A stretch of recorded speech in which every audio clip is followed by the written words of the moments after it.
to y'all. When you look at these two, Mark, what's going through your head? Rest versus Ikari. This group, Group B, 5 Korean players in this group. That's the country that had the most representation coming in as qualified players in EWC. 5 of them going to be fighting for these 4 spots in this group. And it's going to be a bloodbath. I mean, this especially is going to be a war of attrition. I think one of the things that we're going to see is who's going to come out on top, who is also going to be able to get kind of like continue with the pressure. I mean, for both of these characters, Swarang and for Kazuya, very, very explosive, whether it's Kazuya with the Oki, the Hell Sweeps, and we know Ikari to be able to pull out a lot of intense counter hit. A little bit back. Well, let's see who's going to be able to jump in and get the lead early on. Ikari with the Shining Fist combo, starting things off. Rest already with the offense pushing back. Yeah, the opener wasn't too aggro. You saw a lot of movement, less buttons, to maybe a second pass before they started to start seeing presses.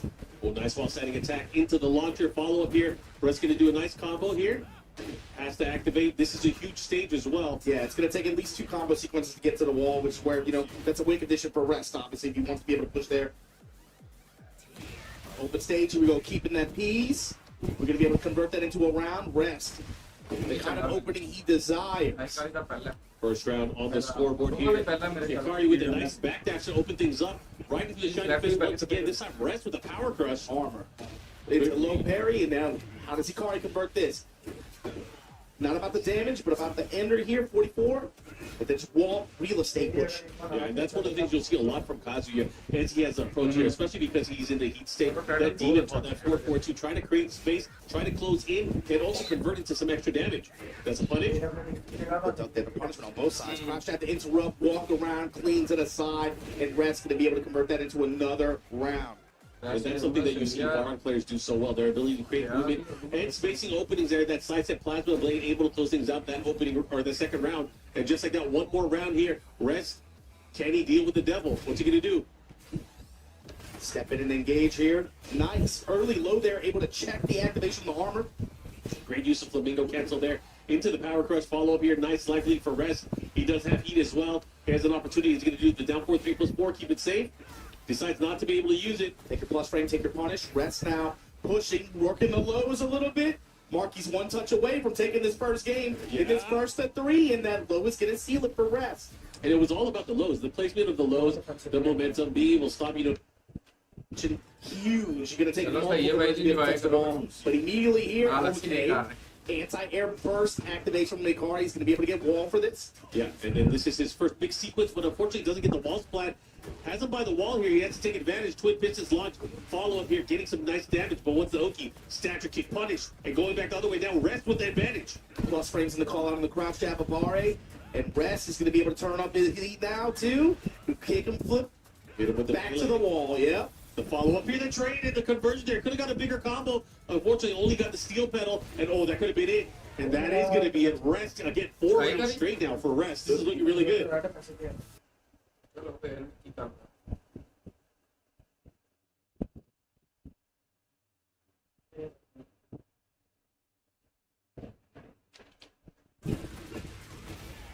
Just like that, 50% gone from the life bar. He's going to be healing a ton of it, though, as he gets more of these attacks in. Stature. Man, many opportunities that Ikari presents to Rest to be able to just get a duck on a high, or even some of these string extensions that are unsafe. Rest has been able to just punish and take advantage and be able to set up his pressure so much more effectively than Ikari so far. He needed that round. Yep, the black kite pressure there into the heat engage. Rest now pressuring by the wall. Plus frame, we walk around it, gets clipped anyway.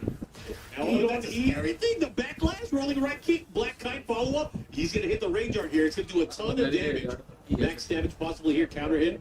Range art. So he's a little bit of heat to work with too, but yeah, probably not going to get anything out of it here, especially because it's going to push him a little bit farther away. Nice low, able to check him out before it even becomes a question. But the lows from range, Rest, master of space and time, mid-range just belongs to him in this set so far.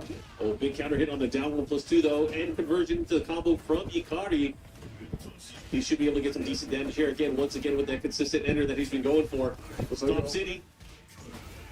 Power wave going to be able to splat on the wall, gets his tornado there, grip him up and drop. He dash cancel, follow up here, goes for the down 4-4. He should be able to close it out. Nice patience there from Ikari. Now pushing into the final round here of game number 2. This is such an important round. Yeah, this round's huge for the set. For Icardi to even have a chance here, he's got to be able to really stop resting the gates, start having to open things off. We got That's a rule I feel like we probably haven't seen too much from Rest. It is something that he's utilized in a lot of matchups in the past when we've seen him at the tournament stage. So, big follow-up here as the sidewall sun still adjusts there. He hesitated, he bobbled. Doing a check and low and just the mid-range kicks. Rest able to rebound there.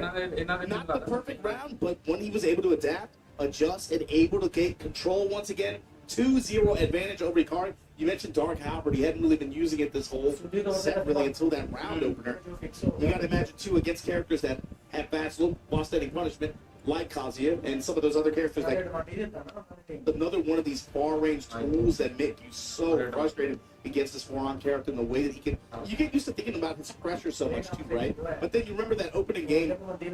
How many times did Rest create whip punish opportunities? You can't whip against this character. Yeah. You forget about it just because you're blocking the whole time, looking for that duck or looking for that step. But this is a whip punch character too. It goes both ways too, because you got to remember Ikari also has the ability to create space and use some of the best launchers in the game, whether it's the wall setting 1-2, which is very quick, and also the electric ping rockets. He hasn't had a chance to get his engine revved up and starting. However, Arena Underground, this is a stage full of destruction. Those glowing panels, if you're able to get a violent knockdown or a very hard hit against it, it will lead to more potential combo damage. But are we going to get there? That's the question. Sidestep for 1. Starting things off here, Stature. Oh, there's a 4-2. Icardi's been really insistent on the sidestep right after plus frames too. I wonder if Rest is going to be able to just take notice of that. One able to get him out of dodge, get him off the bomb by the ball. And sometimes that just instills certain things. Right? You put it out there, you know your opponent has access to it. Oh, this is huge. It creates a natural hesitation. And that's what I want to see from Ikari. Him starting to go for hell sweeps, him going for the knockdowns. Oh my God, starting now. Yeah, this kind of style, this is what got him that win at Evo Japan, and then we find the counter hit. Big Find damage. the wall, 90 damage. Oh, but he gets a follow-up here. This is going to be a big damage. The follow-up here. Parallel to the wall, gonna activate here. Oh, Take I it love the back placement. into the I bomb love list. I it. like that. Step it lows. He's in the black zone here. It's going to hurt. Here's the follow-up. That's so cheap. That is. Yo, he willed that. He made that happen. He's like, we're going the other way. I love that side switch again. The spring kick. Back one, able to get him out of dodge on the burst.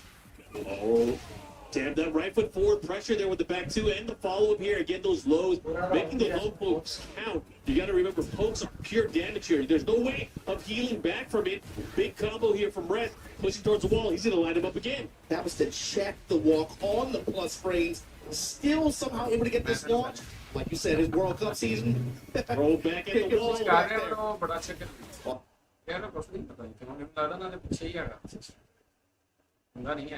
अपने के नहीं होगा अब नहीं है सारा दिन देना है रीच ने ये रीच नहीं है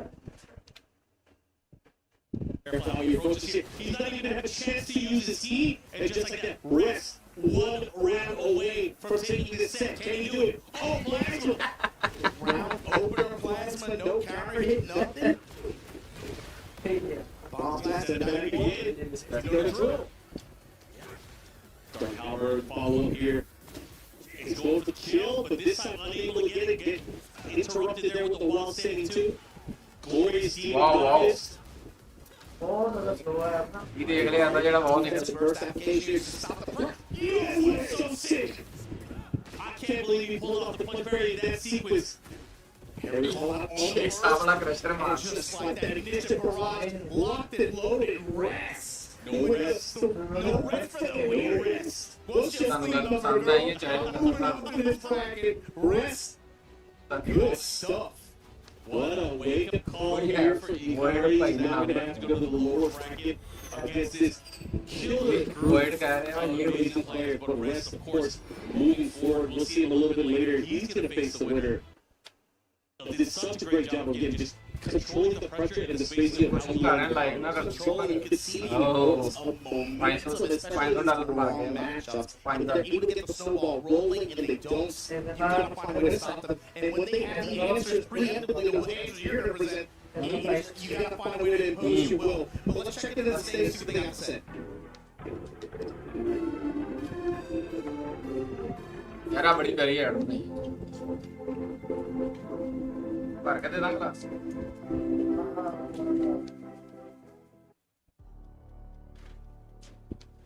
Stand out in the job market with the new Google AI Professional Certificate. Master effective prompting and responsible AI use. Partner with AI. Okay, this is gonna be a banger. The opening sets. John Ding versus Dad. John Ding sitting up.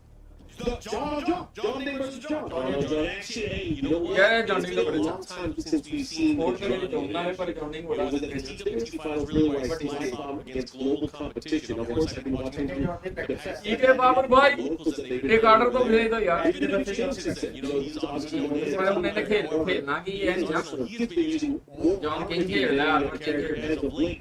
But does that mean he will bring Armor King to the world stage? Will he be playing Armor King against the Capoeira Master? That's the question. Oh, Atlantic. And for John Ding too, it's just another year, another feather in his hat opportunity. This event, he Armor. always shows up and he always shows John how the 20% chance में जी sets where he's been mentality able to team John big Ding wins over like our Smash last Babar year. भाई का ख्याल है कौन Even जीतेगा instead of you guys riding with John Ding on this one, That is crazy. 80%. You guys gotta remember that John, for the most part, has dominated against most of the players that he's played anytime he has an opportunity. बेटा मसला This is going to be big. But speaking of showing out, John Ding, there's something different about his performances on this stage in particular, especially because he has the hometown crowd that's going to be cheering for him as well. There's a huge white talented booth right over there. चलो भाई It's चलो going to be nuts. Of course, you know they're going to be cheering for him here in the crowd. we're talking about something yesterday. John Ding is another one of those players in my वो की वजह mind. ये है कि पता He has over time gotten better and better with the right energy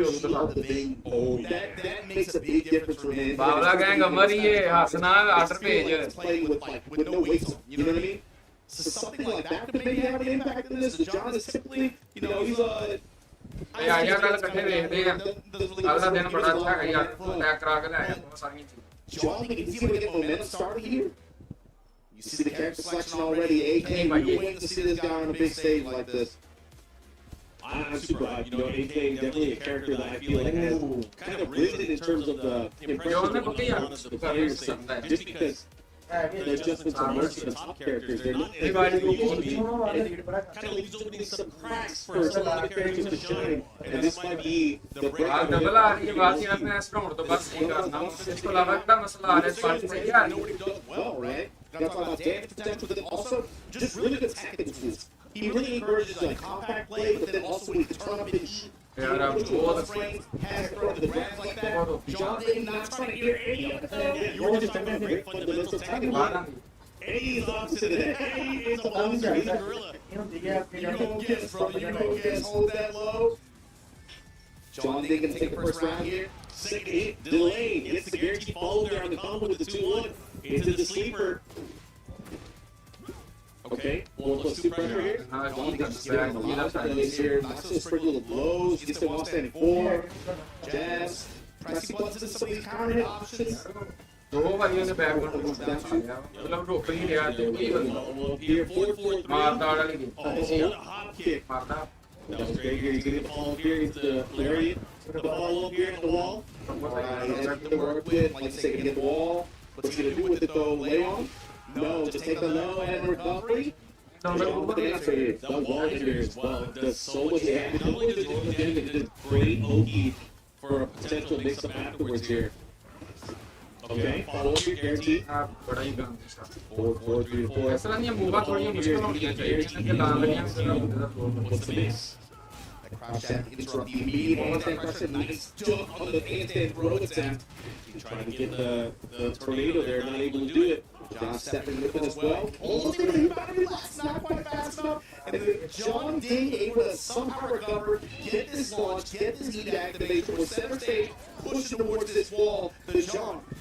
हैं Oh, he got hit by the follow-up. It's on PR. What's he going to do? नहीं नौकरी भाई Activation. Nice Oh my God. Giant swing, double underhook swing. Run up, heat smash. You gotta respect it. All right, 2 rounds to 1. John Ding with the advantage here. Oh, he went to the hot blade special there. Slice at 3.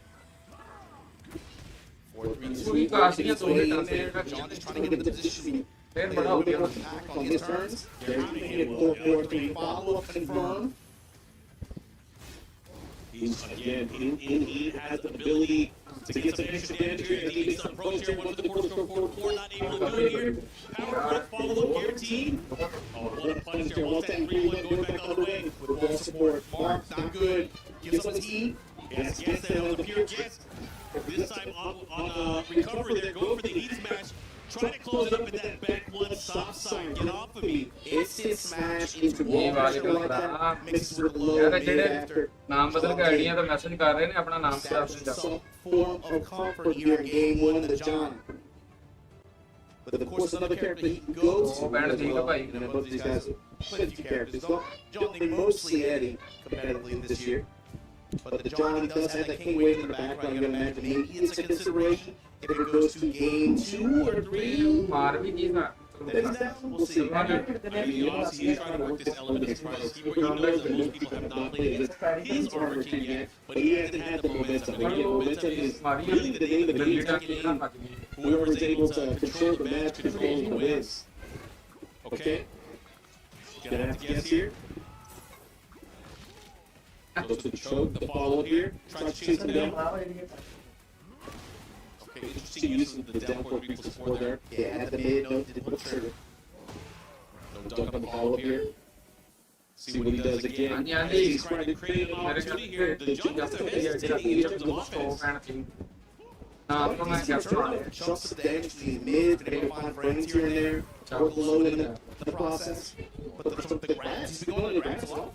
He's been trying to grip him up back to back there. Making use of the multi-throws as well here, knowing that they're a pure guess. All right, let's see what we got here. Looking to close things out. Has an opportunity. Just slur left here for the John to overcome. But John did look at the time. Yeah, not enough. Look at the time. बहुत अलग हो यही बंदा नहीं तो कुछ ना कुछ That opening round there, great punish there on the low. And the follow-up is John here with the round. Can he tie things up here? That's the question. Oh, to the spear. Cracking his legs, these lows, adding up for the John big time this round. Big sidestep 2 used there. Nice representation of the forward attack there from John Ding. Has to fire back. Created an opportunity into the heat smash. Oh my goodness. 2 rounds. Uncontested here for the John. Not afraid to get in compact play on his turn, especially with leading from these 4 threes. Takes some of the power mids that he's putting on, finding frame advantage, working the lows. This could be big for him too. बड़ा बाल Underneath the 3 and 4. And follow guaranteed back 1-2. Oh, he's trying to go nasty on him. Yeah, he's trying to ride him. Nice jab pull sequence here. Does have resource to work with, but रोए भी gonna set up against Phoenix there. Okay, so there's one more he can do it here. Trying to hit him with the down 4-4, not able to do it here. Junding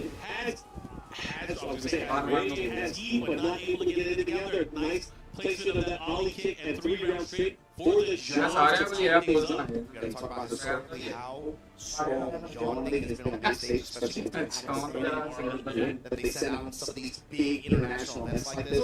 AK on the side of the John so far gets 1 game in, 1 game out. It's now first to 2 affair. All of a sudden, I mean, I'm thinking like, even if you lose this one, it's like AK did his job. Yeah, he definitely did his job. You leave out the split. Especially if he has, let's say, like he does switch the king, right? That's going to be a refresh match. But again, we have to get there first. Right now, the John is hot off of his victory to tie things up. This is a stage that has potential destruction as well, which will really benefit Armor King as well. He has those spike on low attacks. Then also combo Anderson into breaking the floor. Swing again. Went for that opportunity down here. यार बढ़िया प्यारियां चीजें चल रही हैं पता है I like that use the handstand on there. Big pressure tool, and look at that. Relax. 4-3 follow-up. Junding taking that round. He's not really trying to force the 50-50 too much over the course of the set, like long term like that too. Every round or so, like, okay, now we're going to work the relax mix. Now we're going to work the 4-3s a little more, and then we'll take it back and then start trying to play more heavy round after that. Right now he's going to be put into the nasty position here. Here comes the John into the grab again. That's going to go into the peak. One more hit will break the floor. What's the mix again? This time goes to the low. Those on low. It's time to reverse rage art. Gonna be able to just break the pressure. It's really just about buying yourself some time here. Getting another opportunity to play the game. इस game की raise यार सब कर Needs to देते cancel. Breaks the shining black. है ही बड़ी है Trade this time after smash. Yeah, it's done. Ninja swing Dang, he has not had huge success in breaking that double underhook swing.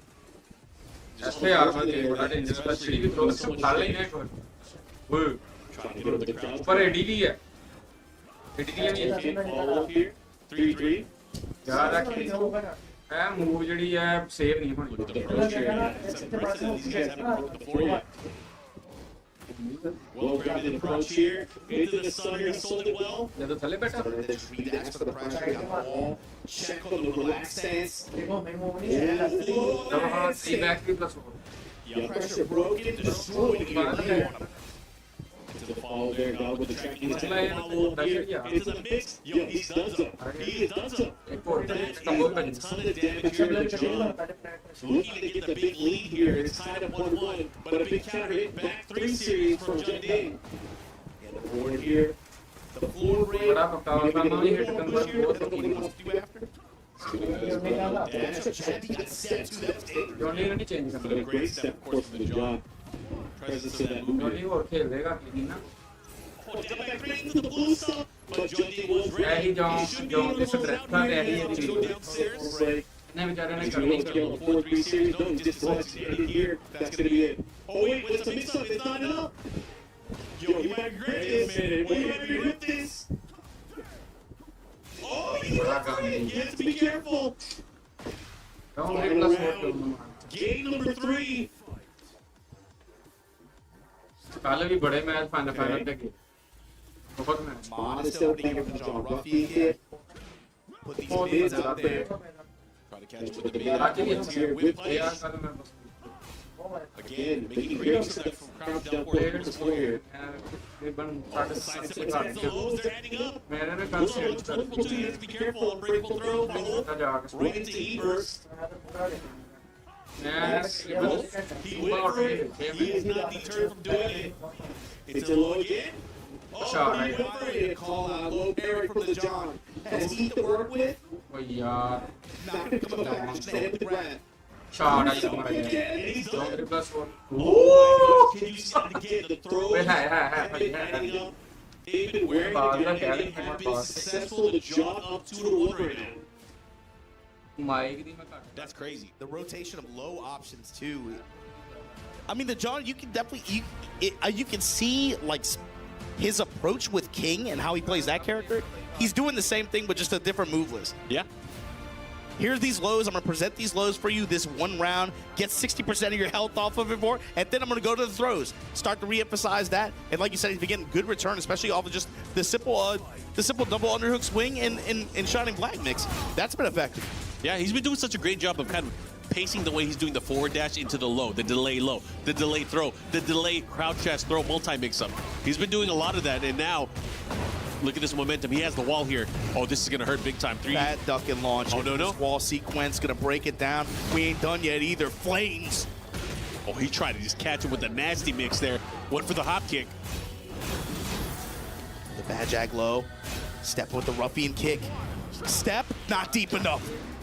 Whoa, they traded blows there. He had the counter hit too. In the John's favor. Plus frames. It goes with a low. Okay, what's the mix? There's your smash. There's your armor. Rage here available for Judging with the whip punish. Raw dog. Oh my gosh, he's still able to clean up some damage there. Has to be careful now. How he approaches here. He cancels it out, gets the follow up the low. Look at Oh Tan. my God. Oh man. Deep sweep in the extending seconds of the round. He did the big slow one too, the big down back 3. That's crazy. Oh my goodness. Ran up with it. Now forward, back up. Chokes him out here. Follow up. Able to escape and evade. The down back 2s testing him. 4-3+4. The push towards the wall. Pressure. Gets the punish there with the jab series into the double underhook swing into the wall. Ouch. Ouch. Damage. Oh my, he had a whip punish opportunity there. 4-3-2 again, just closing the gap. The John now gonna hold back. Step off the wall. for that mid interrupt in mid-range. Oh, he got him with the mid this time. Caught him flinching. Big damage follow. He doesn't have resources, though. He has to be careful. Junding's gonna have to get the kill here. He was able to do it. Wow, momentum shift. 2 rounds, uncontested here. It's gone plus frames in the low sweep so often over the course of the set. Yeah, John, I'm surprised he didn't pop heat. He had an opportunity there. He could have had an opportunity for a comeback there. And speaking of which, big block, Junding. The up forward lift kicks, gonna be able to get the wall sequence here. Doesn't want to end in handstand. Oh, what a step. Good put the brakes on. Big block on the low punish while standing 1-3. Big damage here. Already activation. Continue the combo. No wall available. Out of range of the low, but coming back at him. The John with the heat, with the range to work with, getting a lot of life back. Armor. He has to be careful. He might get called out for going for all these grabs here. I know Junding is going to probably have an opportunity to go for a big punish. That 1-3 with the wall to back him up. What's he This going could to do? be it. Finds the lows to be able to close it out. Evening up the score here, 2-2. This set here in Group B. This is going to be a big one, determining, again, you got to talk about who they play after this rest, playing into rest, right? Yeah. Junding with the momentum here. We're going to a final game. Junding putting on a show. I feel like he completely extinguished the momentum that the John had in that last game. The John could not get anything going. Here at the Phoenix Gate, this is going to be the decisive game. Okay, got to talk about early on here. We do have walls to work with, but then it's going to be about the floor blast and a much larger stage with walls to work with. Big counter hit swing. Follow up here, goes for the shining black here. And what is the John telling him? If this is a conversation, Junding is being told, yo, I'm about to grip you up, dude. Yep. You are not going to like what's going to happen if you get gripped up by the wall. We are throwing hands, and my hands are throwing. Okay. Step in to activate. 4-4-3, low, no punish. Follow up here, goes for the mid option. Tries to catch him, able to interrupt, gets the aerial hit. Conversion into the shining power bomb. All right. Plus frame in the mid. He's dead. Yeah. And not just that, we're going to get a stage transition here into round number 2 coming up. But the cleanup here from the John. We're now going to the open part of the stage where we have a floor blast available for both of the players. So what's the opener here? John just willing to just back away. Nice jab, good challenge. Try to catch him with the knee. In the lows. This time the mid pulls the trigger on it. Oh, he caught him out of the air. Gets the follow-up. That's so much damage there. Especially the last hit unscaled there. Chunks of damage too. Not a lot of great life to work with on the side of the John. Oh, here we go. Has an opportunity. Big counter hit into the stomp. Oh, he caught him looking. What's the mix? Stand up. Brother, he is going to hurt him here. Oh my gosh, to the sky. The blast. He still has heat as well. Yo, he might be dead. Yeah, he's done. He should be dead. He's done. Bop, bop, bop. All right, just like that, the John, after losing 3 rounds straight in that last game, now on the verge of going 3 up. He got greedy. On set point, walked up in his face and tried to spit that shit. Oh my God. Junding. And with all the answers this round, sidestep double kick's gonna be able to find the wall for it. Post-heat activation. Yo, he might be regretting this now. Junding able to build some momentum. Not only that, has the wall positioning here. What a step. Doesn't get the splat. Doesn't matter. Walk around the lows. Jabs create space here. Oh, they missed each other there. That was crazy. Lows. No, did he press in time? Oh, he did. And he's going to lose that round. Junding is going to come back. Gets the counter hit, range art. That was insane. Okay, Junding living to fight another day. The pressure was getting kind of crazy and dicey at the end there. The lows were starting to come out. Great duck there from the John. Not able to get the counter hit on the wall standing 2. Similar stories early in the set. Using 4-3-2 to lead himself in. Junding going with these low options. Now they are getting checked in a big way. Momentum on the John side. The 4-4 while setting 4-4. Oh my God, and to close it out with the way that he imposed his will this set through grabs, the John gonna be moving on here in Group B here at EWC. John Ding not out of it yet, gonna have a shot, but it's gonna have to be in the gulag of Group B. Oh man, that gulag is looking nasty right now too. Again, with so many world-class players here, you got to give it up, of course, to John. Performing very well with that Armor King pick. Really glad that he was able to pick that character that we haven't really seen too much this week at all. Probably the first time. Yeah, you said it earlier too. You got to remember the John hasn't really been traveling so much this year since we had the showdown in Sweden for the Tekken World Tour Finals, right? So of course there's that question of like, you know, how's he going to come into this event? He's going to be firing all of a sudden. We know he's been playing in Pakistan, but you know, how's that going to transition to this? I mean, I think it has to quite any kind of downers right there. Again, you guys see the victory there from the John. He was able to throw so much and do so well, but of course, this was a great performance for both of these players. But it's not done yet. We still have more Tekken action that is on the way, so stay tuned.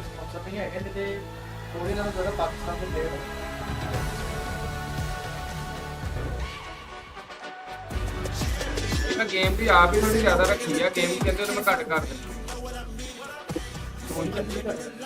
ਹੁਣ check ਕਰੋ ਤੁਸੀਂ ਹੁਣ ਮੈਂ mic ਦੀ ਜ਼ਿਆਦਾ ਕੀਤੀ ਔਰ game ਦੀ ਘੱਟ ਕੀਤੀ ਹੈ ਔਰ ਇੱਕ ਤੇ ਐਡ ਜਿਹੜੀ ਹੈ ਅਸੀਂ ਉਹਨੂੰ ਟਵੀਟ ਨਹੀਂ ਦੇ ਸਕਦੇ ਐਡ ਨਹੀਂ ਆਏਗੀ ਸਾਨੂੰ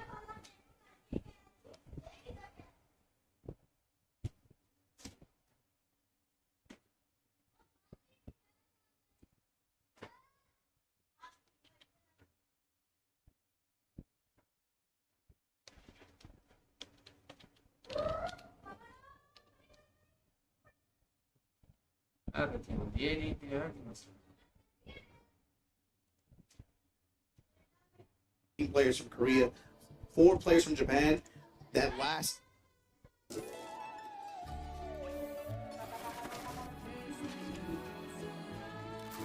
ਤੋਂ ਐਡ ਤੋਂ ਜਾਨ ਛਡਾਈ ਹੈ ਤੇ ਇੱਥੇ ਵੀ ਉਹਨੇ ਸਾਨੂੰ ਐਡ ਹੀ ਦਿਖਾਈ As here again, but this time mostly with a new character with Fakumram. यार अब देखिए अब सारी चीज सही हुई है character that you're going to see, I think, a lot this weekend. I think we're going to see it a lot in the next few hours. Yeah, but For sure, class for में sure. बैठा हुआ है We saw यार it a lot yesterday already, but there is that is you know, we talk about Fakumram, we talk about Lydia, the potential of a character. I think even like, you know, Armor King from the John, these pocket character picks. We're seeing a lot more players opt for like more constructive shells that they're running, especially when you talk about the format of this event. With it being first to 3 instead of first to 2, having another character like that, we saw this as a pattern for some players yesterday, where maybe you could lean on this character, be able to squeeze out one win, and then you swap like that. Especially if they have a very different kind of pressure approach or gameplay cues that you're looking for. Sometimes being able to force your opponent like that to adjust heavily mid-set, that can be a tool that some of these players use like that to be able to get an edge. I gotta ask you then, Obama, thoughts here on this particular matchup. I have a feeling it is gonna be Fakumram going up against the Brian Fury. You know, Lohai has been using Brian Fury for the most part in most inserts, especially the ones that he's been placing. In this particular matchup, though, who do you think is going to have Fakumram the versus advantage? Brian. I feel like, especially we saw me playing with the Brian, it looked a lot harder for him, especially, you know, as players have gotten used to that character more. To me, it's all about timing with this one. You know, Brian has so many good counter hit launching tools. Kind of, tons of ways to be able to just make यार huge returns, फाकुराम especially versus for the Brian speed अगर 7 की on बात just करें तो counter hit बड़ी and Brian timing बहुत मारता था interception. फाकुराम So for Rife, with the magic character 4 with पे a ना big कम body like अब that, इसमें maybe फाकुराम की outside गेम चेंज होगी of a few attacks, you know, like standing 3. यार with कमेंट्री double की आवाज kicks, वो or भाई 3 कह plus रहे हैं 4, कि some of these other attacks Tej that कर he दो has to गेम be भी able कम to कर get दो mid-range that are safe. क्या A ही lot कर of the सकते times he's going to be पानी पी his सकते हैं speed is going to be on the back foot. He does have the range. It's not going to be like Lohai's going to be able to get out of range most of the time, right? But if it gets into compact play, playing around, especially tools like last year's ball, you're going to call that sidestep left. Being able to watch how Lohai wants to pressure him when it is his turn, that's going to be key. But the timing and making sure that he's not getting clipped by these counter hit launching options, that's going to be important for Riot. He already knows it, of course, playing in this matchup. But again, you got to remember Lohai. Mongol last year wins Super Tournament over Lohai with this character. And I feel like since then, Lohai has probably exceptionally studied on Fakumram specifically. He does not want to suffer another win like that and loss like that again. That event did 2 things. Not only did it make people aware of how to play against Fakumram defensively, it inspired so many other people to pick up this pocket character. True. Mogul ये कल परसों definitely got things started with that first major win, but clear walk around. Boa punish. You know we're going to push towards this wall. You know the Snake Eyes active, stepping in and again. That's just another counter hit launching tool that Brian has. And the chase now. Speed on his side. Big back one and a 4-touch sequence to close the round out. Mid-low mix at the wall after those fat launchers. Yeah, man. Big low high with that nasty opening round there. Found the big opening. Obviously has a bit more comfort going up against Fakaram now, kind of knowing what his moveset is and what he's available to poke with. However, Fakaram, definitely one of those characters that if you make the right reads, you get the right hits, he could be able to play the game and take over pretty quickly. Yeah, but if this brother puts a 4-3 and puts that knee in your chest and it's counter hit timing, you see what's going to happen, you see where you're going to be at. Fighting off the wall here, gets a big float opportunity, right? Gonna be able to convert that into damage. The flip over the mix. What is it? Oh, he went for the mock nasty. Oh man, low high with the down 3-2 ender that built it. Mix up. Is he gonna finish it? Is he not? And of course, the crowd cheering on low high here. Any kind of edge and speed, you see how low high wants to approach. Like, yo, I'm getting in there. And again, every counter hit launching skill that he has, it's all on the table right now. He's showcased it already just in the first 2 rounds. Nice sidestep launch here. Into the blue stuff follow-up here. Ryan has a big opportunity here. Has the wall as well. Knees into Garuda. Okay. Oh, wait, he went for the power crush. Looking to close things out here. He's not going to get a kill, but one more mix-up could do it into the running 3 knee. Good stuff, right? Finally on the scoreboard there. Rejecting the idea of losing 3 rounds straight. That's a key matchup tool, especially for Fakamams, right? They're going to be, you know your opponent's going to be trying to sidestep you, especially in pinpoint ranges like this. So go into your tools that have even passive tracking or being able to use dash to realign like that and be able to stop them. You have to be able to do that. You have to be able to convert it into rounds like this. And Raif again, just showcasing his ability to make those comebacks, the momentum, the damage that he's able to deal out with Fakaram, and now pushing it to a final round here in game number 1. But the big float from low high, it's not going to do a lot of damage. He's also going to be able to heal a lot of this, but again, being able to use those interactables on stage. That floor break, the follow-up here. He put himself into the corner, though. He has to be careful. This is where it could get nasty, Mark. The lows, and again, the lift-off punch here. What? You're lucky there was no pixels down there. The raw activate here. Cannonball straight, we block, and instant activation from Riot. Momentum on his side, these running 3s, these lows. He has to be careful. This is a nasty spot to be in. You're in trouble. Running 3s, bows, and knees. Riot with the game 1 win here against all odds. Those first 2 rounds, felt like Loai really got the sense out of how you wanted to kind of break Riot down. I mean, Loai had the set. He had the set already early on. He was dominating even in that 3rd round before he started getting the hits in. But Fakaram, again, he is able to get damage, but he's also able to play at his pace. He is one of those characters where he has certain things that kind of break the rules.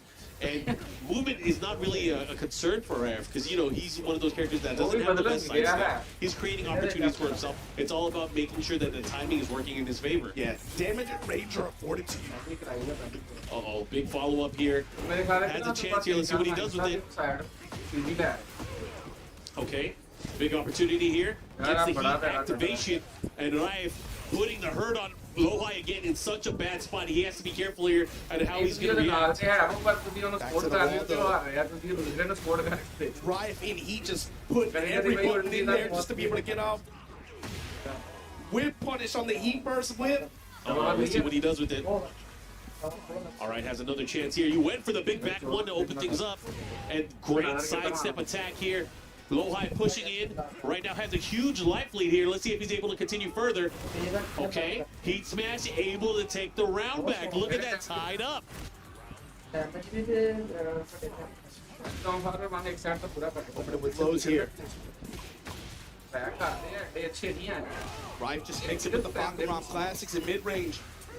Back 1 gets gripped and again counter hit grab.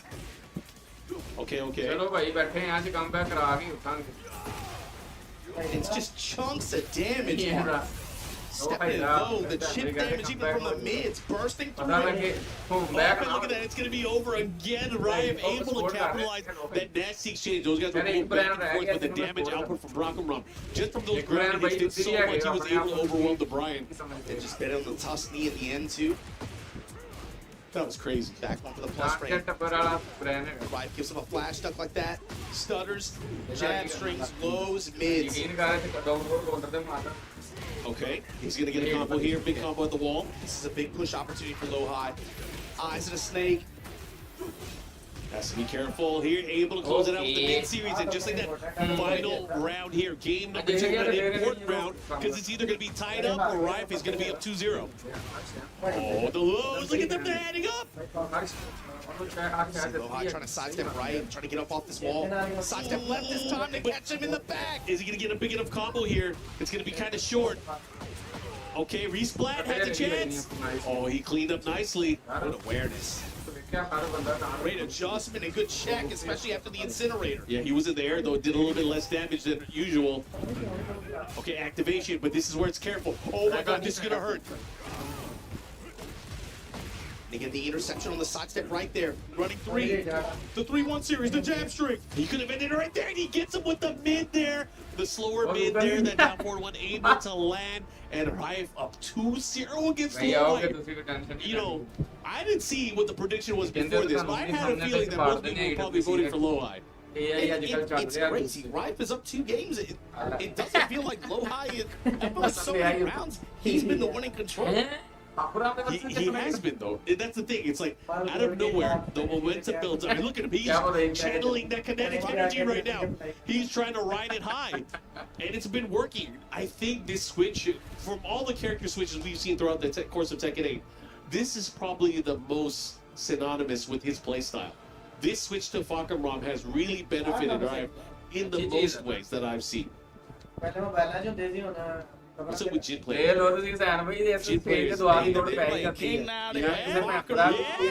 They're all over the place, but man, this is, like I said, it's a good mix. All right, Big Blow High in trouble now. He has to win 3 games straight with whatever character he locks in with. We assume it is still going to be Brad Fury, his main character.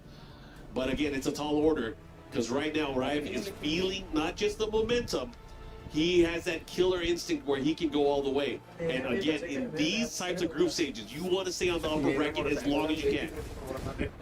Okay, good punish there. The range. Oh, nice punish. Gets the knockdown. Low high plugged in now. Definitely plugged in. He's feeling it. Oh, he went for it. Brandishing the uppers of Jets. Oh, look at that. He could have had a launch there. Decided not to do it, but it doesn't matter. He still has a decent life lead. Into the power crush, that sequence, are you kidding? And bro, as much as this argument about low high intercepting Rife on his timing, the counter hits Markman counter. It's the timing. Rife is able to take his turn back. Not only is he taking his turn back, he's winning in terms of damage output. All right, low high, he needed this combo. Has an opportunity here, has it by the wall, but he's already letting Rife get out of there. He is playing way too passive. Bro, he's letting him get hit. He got all that health up. It's nothing fancy either. He's just going mid-low. I think maybe Lowhigh is just a bit too fearful of what's going to be coming. He is thinking way too defensive. He needs to start going in. And the running 3. Yo, look at him. He's feeling it.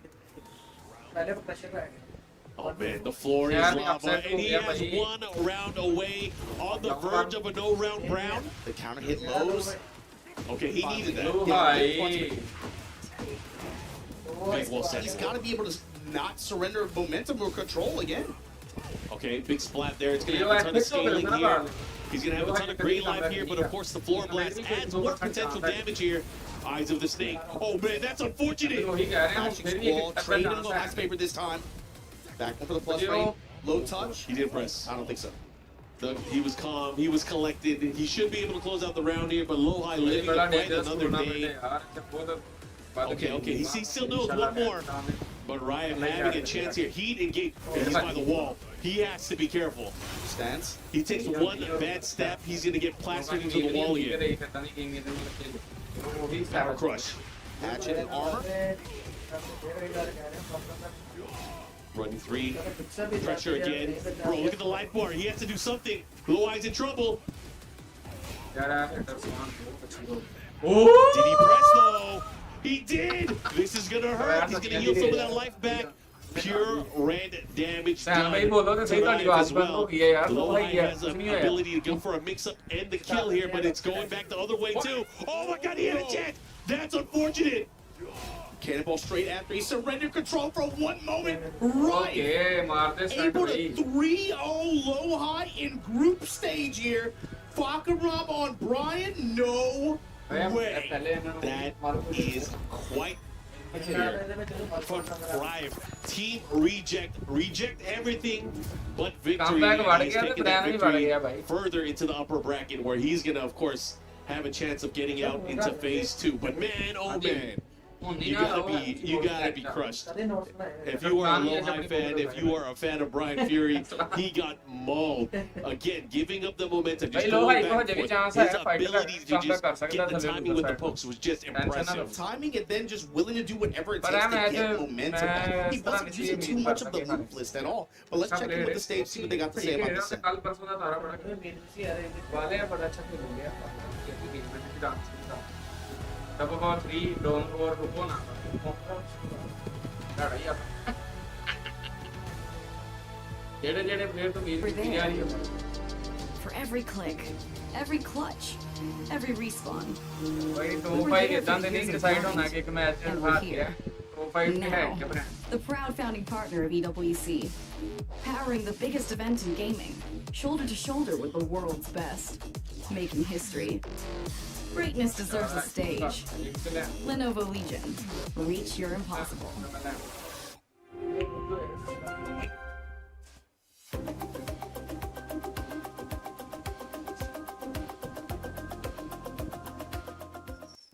EWC 2026 Tekken 8 action here. Day 2, we're going through groups A and B here in phase 1 of this tournament to see who's going to make it to tomorrow. We already got our next set on this stage for the Group B openers. Rangchu versus Sin. Mark, you look at these two players sitting down on this stage like this. Sin, I think maybe, I want to say since last year, he's had the really biggest, like, international exposure.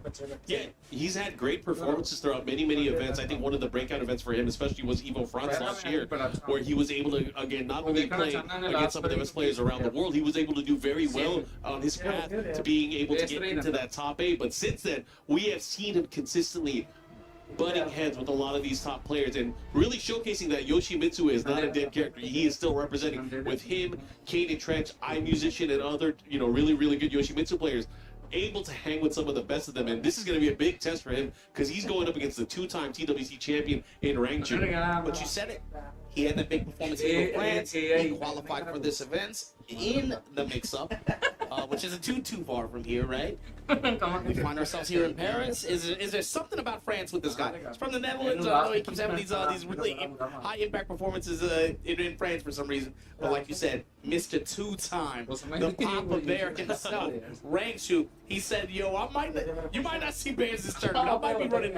He might be Specifically, no. He specifically said on social media, My new I'm a Fakabro player now. He has he cast aside all doubt. He is no longer Big Papa Bear. He is Big Papa Pope. And when you see this, you can't unsee. Yeah. The way he plays Fakaram is a lot like how he plays Bears.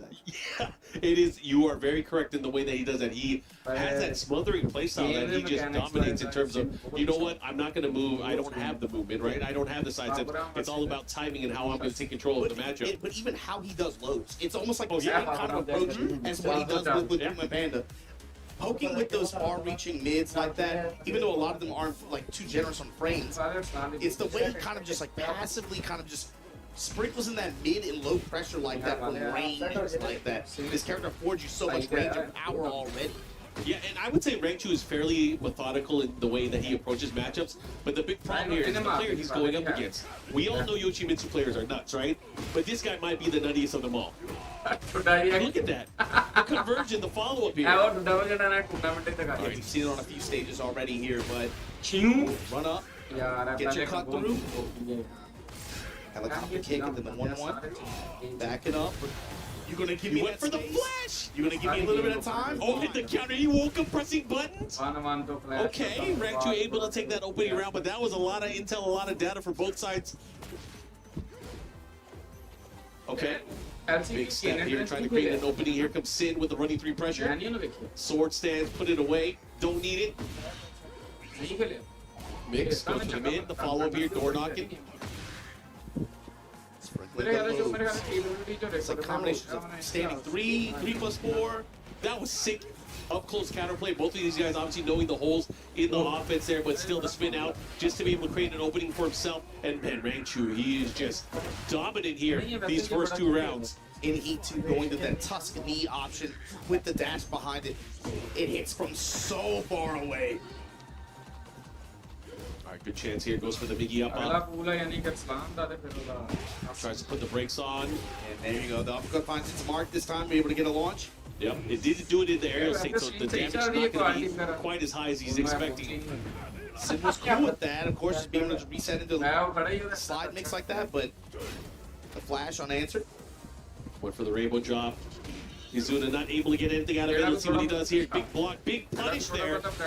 This is huge. He has a chance here to close things out here and get on the scoreboard.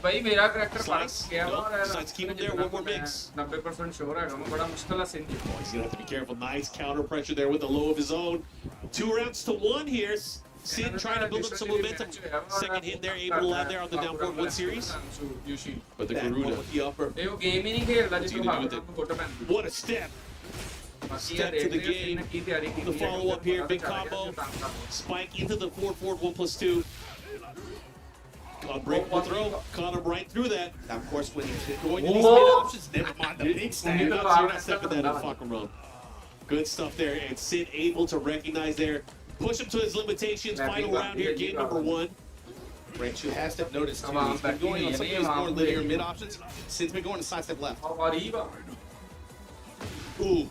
You know what the answer is to that. Chop away here. The follow-up here. Popped off. Rainbow roll nullified. Step in lows. Dish with that down forward 1. Sid just waiting in the uppercut, perfectly timed. I don't know what he's done, but I feel like his use of down forward 2s have kind of leveled up since the last time I've seen this guy play. You got some safe uppercuts, man. Throw him out there, but he's been getting them counter hit too. The cursed blade gets kneed out of the sky. And oh, he dropped it. Didn't get the teep kick follow-up. Brother. Spin on him, but the tusk knee able to just be the great game ही सबर equalizer करेगा of the set overall. Range, you're going to take the first game. भाई मैं सोचा मैं तो दसन दिया ना match देखा है फाफरा He's talking to himself, he's saying something. Trying to remind himself here how he's going to approach on the matchup. Sid have to go back to the drawing board here. You know, he never had a chance to really get to the wall. I think one of the big strengths that he has is his ability to wake up and control the Oki game at the wall. Whether or not he'll have a chance to do that, we're about to find out. Knowing such a big target, in Faka Round, not able to really step or create opportunities for himself, it would behoove him to kind of get that pressure, get that ability to corner him in his opponent by the wall. We are at Pack Pixel stage where there's a lot of stuff going on.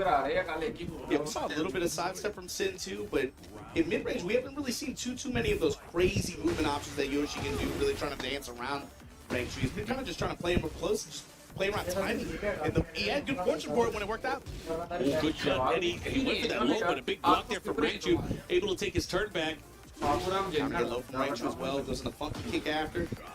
You know, there's this kind of imaginary wall that Sin has already kind of created here with his use of sidestep and the down forward 2. And there it is again. Just as I called it, sidestep down forward 2. Able to capitalize the root kick follow-up here. Oh, into the cursed blade. Look at the, oh my god, the damage just added up there with a big counter hit to close and seal the deal there. But if Sin can, again, control that mid-range space, the sidestep out of the jab range, and just using that down forward 2 to keep his opponent at bay, he's going to control this matchup quite well. The counter hit uppercut percentage has been crazy for Sin. Yeah. Even through a loss. He just has an amazing read on the timing here from Rangchu. Oh my god, these guys dancing around each other. Again, sidestep just not getting him through the grab here. That's one weakness I'm sure a lot of people are going to notice there. He does not often break those double throws. Okay, here we go. Tied up, 1 round apiece.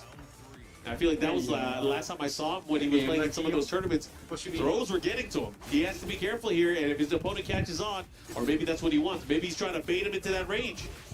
Lure him in the flash range, or even uppercut range in this context, where maybe you can intercept that timing.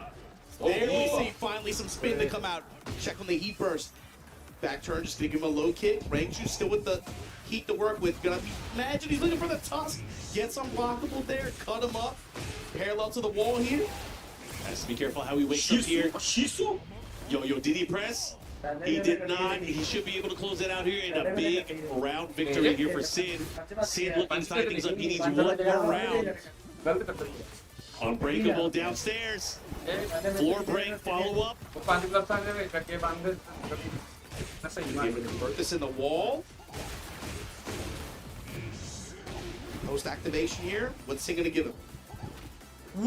That was nasty. That looked like he clouded that motion into the throw. That was crazy. And again, against Fakamram, a character with near infinite range, it feels like the Kazuryu slash is the armor. Sin now, all the way piling up. Whoa, what a low option here just to get the momentum back. But the follow-up, he's able to get out of there. But Rangchu has to be careful. He's on the back foot. He dash cancel, big damage. He's going to heal that life too. Pixels. Into the wall. Rage to work with as well. We're on the verge of stealing this round back. There's no time. He should be able to help close it out here, especially given the amount of time that's left. And he's going to control it, just back up and chill. All right, Rangchu tying things up here. Such an important round here for both of these players. Who's going to come out on top? Oh my God, he went for the cursed launch. The pistones. This is big. Here comes Sin. This is the Oki I want to see. Into the low. There's no way he would just sword sweep point blank, would he? Because he can't sidestep it. Oh, great duck. It comes up with the answer here. Counter hit lows. Heat getting checked on the sidestep. Low parry from Sin. Pixels to work with. He should be able to get this. And he does. Able to tie it up here. Sin, one game apiece here in this set. 1st and 3 against Rangchu. All right, Sin on the scoreboard here, tied up on rounds. What was that win pose? I see. I had a pause. And I knew you were my commentary partner. I didn't want to say nothing. I didn't want eye contact either. Don't look at me. See, Justin's even looking at it. That win pose. Anyways, we're going into the action. We are on the Asteroid M. That boy ain't right, man. I don't know what that was. The head positioning was too crazy. Justin is laughing too hard. All right. I got my eagle claws out. We're back on the match. Here we go. Has a chance here. Able to hesitate. Caught him with the mix. Okay. Has a chance here. How does Rangchu? You know he's looking for the tusk knee in the dash sequence there. He literally goes to it every time he has E-work. But he has range here. Ooh, that's a big tornado hit. Didn't get the follow-up. This could be bad. He might regret this. Oh my God, he bet it all on the big sweep there. What a block there from Rangchu.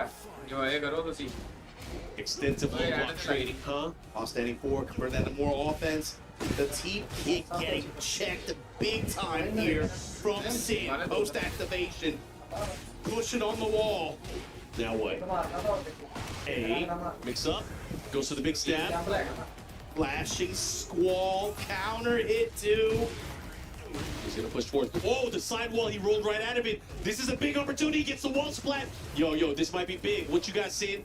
Oh, he missed the follow-up. He's going for mix-ups. Ooh. And the toss knee again. Getting range for the real estate. The low check. He was out of range for the wall splat. Oh, they trade blows. It's over. He's going to get the range yard. What a trade, man. That teep kick coming in clutch for Rangchu here at the end. Of course, we're out here in space, right? The walls are a little bit uneven. That did come into play in one conversion sequence that we had earlier. Sidewall saving lives with the low parry to open things up here for Sin. Floor blast in play. Activate. It's going down. Super hype, getting ready for this. Move around, team kick again. Counter hit timing as well. Gonna drop the bows onto him. Floor blast, still got the wall. 93 damage. Oh, he got the splat from that corner. Good pickup. Yo, and he's gonna go in. Still has a little bit of heat. He's gonna use it. Here we go. What's the mix? Oh, he gets a counter hit. This time, delayed it just enough to get the big hit. Yo, he's harassing him. He's on the pogo. Oh, gotta be careful. There's no time either. Yo, he caught him, but that's a wall splat. This is the life advantage in favor of Rangchu. Sin, you gotta be careful. How are you gonna react here? Yo, he's getting it back. Oh, he got it back. He stole it back with that wall splat. Cursed Blade. Activate. Jeez, that was crazy.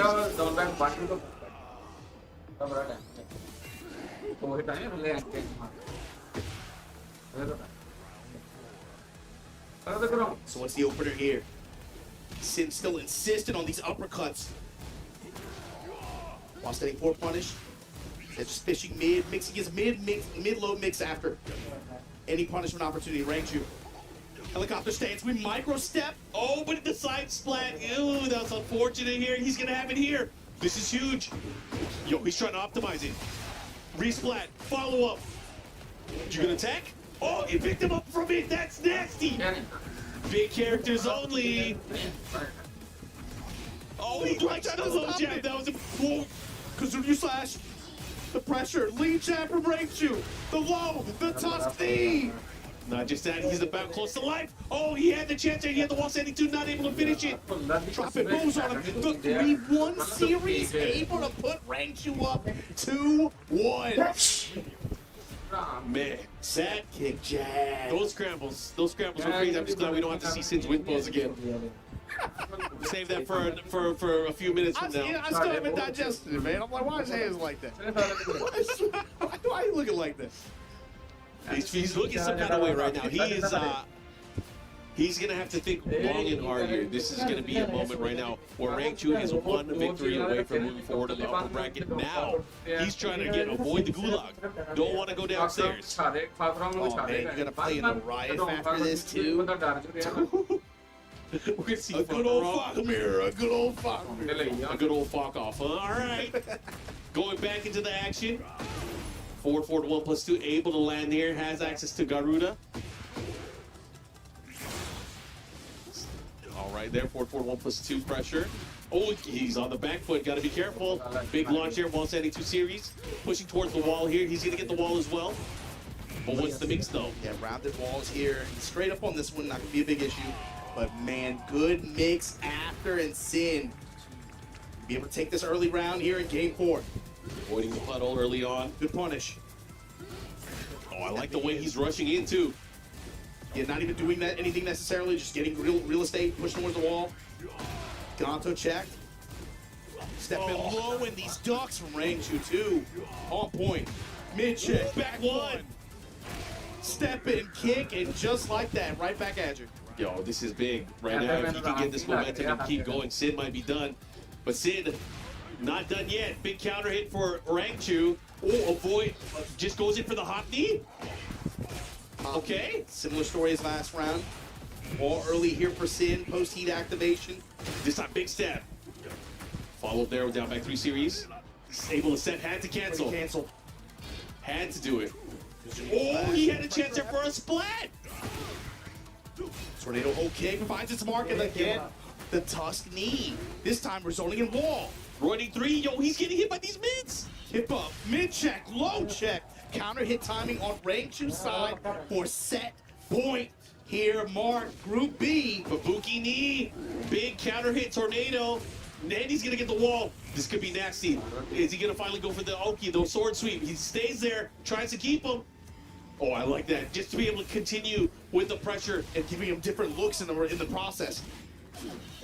Wild swings here. Now Rangchu delaying his timing. Not enough. Spin around. Finds the lift up on the heat burst punish. he should be able to kill here. That was a big punish. Has the wall here. Should be able to close it out. And that's enough. 97 damage there from that sidestep whip punish. And we are going to a final round here. Such an important round for Sin to stay alive. The knee. Sin's gotten away from that uppercut as well. Look for it to come back this round where he needs it. Just tap and activate. Rank Chu. Wall push. Decides to use his resources there. Has the wall. Has to be careful here. Oh my god, he doesn't have enough life. Can he survive this onslaught? Ranchu pushing. Oh, the team to follow up here. Has to go for the damage. Yo, he might be able to close it out. No! One more chance. There's no way, right? There's no way he's gonna make this comeback, right? No health to get back. Oh, they trade! And trade in favor of Ranchu in this first of 3 set here to open Group Stage B. Sin. We'll see in the Gulag round 2. Oh man, it's going to be a Muay Thai showdown next round of this group. But Ranchu going to be moving on winner's side here at EWC for Tekken 8. And again, you guys see this series, man. These guys were going back and forth. There was a lot of brilliant play that we saw from both of these players. But the consistency, the hardened veteran that is Rangchu was able to come out on top, was able to close things out, didn't keep it too crazy, just kept it simple, kept it consistent. Sin had, again, a big chance there, but the trade of blows there was not able to close it out. A nasty, scrambly set. But look, man, we got to go to the stage and check in with everybody who helps make EWC possible. We'll be right back with more Tekken 8 here at EWC.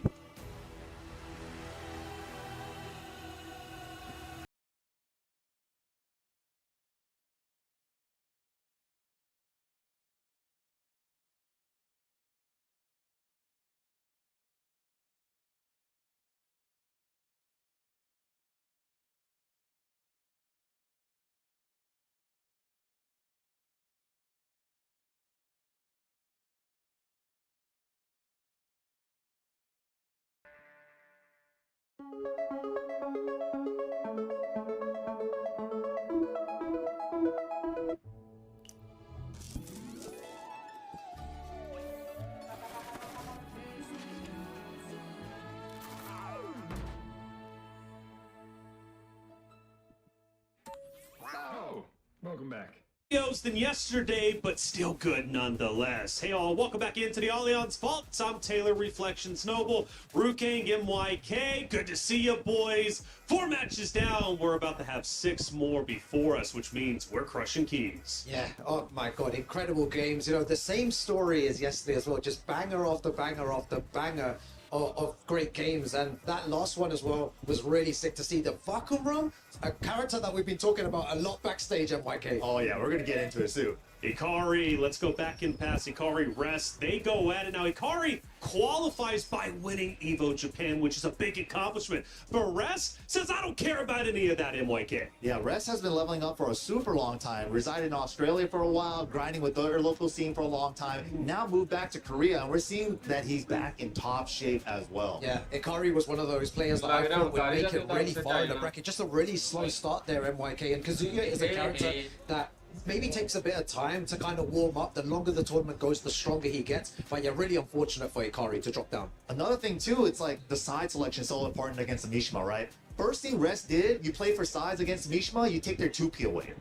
Put Ikari on the 1P side, put him in the uncomfortable position. Yeah, and it was really well played as well. All of those factors really played a big part in all of that match.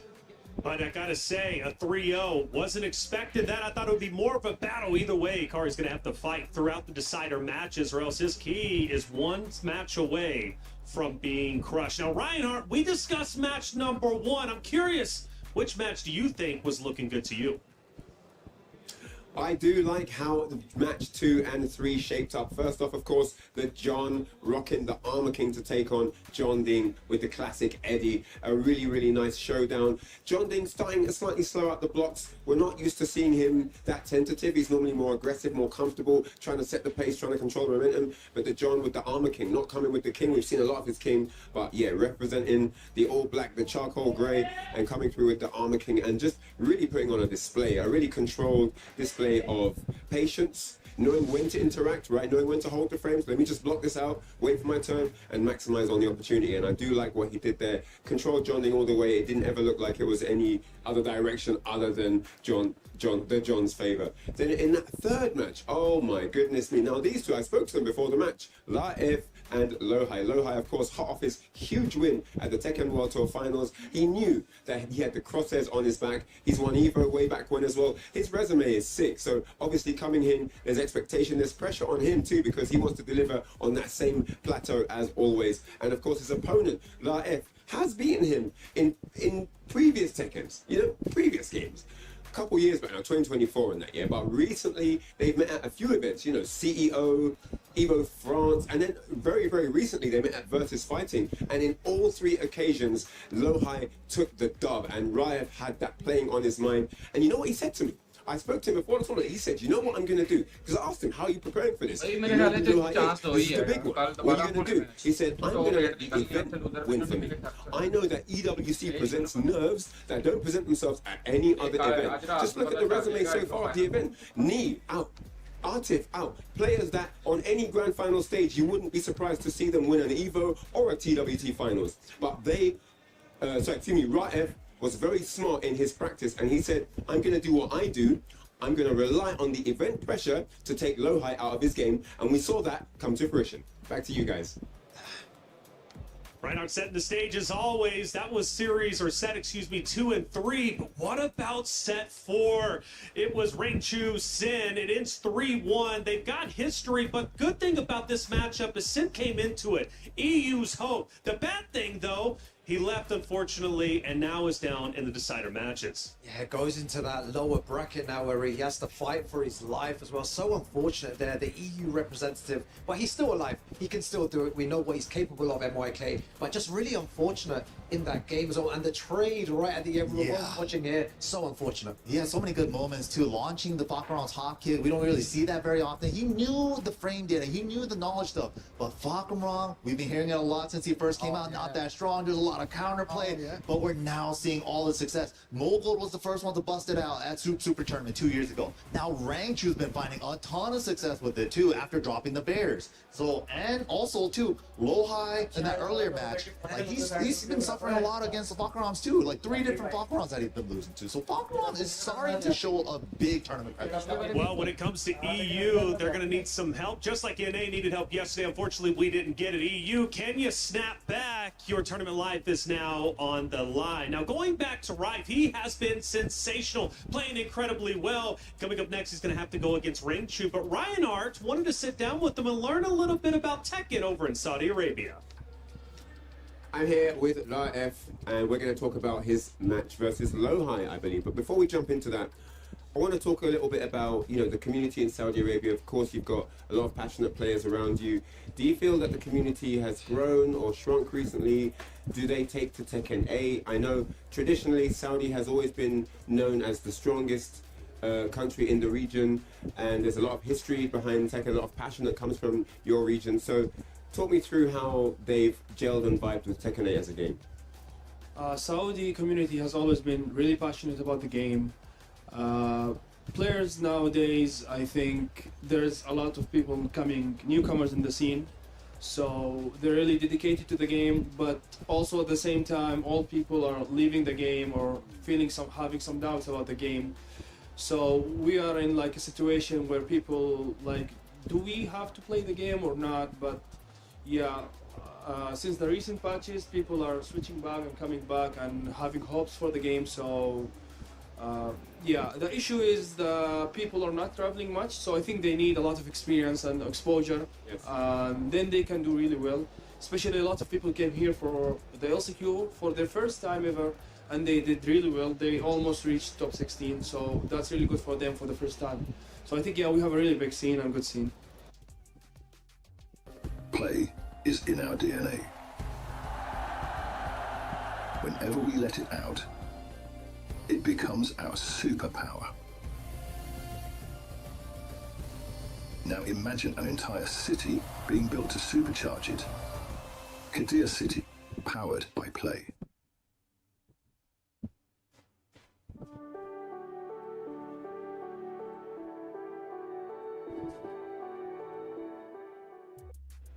Thank you as always for the interview, Reinhardt. Nice to hear from Rife and his story, right, over in Saudi Arabia when it comes to tech. How do we say, I love you, without words? We help them feel safe and calm. we make sure they look and feel their best. We find solutions for their problems. And we do everything we can to give them the best life possible. Love is a verb. Proactive care is love without words.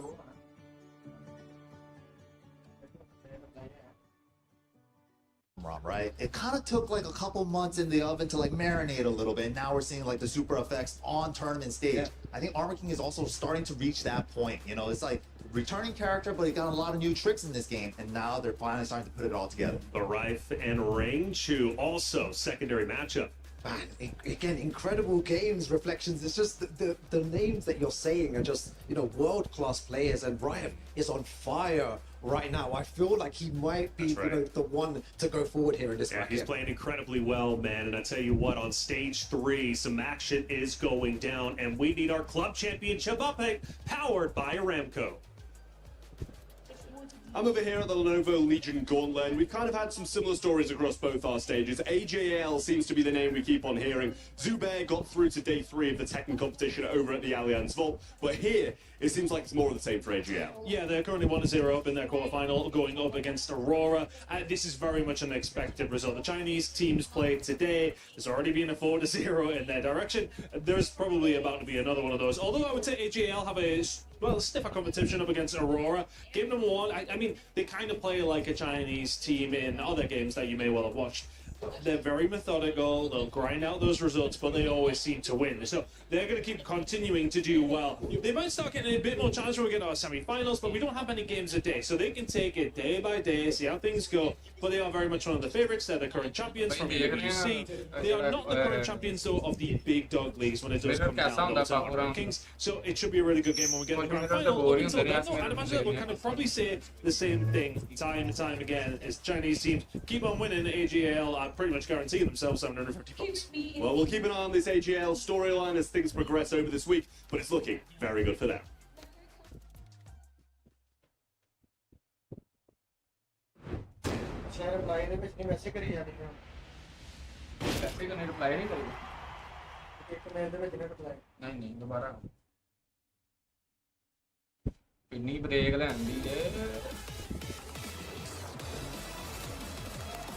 Anything can happen. Who wants it more? Got it! You know what my name is! Oh man, he's so good! Oh, wrap it up! Boys, let's go!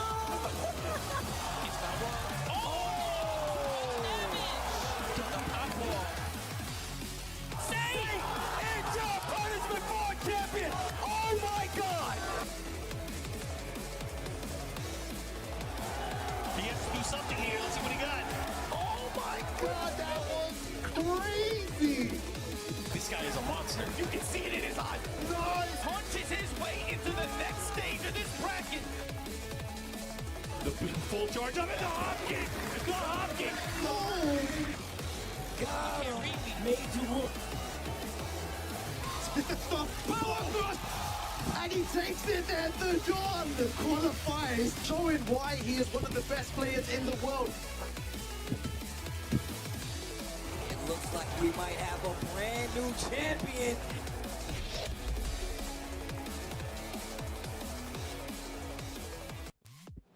Oh, it's about that time. 6 more matches, one of them before you. It's the John versus Rest. Will the John qualify? It's up to him to decide. Oh, this is going to be a tough one. I want to see the Armor King again. I don't know if we will see it though, but he's looking hot with that character. I'm pretty sure we're going to see the Armor King, but Rest is not going to make it easy for him, man. He's been playing so sharp since the last couple tournaments, and I think he's leveled up for this event. Let me ask you guys this, okay? Real quick, it's double elimination, so we can take a bit of a risk. The John or Rest? Who you going with? Oh, Real quick. I feel like the John's going to take this 3-2. 3-2. What about you? I mean, you know, you're not supposed to double up. I like Armor King, man. I got to go with the John, too. Oh, the John. But chat, where are you guys sitting? You thinking the John, you thinking Rest? Well, let's find out as we head to the stage.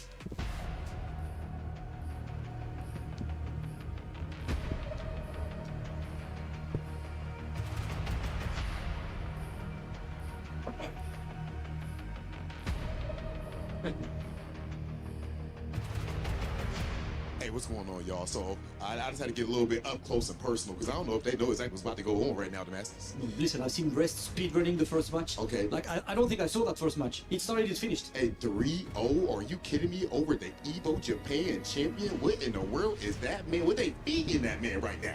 Bro, the Armor King after with the John? Oh, yeah. Well, that was hype, man. Oh, absolutely Yeah. fire. And beating John Ding of all people. John Ding, 4th place last year. And that brother Swole.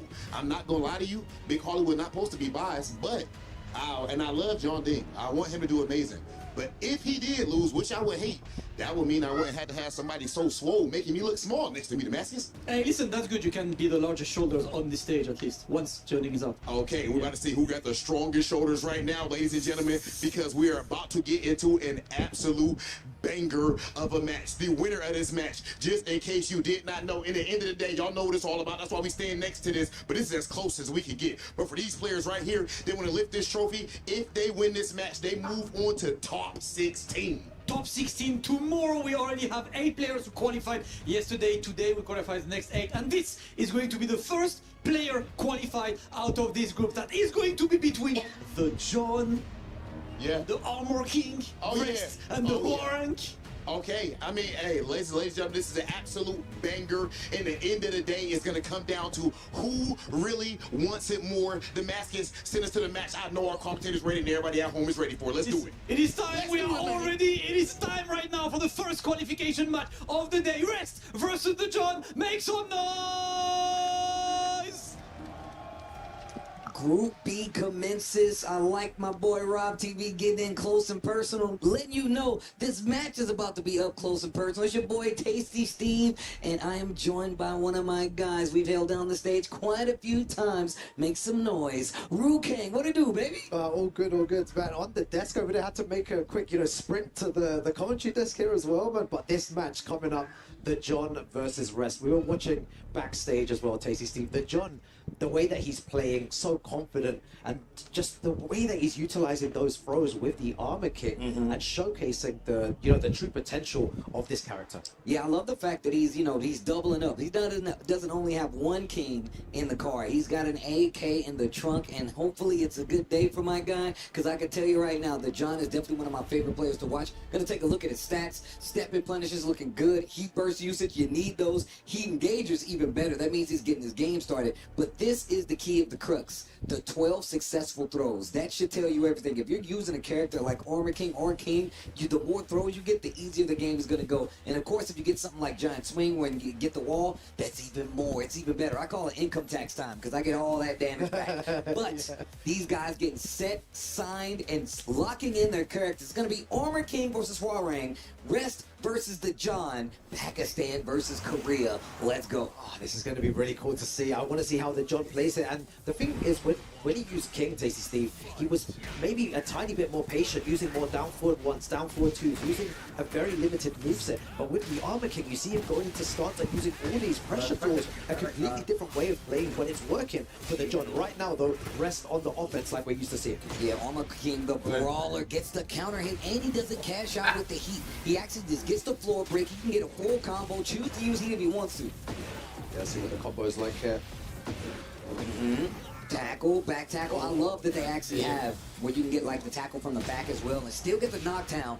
Big counter hit on the sweep. Gonna get a full combo. Possibly the wall. Oh, he goes all the way to the floor. Gets a shoulder at the end as well. Goes for the heat smash and the forward neutral too. Such a key move. He's been using that a lot of the time to start his offense off, and it's been working. Clean momentum. Power crush to stop the offense.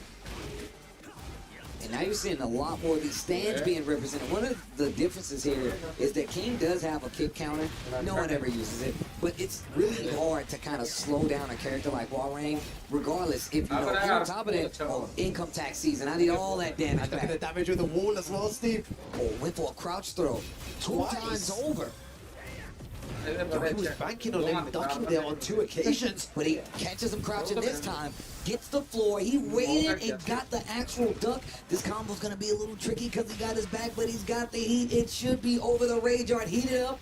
and put him in a coffin. That was Say his name. That was godlike, Tasty Steve. That was so good. And the crouch rolls, he did it twice. He definitely noticed something in the way that he's playing. And this is one of the best range outs in the game. My man hits the table. Like, oh, look at me.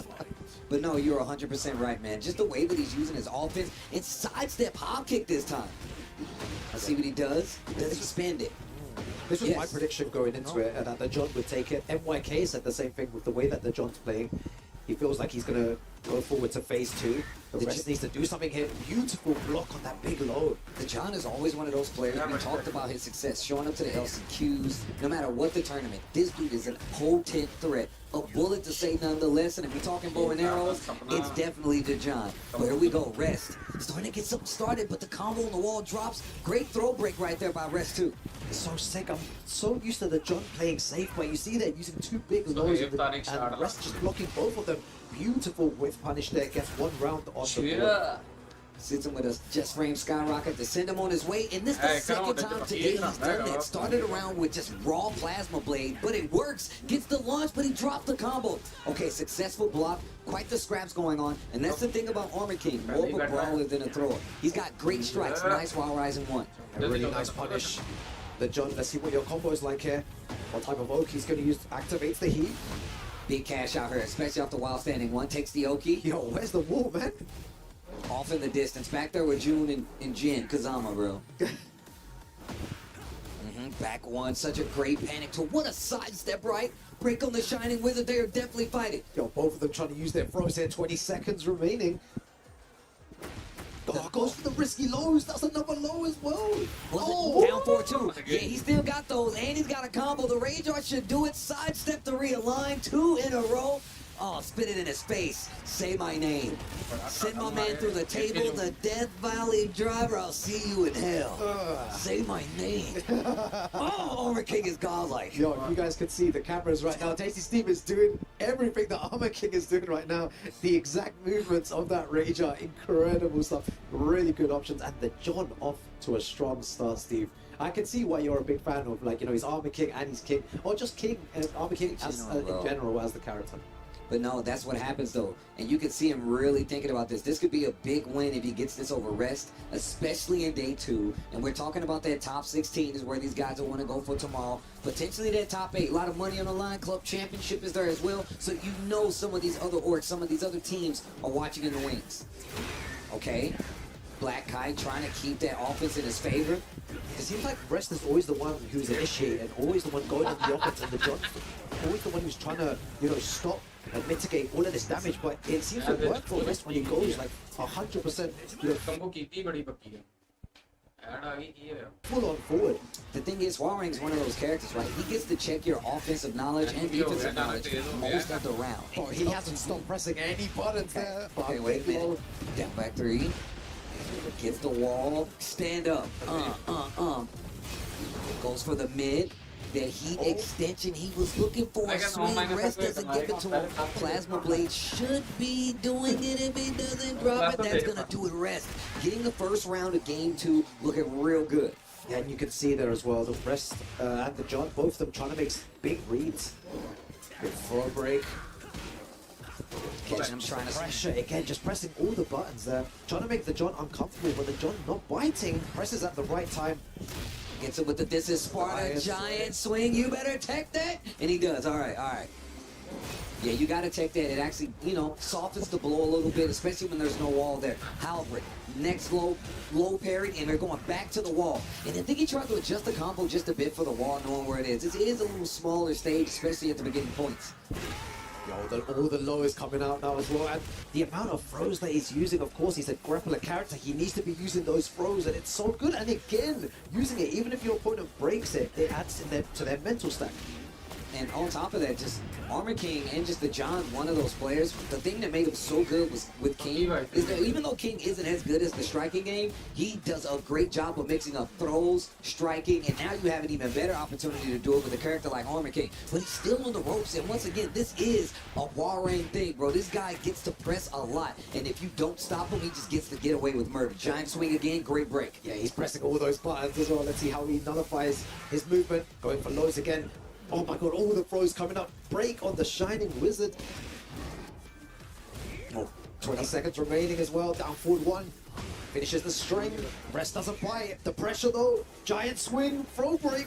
Oh, Halbert gets the low. He tries to duck, and here's that offense. And look at this. Oh my God, stage ducking. Get the wild rising 2 minutes. Drops the combo. Give him Rest a chance. And the down jab. Oh man. Incredible stuff, and that just shows why Tekken is so beautiful. Like 3 dash forwards from Rest, and then the jump just hard ducking because he knew about his timing, and then drop the combo. Just so much happening. Fighting games is all about momentum, catching your opponent's rhythm, even more so in a game like Tekken. Oh, giant swing, you can't take that. Look at the damage. Real close to rage right now. Oh, goes for the fuzzy duck there, manages to evade. Nice cancel. Rest wasn't ready, another giant swing. And look, like you said, these throws keep your opponents on their toes. The pogo stick, he would have put him through the floor. That's 2 games. 2 games on the side of the John right now versus Rest. Got the John looking incredibly strong. It's those throws. It must be suffocating if you're sitting there and you're having to break every single time. The 1+2, the 1 break, and Rest just doesn't have an answer right now to what the John is doing.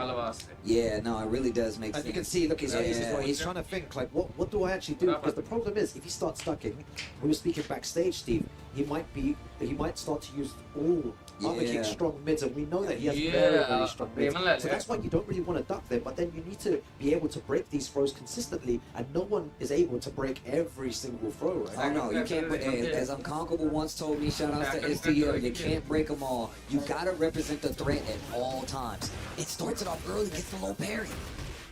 That's on the John side. He really wants to qualify for phase 2. Oh, nice up 4-1. Stuck on the wall once again. Low parry again, 2 low parries in 1 round. And then the pros grip him up. No break this time. Punch him in the back of the head. No, he breaks it. Okay.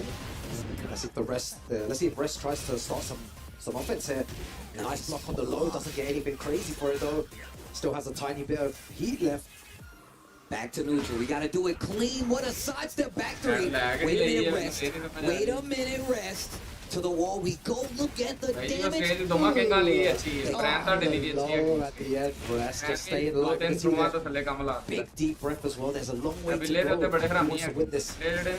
And we called out how, you know, knowing defense, your defensive options versus falling is really good. The John confident in a lot of these ducks, and it's actually got him these first 2 games, just calling out some of these highs he's going for. And just like that, staying crouched, gets the wall rising 2 and the launcher to the wall. No. That was so unlucky there. Activate teeth though. He burst still in control, breaks the 1+2. No break on the Shining Wizard though. Toe kick was there. And the down forward 1. He tried to sidestep or do something there. The John just controlling the pace of the game right now. Uh-oh, grip him up. Punch him in the back of the head. Thing though.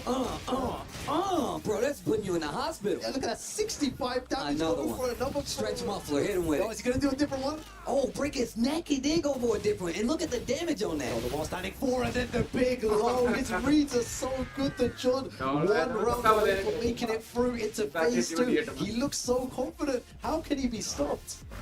Like I said before, I was telling you this. He was working on a Huarang himself for quite some time before he switched to the Armor King. So you know he's got some awareness of what he's looking for. Goes to the offense, gets the while standing 1. To the wall. Good carry. And then he cancels it to get the heat. Unstoppable right now. He's playing so well. Rest, what have you got? And he's got no heat left. That's what he's got. 4-4-4. Giant swing broken. He's still so persistent on those throws. The giant swing.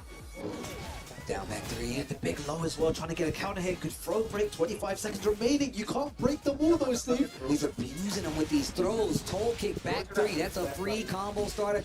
I don't think he's gonna get the kill, but look at the momentum though. Oh, he got the wall. Oh. Excuse me, you are dead. The John cashes his ride. This ticket is a one-way. We're going to phase 2, and the Armor King gets the job done. Rest goes down. Was it 3-0? 3-0. Incredible play. Just, I think one word to describe it is mesmerizing. Just the way that he was playing, the pressure with the throws. And we know that, you know, people who throw a lot, the opponent usually likes to dump, but he was catching it with those crouch grabs at times as well. So he was just timing everything so well. Whenever Horag tried to go for some sort of power crush or his own offense, then the big low, the big counter hit low would come. Incredible stuff as well. Just everything so well placed and well deserved as well. What a player the John is. Man, like I said before, he puts a lot on the table, represents all the options, and now he's got an option to win even more. But we're going to send it over. But of course, we got more Tekken 8 right after this.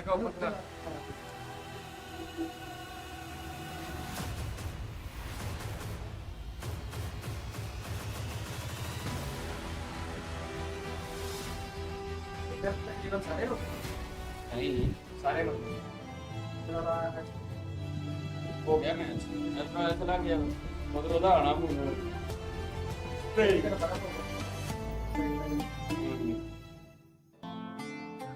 बड़े लंबे match है यार break का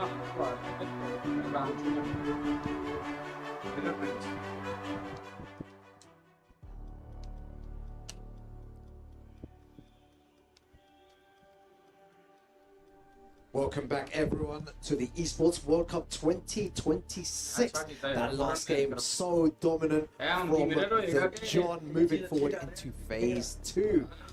But now we are going into our next game, another qualification match to make it into phase 2. Rayev coming in hot though with the win with the Falcon Rum against Low High. And going up, his opponent will be Ranchu there, sitting down. This is going to be an interesting one. Because Raif coming off that big W versus Low High, which was definitely an upset in my book. Both amazing players, but I definitely gave the edge to Low High. Raif says, Steve, stay on the commentary booth. Takes the W, clean 3-0 with that. Clean 3-0 with that. And now he's got to go up against Ranchu 2 times. Twice over. TWT champion. Will we get the mirror match is the real question. We know Falcon has been a character that Ranchu has said he's officially switched to. Raif, we just seen how well he's done with the character. So we might get the mirror match. Yeah, we might get 2 Falcon Rums there. And Raif, speaking to him, he said he still has the Jin ready if needed. So he will maybe try the Falcon Rum first, but he will switch to the Jin if it comes to it. So he's training both those characters. So I'm really interested to see how he actually does in this next match against Ranchu. Well, it's definitely, if it's a mirror match, then it's a knowledge check at this point, right? Oh my god. Obviously, both of them play the character, but it's about who gets their game started first and who has the answers to stop the other Falcon before it gets crazy. I think these guys are locking in on the mirror match. Falcon, bro, that's the character of the season, I feel like. So many people are switching over. Of course, yeah, and MYK put it perfectly earlier on today as well. At the beginning, everyone was saying Falcon is one of the best designed characters, you can sidestep easily. He has so many clear weaknesses. Maybe a very weak character in the game, but as we can see now, Falcon incredibly strong. After a while, we realized the true power of this character. Yeah, we're definitely starting to see it. And the thing about Falcon, great long-reaching buttons, right? That stand 3, we've seen it from every Falcon that's played. Great punish. Okay, and this is exactly what I was talking about. Knowing what you can and can't do versus the matchup, when to interrupt, and one I feel like the big things is who's going to take advantage of these lows. Oh, and as you mentioned, take advantage of these lows because not only are they really good, but they are super punishable. And if whoever gets that block, they're going to be able to do something big. Exactly, yeah. So it's going to be interesting to see who actually blocks it first. But it seems like no one is willing to block low at the moment. All of these lows hitting, and the first one there as well. Very good stuff by Ranchu. Okay, gets the knockdown, free follow-up with the 4-4-1+2. Charge it. Garuda's there. Goes for the safe option, the mid. Wait a minute, Raif answers back clean, gets the explosion, taking one of the hazards off the table. 1 round apiece here in Group B. Raif still feeling himself. Both of them starting off a single jump. Oh, that's going to be huge damage as well from Ranchu. With the blue stuff on it as well. Let me get the wall. Big damage. Good up attack. Oh, he ducks the second hit there of the 3-2. Oh, key engager and those lows, and that's one way to retaliate if someone is throwing out too many lows or throwing too many buttons. The rage out there, great call out. Especially if you don't have any idea behind it, where it's like, what is he gonna do in a follow-up? His life was low, he's gonna get a chunk of life back now, and he's got heat, maybe to cancel.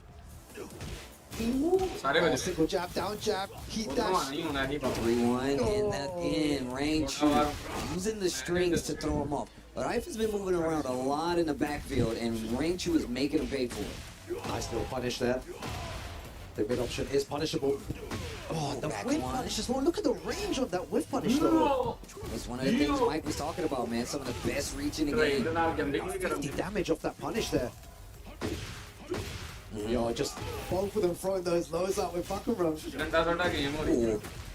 Gonna convert. Has good wall positioning as well, goes for the lows. Oh, very nice. And gets him in the end there. Rangchu just showing that he's one step ahead of Raif. Like you pointed out earlier, Steve, you're right. The lows are playing a big part in this. Who's able to block those key lows? It's all about the defense in this matchup, man. We know that obviously Bakuram definitely finds a way. He's got that Garuda power up as well, so you can't let it really get started. And then it's like a true guessing game. But Rangchu getting the dub early on. Do we see a character switch on the side of Raif? We didn't see the screen, so we don't know. Let's see. Yeah, I did say that he has that Jin locked. But he's just sticking with the Bakuram here. He believes in his character. That Muay Thai style looking real prominent right now, looking real potent. They both move the same way as well. It's both of them thinking exactly the same way. Engage. The front foot again. 3-4, mixing it up. 3-4-4, going for the feint, and now giving a lot of looks to the wall. Rangchu in trouble. Back on the ropes. Big life lead on the side of Raif, and the running knees have been doing damage, not only just in this set, but in that first set as well. And this is the thing, Raif is just the character Bakuram forces you to guess in these situations, just constant. You're guessing every single time. So you need to have a sharp mind to be able to keep up with all of this. Again, just another guess there. Is it going to be the mid? Is it going to be the high? Rangchu in trouble, down around in the second game, even though he does have the set lead. Delay on the string, catches Raif peeking, trying to hit a button, maybe a movement. But Raif does a good job of keeping his back on the ground and just looking for different options to get up and not put himself in danger. Oh, he's going to get punished for that. Okay, big damage there, almost 50 damage. Oh, and I told you, bro, the running threes. The running freeze. He is taking full advantage of it. He knows that you're trying to fight in the scramble, so he's like, you know what? I'm going to use this move. It has pretty good properties in the sense that if you try to jab it a lot of times, you're going to lose. Have that power. That's exactly what I was talking about. Yo, so many running frees, though. The minute you get out of range, and it's kind of like Jin using 4-4. Instead, he just uses running 3. Closes the distance, puts you back in range for some of these big normals that Bakuram has on the table. And look at the speed that they're playing out of the rage up. Something interesting is that they're not going for as many lows as the beginning. And the minute that Raif went for one low, it's like Rangchu remembered that he has lows as well and just hit him back with 2 lows. So they're very vigilant at this moment in time as to, you know, using those lows. They're not sure when to use it. And now they're just going back to those lows, and the mid option there, Rangchu staying alive. Okay. Yeah, Raif as the animated. 2 rounds to 1 in the second game, right? Making this a very much contention. Okay. Oof. Keeper's gonna find his mark. Rangchu in a good spot right now. And running freeze constantly. Is the big up. Nice conversion, right? Gonna take him to the wall. Gonna have good wall positioning here. He still has heat as well. Goes for the low. Again, just suffocating pressure. Running free. Oh my god, just constant guessing every single time.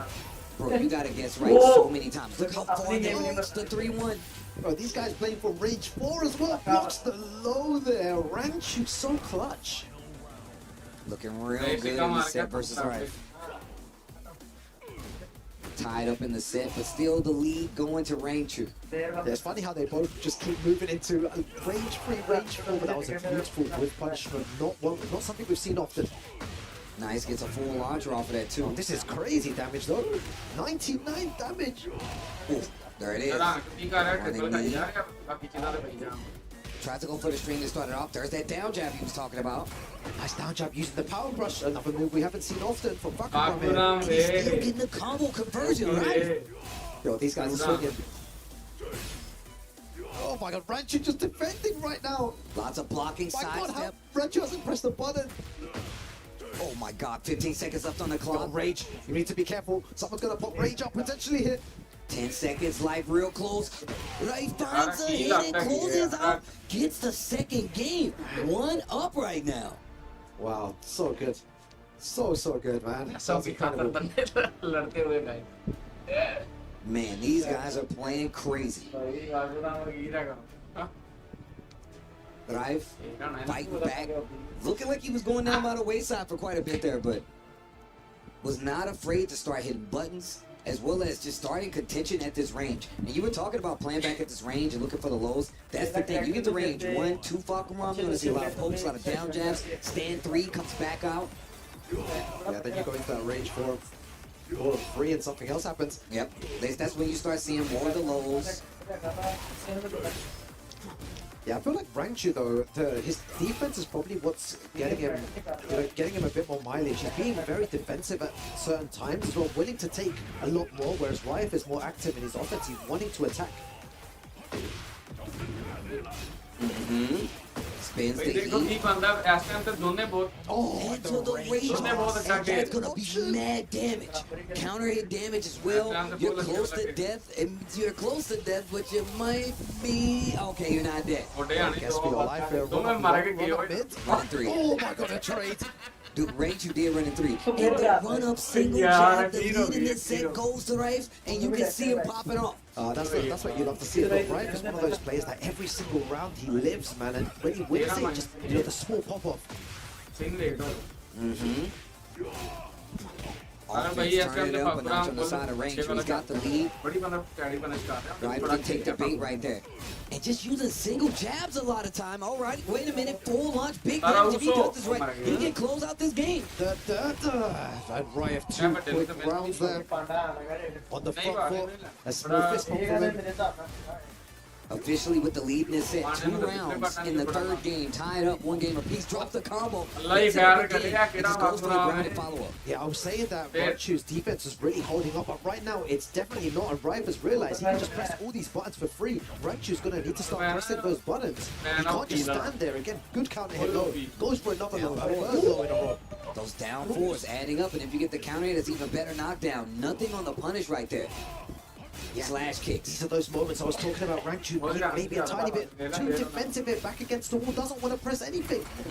Power crush ducks it, and that's why you don't want to press anything. Threads the needle with the punish. Rangchu back in it, 2 rounds to 1 in this 3rd game. A lot of back and forth in this mirror match.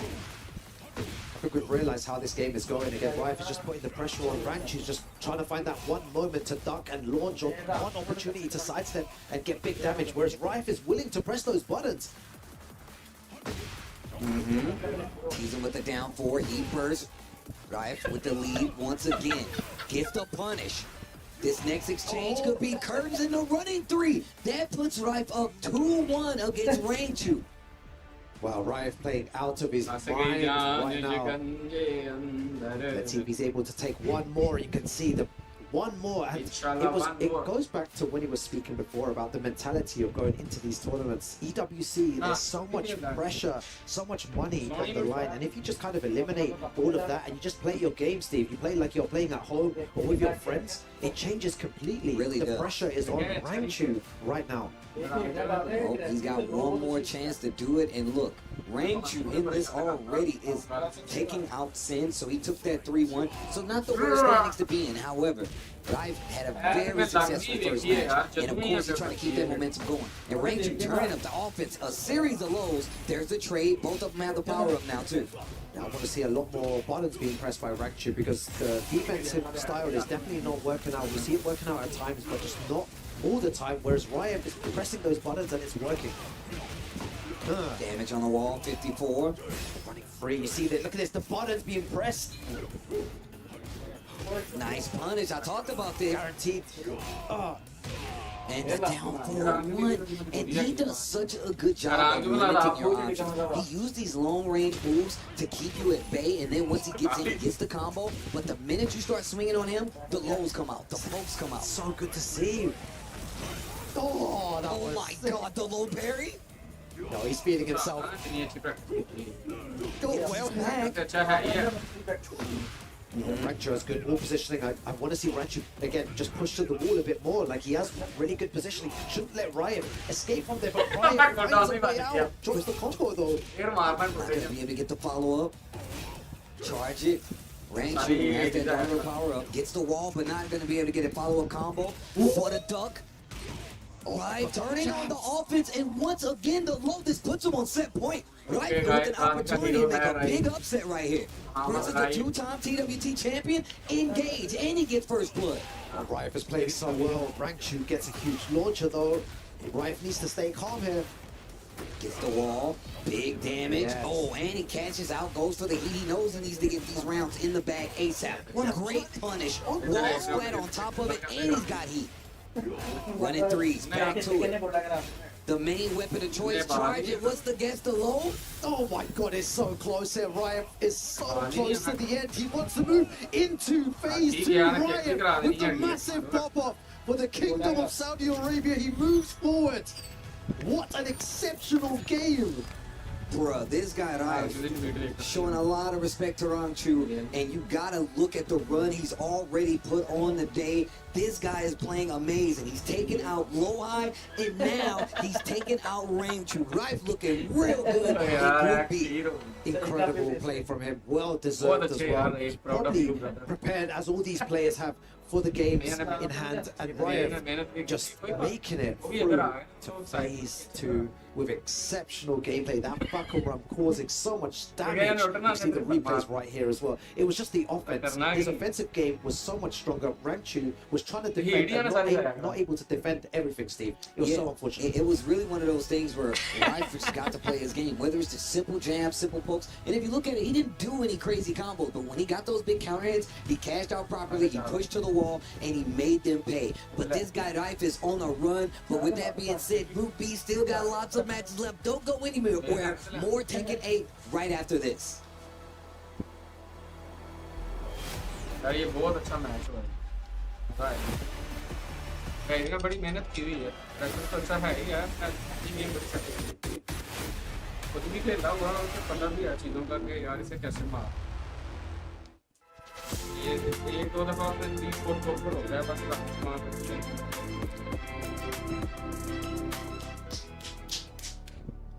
Oh my god, what a great game we just witnessed before, but the action doesn't stop here at the Esports World Cup Tekken 8. Day 2.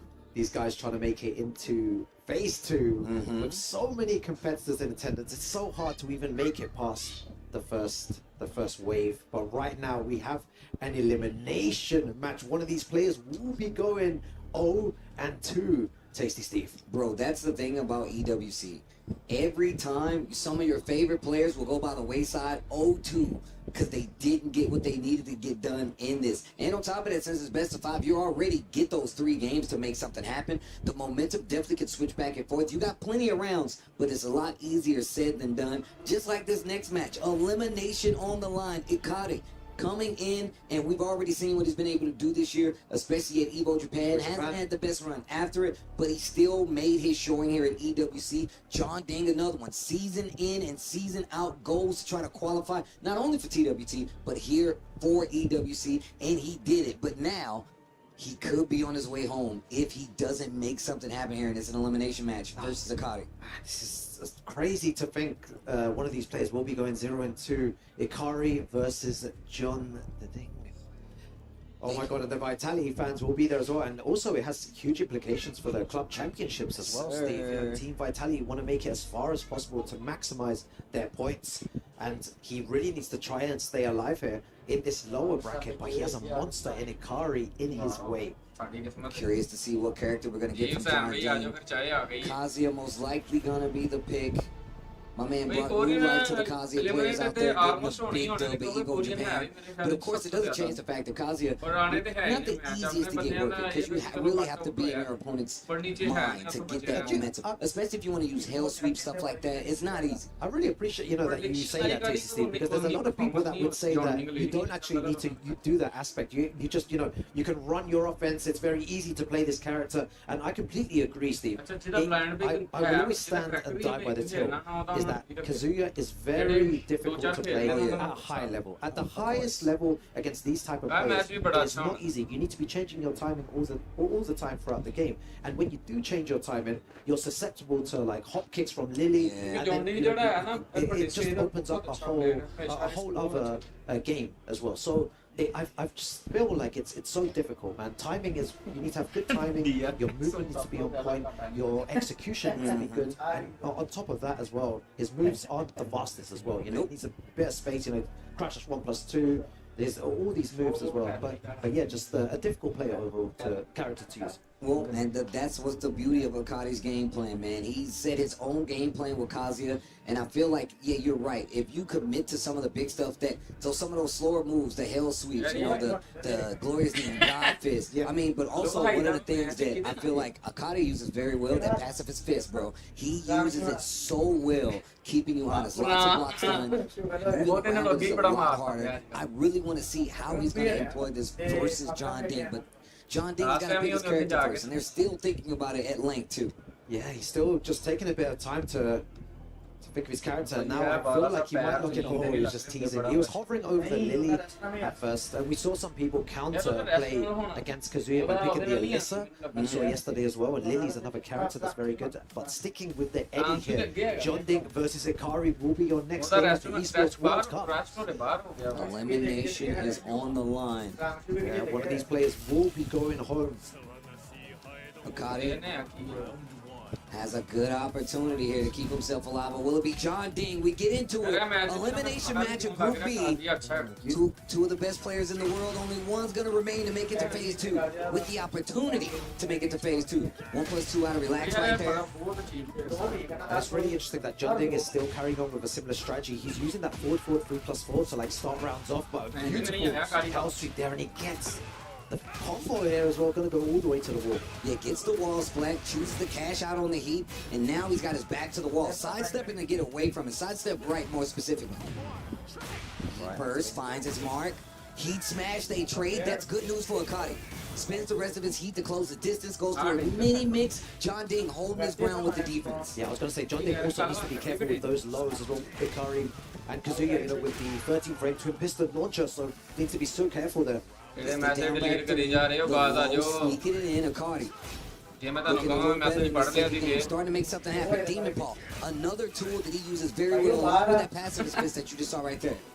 You were saying the crush 1+2 and the electric, the sidestep. Has to change up the combo. Yeah, that's what happens. Got a little bit off axis, but getting that first electric is a good sign because that means you can get a couple more. Nice power crush. I love that move. Handstand, trying to go for the mix. Back two, he stays ducking. Gets the big launcher, the balcony can't break John Ding. Yeah, the duck there is so good. Oh, he just takes the unscale, keeps the upstairs, and that's one of the John Ding favorite go-to tools. He sees you trying to scramble in the backfield, knows your life is on the line, and he gets a free mix after it. So what am I going to do? Even if you block it, I get relaxed, and I get a big steal. That's so good. Oh, and the twin piston punish there as well. Goes so good from Ikari. Getting a nice 63 damage. Oh, he's going to evade that. That was so good, and he's going to get the wall splat as well. The handstand sidestep, bro. I feel like it's so much better in this game. You start to see so many more Eddie players use it, and it works out. Wow. Gets cleared. Oh, big damage, John Ding. And you can hear that Vitality crowd wake up out there. Yeah, all the Vitality fans have come to support John Ding, support their boy. Yeah, he gets the down forward too. Sorry, Kari, they're trying to go for a down forward too as well. Just like wave dash there to see what John Ding's doing. Engage. Guaranteed damage. Down forward two. Man, using so many other stances, man. My man John Ding created the gambling, bro. Yeah, you've been seeing it for years now as well. Kari, how do you fight back to those sides of electric? Is it all going to mess up your combo? And still, just get something off of it, but he tries to move. Oh, wait a minute. Oh, he's just going for a small wave dash. And you said it before as well, the use of that move. Ikari is so good at the wave dash as well. That's what you need. I feel like with Kazuya, another thing that's very important is confidence. You have to be so confident with this character. especially going up against somebody, a player like John Ding, who obviously has experience versus Mishima's. You know he's fought this matchup before, so being able to call out some of the big stuff that not only Akali but Kazuya has to do to get his game started. Big combo after the balcony break though, unscaled again. Nice damage afterwards. In big trouble here. Goes for the low and John Madinga, goes up Madinga. 1-0. The Vitality Madinga fans chalega, go crazy and they want to see him go forward. John Ding looking real good right now. My man had the slyest smirk, like, yeah. Yeah, we're going to go forward here. We're going to win. All right, let's see. What's the option switch up? But I do like Akali starting to get it, like his game plan going. Not afraid to do hell sweeps, which is something you really got to condition your opponent to like fall for. But he started the first round, had the awareness to get the combo, and tried to go for it again. And I love him using wave dash to get the actual mix on that passive space, as well as hell sweep and demon paw, just putting it all on the table. He's showing you different looks, so that means you're going to be a little more afraid to just be in his space. No option there versus the throw out a handstand. Of course, it is unbreakable. Going for a few more electrics. Again, John, they're just trying to get those plus frames and force him into 50-50 situations, and it seems to be working. Handstand, gets the hit again, needs to be careful. What's the mix? Relax. And that's why you saw him do it at the end of that first game, is because once again, even if you block it, he still gets an opportunity to go in and relax. He can handstand out of it, he can go for moves. So good. Alright, the hell sweeps are starting to come out. Oh, and the electric, he catches John Ding sidestepping. Let me get the wall. Need to take advantage of these situations though. He drops the combo there. A bit shy of the wall. John Ding fighting back, and he's got heat gonna cancel. I like that. Take the opportunity you can. Force the mix down jab, and now he's got a chance to play with a little bit of heat left. Yeah, I was going to say he's not been using forward free a lot, and he uses it very sparingly, but both of them have landed. He should get up. Oh, mix-up time again. We talked about the 50-50. Akari just not sure what to do at the moment. Uses the down jab. Oh, he gets the tailspin. Wait a minute. Okay, into the rage right. This is pretty smart. You're going to get your life back. There's no heat on either side, so you don't have to worry about it. But of course, he zaps that life bar. No recoverable life. That means this next mix could be curtains for either one of these players, especially if it's a launch. Oh, Neji's still alive, though. Oh, and the punish. Oh, man.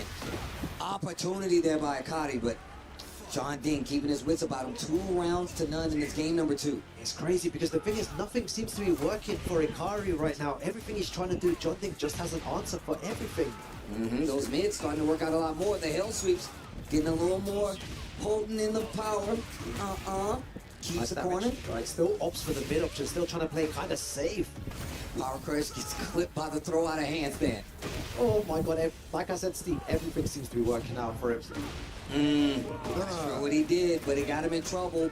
And he has heat as well. It's not looking good for Ikari right here. All the Kazuya players need to send him your energy. Wow. Oh my god. And he got a combo off of it. Somebody hit me with the digital scissors. That was so sick. That was so big brain. And he stopped the combo because he knew the last hit wasn't going to hit. Punish? Okay. And I'm not sure what that was. Maybe he was thinking he was going to sidestep or something. Maybe it was a misinput. But good work on Akari to know that he can punish it, goes for it, gets the round, stops the momentum, and now he's looking good in his 4th round. And the biggest sometimes it just takes one moment, Steve. You've seen it a million times where just that one single moment changes everything. The momentum can shift in a block just like that. Heat burst down jab to keep the corner pressure. Taking more risk with those lows now. I reckon Akari's going to start picking up on that guaranteed damage afterwards. Jingle level 1. What a series. Gives him the life lead. What's the mix? Sneaks in a couple of lows. Needs to be careful. He's been showing the throw. Nice block and the punish. Akari's got a chance. Yeah, that's why you need to be careful when throwing out those lows. 15 seconds remaining. Tried to go for a hell sweep there, but John Ding 1 step ahead. Always, Ikari isn't sure what to do. Anytime he gets some sort of momentum against John Ding just shuts it all down completely. It's like, you think you're getting momentum? Bang, it's gone now. He's been doing that since the beginning of Tekken 8, right? And even if you go back to Tekken 7, he's always shown he likes to have control of the rhythm, right? Rhythm, dance, you see what I'm saying? Yeah, I mean, really does try to keep that momentum. And on top of that, he really puts you at odds because you're not sure, like, when is he going to swing? Is he going to go for the low? Is he going to commit to this relaxed mix-up pressure? And on top of that, he's using a lot of handstand, power crush, calling you out. From handstand. It's working out. Ikari has no answer at the moment. There's some hope there. There's glimmers of great play from Ikari, but John Day just one step ahead. Always ahead. We're going to the Elegant Palace elimination match. They're going crazy over there. Yeah, I can hear the drums too. Akari has to do something. He needs to get this momentum back in his favor. We've seen a few rounds kind of work out for him. Great punishes. The hell sweeps, largely successful. But John Ding has always turned the tide and brought it back. Using that back one, teasing, and still gets the launcher. Yeah, that's the thing. Ikari, it always looks like he's about to go in, about to start this 50-50 vortex with Kazuya, and then John Ding just stops it, and right now it's exactly the same thing that's happening. I will say Akari does a great job of recognizing when he has the momentum, when he has the hit, and putting the brakes on it. Nice block. He needs to make this big, but the wall might mess up the combo just a bit. He got off the wall. Heat smash hits. Oh my god, combo video stuff. What's the mix? Holds his ground. What a call out. Gonna get the heat dash. He cannot kill. Oh, what was the triple jump combo?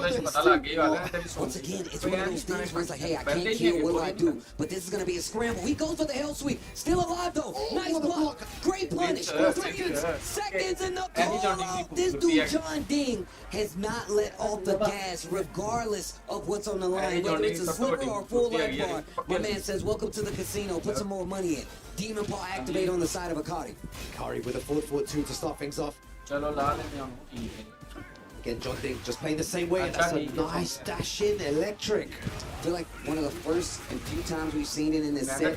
But John Ding, if he wins this game, if he gets 2 more rounds, this will be the end of this set, and Akari needs to get something on the board. Double balcony break? Maybe. He goes in to relax there. Unscale. He opts to keep the wall. Very good decision as well. What's the guess? Calls it out again. And he got the counter hit. You gotta rage right. Don't play with it. Don't play with it. Have to rage out here. You have to. You have to. You have to. Do not play with your food. Yo, he hit it with the upward board again? Second time. Bro, I'm gonna tell you right now, I think that's the first time I've ever seen somebody use that move in Tekken 8. He's still alive. What the? Oh, God, the back two. Bro, I was looking at you. I was talking to you right there, and then you were like, he's still alive. I was like, wait, the 1 pixel remaining there? Okay, engage. Heat burst, handstand, dodge, gets him out of trouble with the sidestep, but it makes for an exchange. Yeah, ducking the second hit of that wall standing. There's that handstand. Yeah, the fast frames, you were right. He's constantly going into handstand, trying to mix Akari up. But I like that. Using the power crush, more electrics, and look how successful it's been. Gets the re-up on the wall. Oh, he's going to punish that as well. That's really dangerous because the wall's right there. Oh my god, the mix-up still goes for the low. And you gotta look out for handstand too because he's got that throw the mix on the wall, man. It's almost unbeatable. John Ding, unbeatable, looking good. Final round if John Ding can take this. Akari is definitely fighting. Great power crush. And they've started to pay a lot more in this game. There's the electric. Yeah, anytime that Ikari gets some sort of momentum though, I'm always scared to see this because look, Ikari has such a good life lead here. It should be Ikari's round. Goes for the hell sweep. Using a tracking move. Finds his back against the wall. He needs to find a way out there because John is going to take advantage. He's trying to realign. And he's gone to that move so many times. And every time John Ding has blocked it and brought it back from the tail end, what's the mix? The low just to take the hit, staying crouched. Akari trying to compose himself. Ikari's trying to stay alive. Tasty Steve. It's not looking good though. Final few pixels. Punish! Oh! There is no way that just happened, but John Ding moves forward here, eliminating Ikari from the tournament. He was just out of range of that twin pistons. He had the right idea there, but so unlucky. And John Ding moves forward. I am no Kazuya, alright? And correct me if I'm wrong. but he could have did tsunami kicks, but it would have put him back in neutral, so that means he still would have had to fight the mix. We've seen how John Ding has been approaching the mix, has way too many buttons there. Of course you're not going to be sure about it, but that situation, is this that last round? Yeah, Look. Yeah, I hope they show this. So then He blocked the crouching. He 100% And then this one, Tsunami. Oh. He could have. I understand though. He could have did tsunami. He would not have died. It would have reset the situation, and that is the reason why he went for something big. Maybe thinking he was gonna stay ducking. Regardless, that's gonna be the end of the road for Akari. John Ding stays alive. Vitality. I know they're happy, but that does say a big thing. But with that being said, I'm gonna send it to the stage where I think we're gonna get a key crush.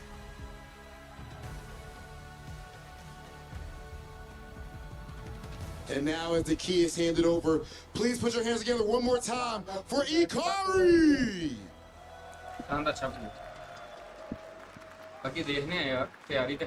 Now, of course, here at EWC, we have a tradition. This is the first one of the day as a key is going to be crushed. John Ding, congratulations. One more in order to qualify.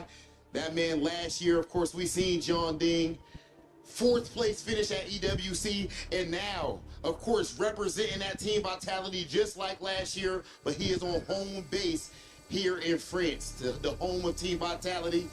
As Ikari's key is being crushed, something John Ding is used to doing to his opponents. It's beautiful, but it's dark at the same time. But only one is able to move on. John Ding with a big time performance, and he only needs one more. He has let it be known that he cares even more about scoring points for his team than he does about his own solo career. That just goes to show you his dedication, and we just saw that passion right there on the stage. Let's keep things going with EWC 26. Human body was built to move, not trapped at a desk in one singular posture for 12 hours a day. It's time your chair evolved. This is Secret Lab Titan Evo. Ergonomically engineered for you, gamers, hybrid workers, artists, backing your every move. Welcome back, everyone, to the Esports World Cup 2026. The Tekken 8 action doesn't stop. We've got another elimination match. One of these players will be heading home. Sin versus Lohai in this next Oh my God, Lohai already on the ropes. We saw what happened. And look, I love life, you know this, but look.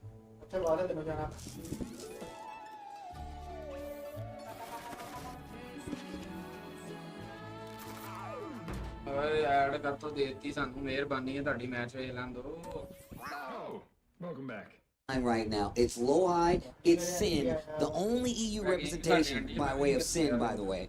But of course, Lohai, the TWT champion, who hasn't been faring the best at EWC. But what can I say? That's what happens at EWC. The air's too thick, the pressure's too high, the stage is too bright, the money is too big, the trophy is too shiny. It literally takes you out of your game. But of course, the goal is to stay composed. This next game, Sin versus Lohai, best of 5, first to 3.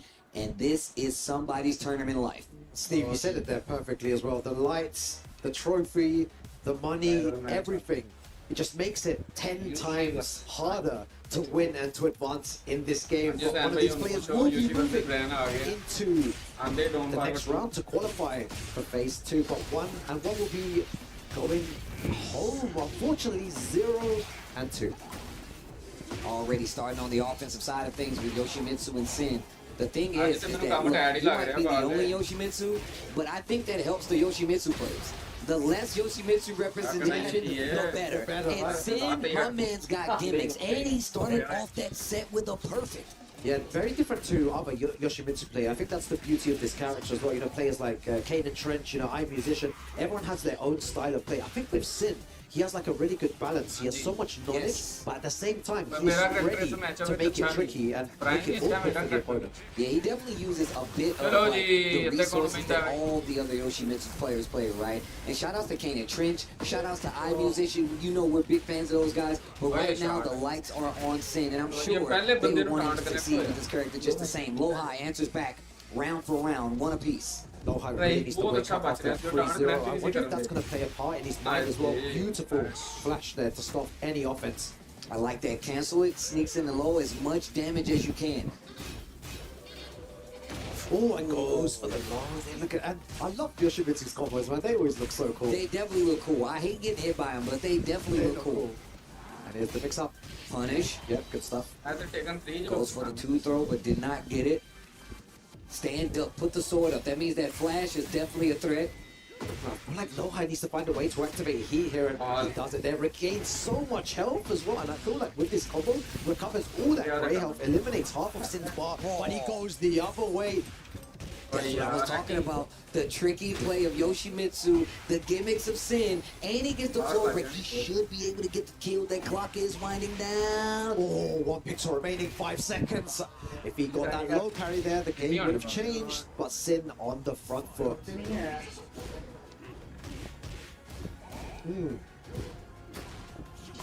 Nice blocks. Just mixing them up, Lowhigh trying to find the right opportunity, down forward one, and he baits out the flash, and that's what you want to do. When a Yoshimitsu player is starting to overcommit to the flash, you need to find a way to bait it out, and Lowhigh punishes him severely for that. Wow, just gets up and does it. Yo, you like EU style Tekken, Steve? I don't know about that, bro. I don't know about that, bro. This is the EU style, man. It would have got me, though. I will say that. I would have been tilted. Just woke up, hop kick. Oh, wake up while rising one. This round could be over. Okay, all right. Okay, Lowhigh. Still fighting. My man, no headset on, by the way. Taking in the sights and the sounds of EWC while he's playing on stage. Yeah, Sin really needs to try and get this for sure, because the thing is, you give Lowhigh a bit, he's gonna run away with it. He got the orbital, but wasn't ready for the hit, so no combo. And that's one of the reasons we're looking at the combo from Yoshimitsu and Sin right now. Oh, so good. So close as well. And this combo lasts forever. Gets a little bit of life back as well. Sin is pressing all the buttons. Lowhigh just trying to find one opportunity. He's threatening with the orbital hill as well. The cannonball. Looking for a reaction out of Lowhigh. He's playing the defensive side of things. Playing in range 3 and 4 because he knows there's got to be a big commitment by Lowhigh, by Sin, if he wants to make something happen. And that was a bit of a bait. Had a power crush behind it just in case you didn't play. Great layered strategy there from Lowhigh. He gets a game on the board. Well played. Yeah, I think that one thing that's really important about Tekken that I've started to notice right now is the usage of Power Crush, right? Even if it's just being used at the right time at the end, like in that situation, you always need to be very vigilant when approaching opponents, because that Power Crush can come out at any time. Yeah. But when you least expect it there, you see that Brian going for the Power Crush and winning the round. Oh yeah, I forgot they got a special intro. Yo, we got to let these intros rock. That intro is one of the best as well. Definitely. Nice, small punish there. Machine gun blow. All right, let's see what Sin can do here. We know how much damage he's caused around EU, around the world. It's a huge achievement to qualify for the EWC as well. Dude, Sin this year has actually been playing amazing. We saw him quite a bit last year, but this has definitely been one of his breakout years where we've seen him succeed as well as qualify for EWC. It seems like he's trying to play a bit more tricky now. He's using those spins a bit more. But Lowhigh just stop cold, man. He's just, defense is too strong here. Look, if you guys are new to Tekken, I implore you, turn on Lowhigh's stream and watch how many characters he plays and the level that he plays them at. Brian isn't his only flavor. My man's got a bunch of them. To the wall we go. Nice punish. I like that cannonball straight. Lots of blocks done. Keeps that positioning on the wall. Using the spin to switch the position. He first gets him out of danger. In the orbital, it still trades, though. That's a tricky one. And this is what I was talking about. The Power Crush at the right times. He's used it 2 times, and both times have hit from Lowhigh. The Beyblade gets the counter hit. Re-wall splat. Oh, this is where the tricky stuff. Oh my god, the tricky stuff. The low. Oh, he got it back forward to Mock Breaker. I was about to say, Sin is in such a good position right now. He also has heat. I don't know if he's going to want to activate. And that was so smart. Because Lowhigh sidestepped twice there, maybe thinking that the heat burst was going to come out. Instead, the down forward one. Sin stayed alive. And I'm glad you talked about the power crushers, right? Super offensive game that Tekken 8 is, sometimes your only option is the power crush to alleviate the pressure. But it also, even if they get this small damage with punish wise, nice break on the 1+2, it's still something that you make them think about. Nice sidestep! Yeah, he's done that on a few occasions now. And this is my favorite part. When the back is against the wall, you know, he has endless tricks here. What's that important? Yeah, you gotta be careful. Yoshimitsu has some very useful unblockables, which are back to the wall rainbow drop. My man says no thank you to the Skittles. Nice block. Great option. The Fubuki needs Sin. That is another similar situation as before. Trying to sidestep. Maybe he thought the heat burst was coming on 2 occasions. Sin not popping the heat. I would have heat burst, I would have died. Wall damage. Flip him over, cook him on both sides. Small punish. It's going to activate, of course. Oh! Not close enough. Knocks 2 times and runs away. Like, Lohai is finding himself in these really bad situations. You don't want to be there against Sin, against Yoshimitsu. He actually looked out in that scenario because that unblockable was there and he could have been on his way to death's door. But he's still there. Back to the wall. Unblockable again. The toe kick. Oh my god, he gets the counter hit. This is going to be humongous damage, Steve. Oh. He dropped the combo, ran up and reset. God. I don't know why I didn't go for Rage Art, but it got the job done. What do I know? Oh my god, Tekken 8 is so 60. Bro, okay, big counter hit. Wait a minute, Lohai is opening up the floodgates now. He's getting a lot more hits and he gets the wall. Watch the damage. Takes the Oki. Goes for the taunt setup again. Sin is tech rolling all the time here. And look, me and you both know, one of the things you don't do versus Brian is tech. Oh, kangaroo kick. He has to do some sort of crazy mix-up here. And goes for the big low again. So unfortunate, doesn't get anything with it. Oh, the heat burst.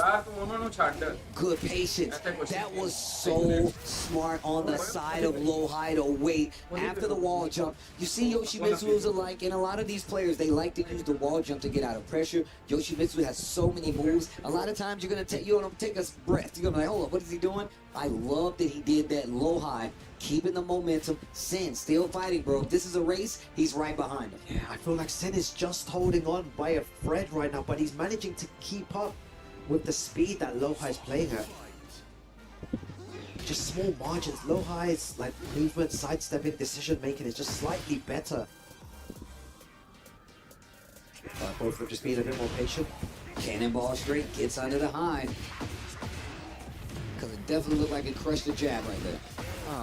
Takes the Oki. Man, Sin is taking a lot, you're right. Yeah. He's playing a very dangerous game. You figure as a Yoshimitsu player, he'd not be teching. But, you know. He's teching so much as well. It's not working out in his favor. Lohai, just one final mix-up here. Just one down forward, one down, or one power crush again. All these power crushes are hitting, Steve. He's doing it at the right time. It seems like he likes to do it at the end of rounds when he knows Sin needs to press a button. I've heard about this strategy before, and it's really good. When at the end of rounds, more than likely the opponent is going to press, try and make a comeback of some sort, and then Lohai just throwing out that power crush. And the orbital. First time he got the combo. First time he's got the combo. He's landed 2 of them, but not prepared.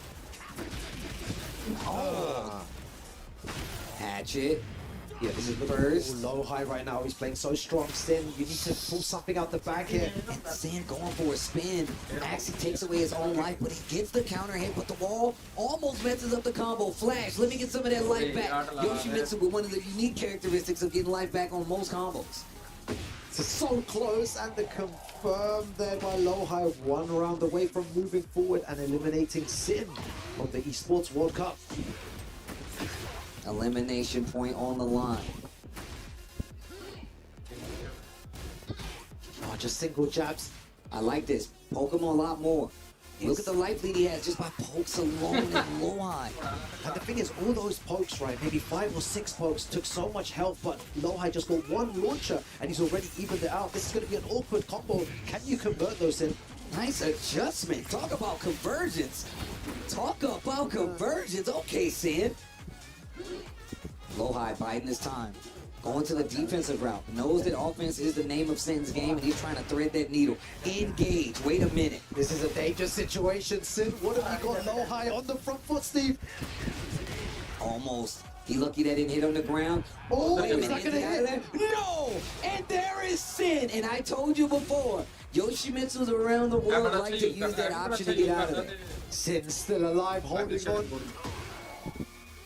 Oh, and too much tech. Oh, we spoke about that before. Sin needs to be careful.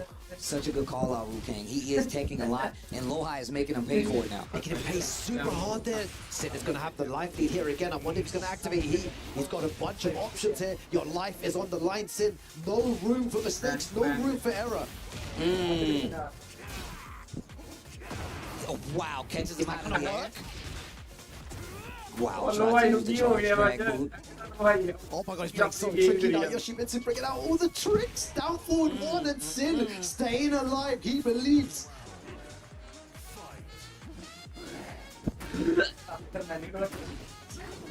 Oh my god, just out of range, dude. Sin on the verge of going down just a little too eager to get that, and this is where Sin has an opportunity. That's a huge launcher. Back against the wall, dangerous situation. I don't know what type of mix-up that was. Still spinning. Definitely takes his life. Slash kick. Oh my god, this is intense. No high, not pressing any buttons. Oh, he ducks, he doesn't punish. Just a little too slow. Sidestep works this time. Sin's got an opportunity to get around a match on the board and can send us to more games, but he's got to close out this round. And it's only 16 seconds left on the clock. Cannonball straight. Oh, this is crazy. Sid needs to find a way back here. He's on his final life. Goes for the flash. And that was the wrong option, Steve. Goes for the Rager. And Lohai advances. One mistake is all it took there for Lohai to progress. Sin, so unlucky. Commiserations to him. But Lohai just a bit too strong. And what a call out on the down four into flash. He knew it was coming. And then straight up jabber. Look, the thing about it is that the way that Lohai was playing right there, and if you go back and look at those games, Sin was in contention most of those rounds. He started off with a perfect, and he still was not able to quell the fire that is Lohai. Sin, unfortunately, will be getting his key crushed. Lohai still has another chance at life, but with that being said, we got to go watch some metal get destroyed, and Damascus and Rob TV will be leading the way. Thank you guys for tuning in. I'm going to shed a tear watching this key get crushed. Let's send it to the boys on the stage.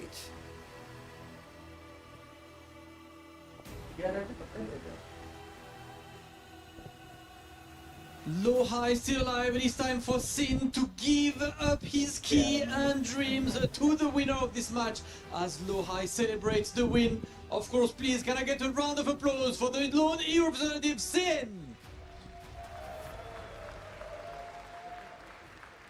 Meanwhile, Lohai joins me right here to get his first key crush of the day. He will need to crush a second one if he wants to validate his ticket to tomorrow's top 16. The key is being set. The key master is giving him the quick security, and now it is time to get that key destroyed, to make it pop and to make it loud. Let's hear this one. This key marks the end for Sin, but marks the continuation on Lohai's sides. Ah, there we go. GG's to Lohai, and unfortunately, Sin must bow out of this one. Lohai continuing on this. We will see more of Lohai. GG to the players, of course, and Lohai is already escaping before the key. We must give you the end. Lohai, congratulations and GG, and we will be back with more Tekken. 2 more matches going to qualify, and maybe a couple more keys destroyed by Lohai. ਆਪਣੀ ਤੁਹਾਡੀ ਸਲਾਮਤ ਹੋਣੀ ਆ ਤੇ ਤੁਸੀਂ ਕੋਲ ਰੱਖੋ ਉਹਦੇ ਕੋਈ ਹੈ ਸਿੰਗਲ ਲੱਗਦਾ ਨਾ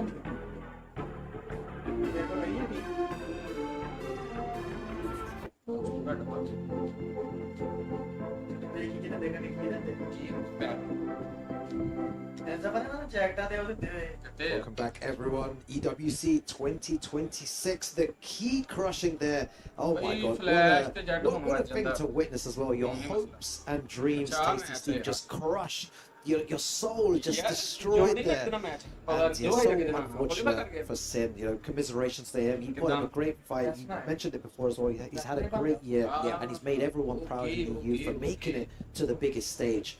but so unfortunate for him to go down. Yeah, somebody's got to fall by the wayside. But once again, you're watching the best players in the world go up against the best players in the world. Somebody's going to go 0-2. It just happens. I'm sorry to say, if you're new here, it definitely happens. And it takes nothing away from these players outside of their, tournament positioning. However, these guys are going to meet each other somewhere else, somewhere down the line, in another country, another tournament, another bracket, and they will be thinking about the last time they played, which could be EWC. But the show must go on. In the next match, you see it right in front of you. Ranchu, John Ding, decided match. Another elimination match. One of these players will be going home. And John Ding, we spoke about this before, maybe the pressure on this guy to perform well, team vitality, looking for those points. They want him to advance as far as possible, ideally win the whole tournament. Yes. But it's going to be a long road. He's already got through one hurdle. Now another one in his way in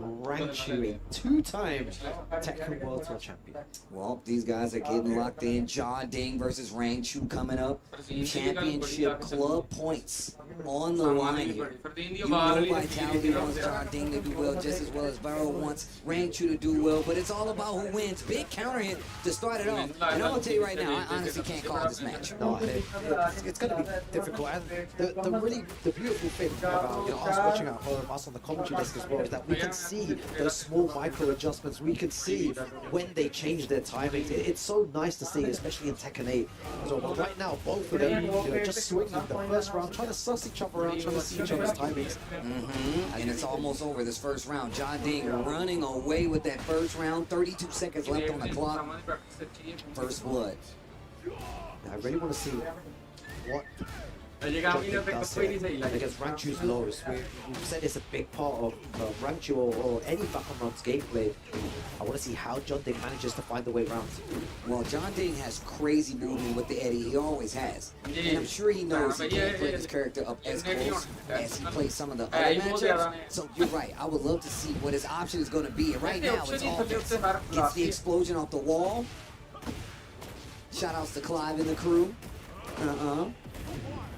He burst. Like that, taking a little bit of the Oki to sneak, push it to the wall. And because of that stance, he has a little bit more tracking on the follow-up move out of relax. And look at this, nothing but offense. Nothing but offense. 2 rounds straight so far here. Yeah, I want to see some more strengths come out from Ranchu here. John Ding just running away with it. Stage hazard, get the explosion. Drops the combo though. Doesn't punish that low. Down jab there. Again, Ranchu just being really defensive, waiting for John Ding to make a mistake. And we saw that last time. You said one of the things that Ranchu needed to do was up his offense because he was playing defense too much. And I think you're right. Playing against a player like John Ding, you can't let him just play the up. Yeah, constantly. And John Ding, the level that he's at as well, you cannot do that. Dashing forward, looking for something. 15 seconds remaining. See him priming with that down forward too, because if he got the hit, it would have been a clean launcher, but he's only got 10 seconds left. The 1, 2, 3. 6 seconds left, and once again, we saw Tekken Master use their string to close out a bunch of rounds just in case they try to down jab, they get clipped in the process. I like the option, but I also like the answer just to go for that string to close out. Yeah, that was sick.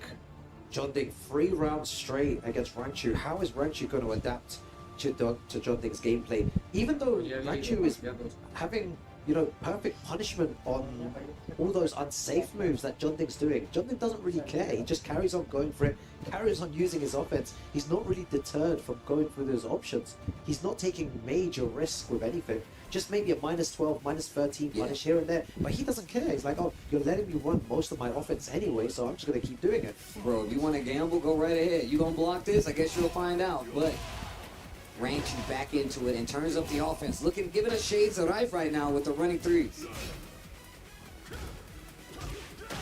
Nice. Wall splat punish. Wow. I love that. Back against the wall, presses the button, and he changes the whole situation there.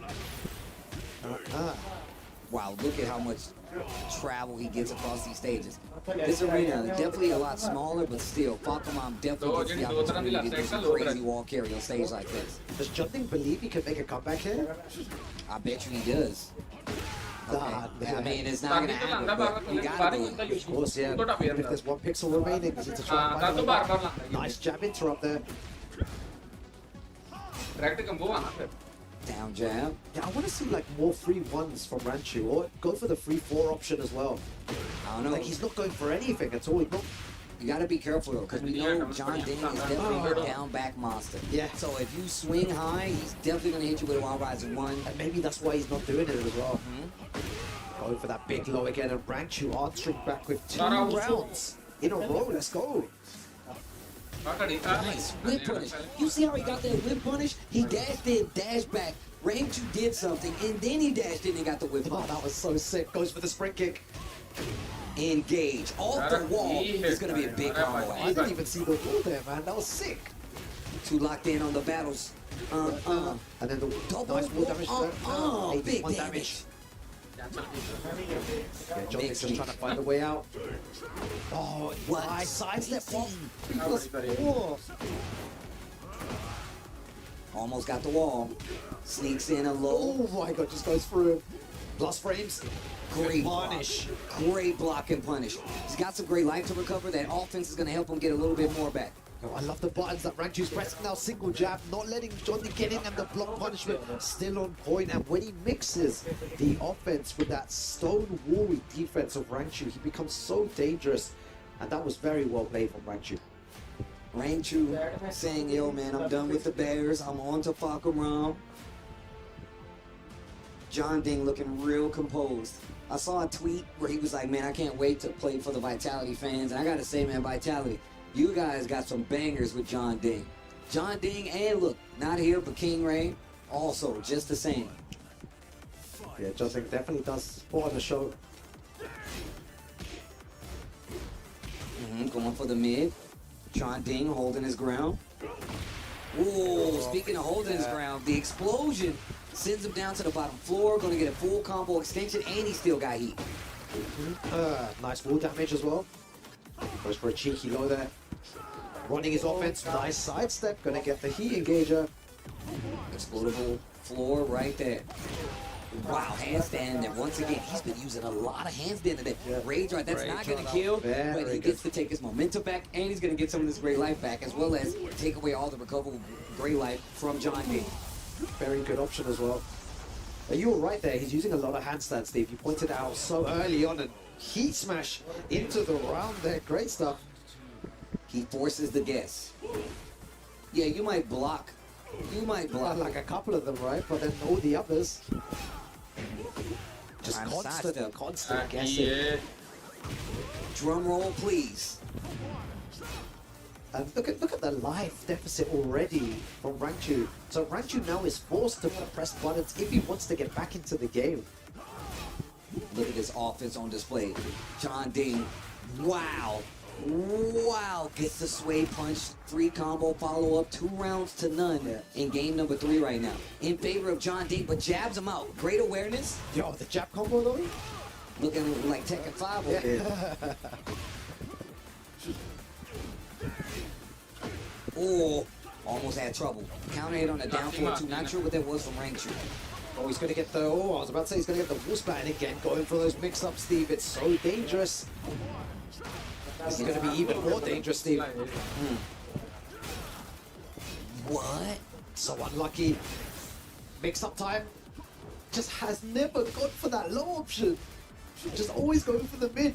Nice block. That's what got Ranchu back in that first game. And that's probably why John Ding is scared to go for anything low. The Tekken Master special there, and takes 3 rounds straight. John Ding on the front foot. 2 games to 1 in favor of John Ding right now. Oh, man. Yeah, I wonder what Ranchu does in this situation. It's just not working out. Lock whatsoever. back in. Just straight into the next game. No, breather, no time to just think. Character select, let's see what, maybe I can pick a different character, just going straight in. And John Ding is 1 away, I believe, from moving forward into phase 2. Oh, nice, and that's what I was talking about. That's exactly what I was talking about. That Wild Rising 1 gets the full launch to the wall. Unscaled damage here, and he keeps the momentum. Tries to go for that 1+2, doesn't. Whoa. My man's dancing. Activates heat. All right, he's gonna get a small combo. Sure. Catches him out of the air. Heat's already active, and that momentum now looking a lot better. He finishes the string. What's the guess? Oh, nice counter hit. Oh, he's swinging. John Ding's pressing those buttons. Just mixing them up with all those stances. Small little whiff punish, gets some nice damage there. John Ding is playing so well, finishes the string and gets punished for it. John Ding 2 more rounds and he moves forward, Steve. On his way to set point if he gets this round. Nice tracking move right there. And he's playing this range real comfortable. We were talking about that range 3-4 Falcon. Yeah. John Ding looks real comfortable. Really controlling the pace of the game. Well, range, you don't even look like he's able to play the game right now. I feel like that's what makes John Ding a world-class player. 100%. The way he controls the game makes you panic in some situations. He's definitely playing Tekken 8. Oh my gosh, you gotta guess right, and he's not gonna be able to do it. Now, I don't know many people who can guess that 100% right all the time. But set point here for John Ding. Rangchu cannot lose another round this game. Oh my god, he's just hands rolling away. Push that forward free. Oh, this is crazy. I'm still waiting for like one big low from John Ding. He's just not doing it. He's not taking like crazy risks. He's not giving Rangchu anything, any opportunities to really do anything. It's like he's suffering for every single hit. Oh, Garda. That's one of the first times we've seen that. Yeah, going for a different option, unblockable this time around. Drum roll, please. He does not get the wall splat. Yeah, activates here. He's gonna have to do something here, Steve. It's not looking good. Maybe this is the start of something. Okay. 3-1. That's what I was talking about, the 3-1 string. You can mix up the 3-1 or the 3-4. It's definitely good options to make him think. High risk, but sometimes it works. And there we go, Rangchu taking the initiative, pressing more buttons. Punish. Gets the launch. Here comes John Ding again. Once again, Rangchu has one around, but John Ding, if he wins one, that's the end of his tournament life here. Oh, he tried to make a huge read. Going for the low this time off of the feint. Wait a minute. Yeah, I feel like he's playing pretty risky here and it's working out. But John Ding just stopping all of that.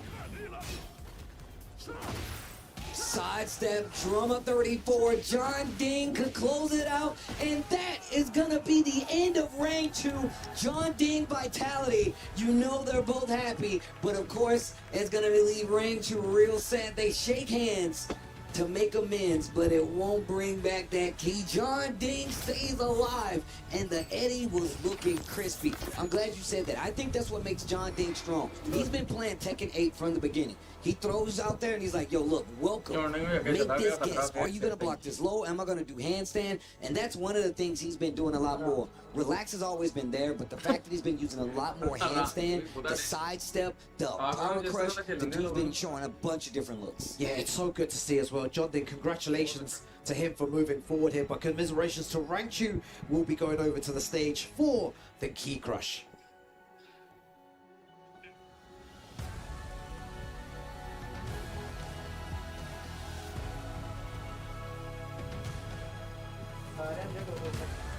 And as the key is handed over, please make some noise one more time for Rangchu.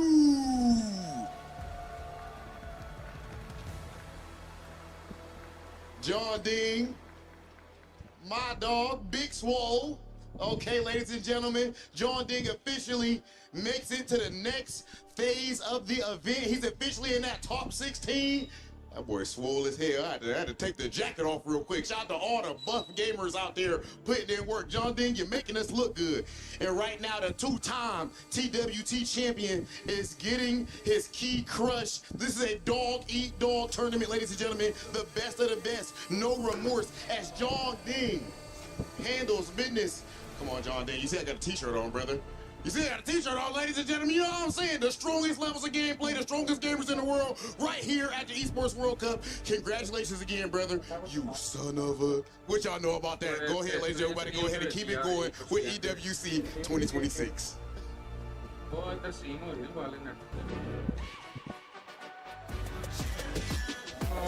no regular thing. Came for the ring, you know what I mean? You see my name in the lights, better get right, champion. चलो चलो चलो शुरू कर दो reel पे फिर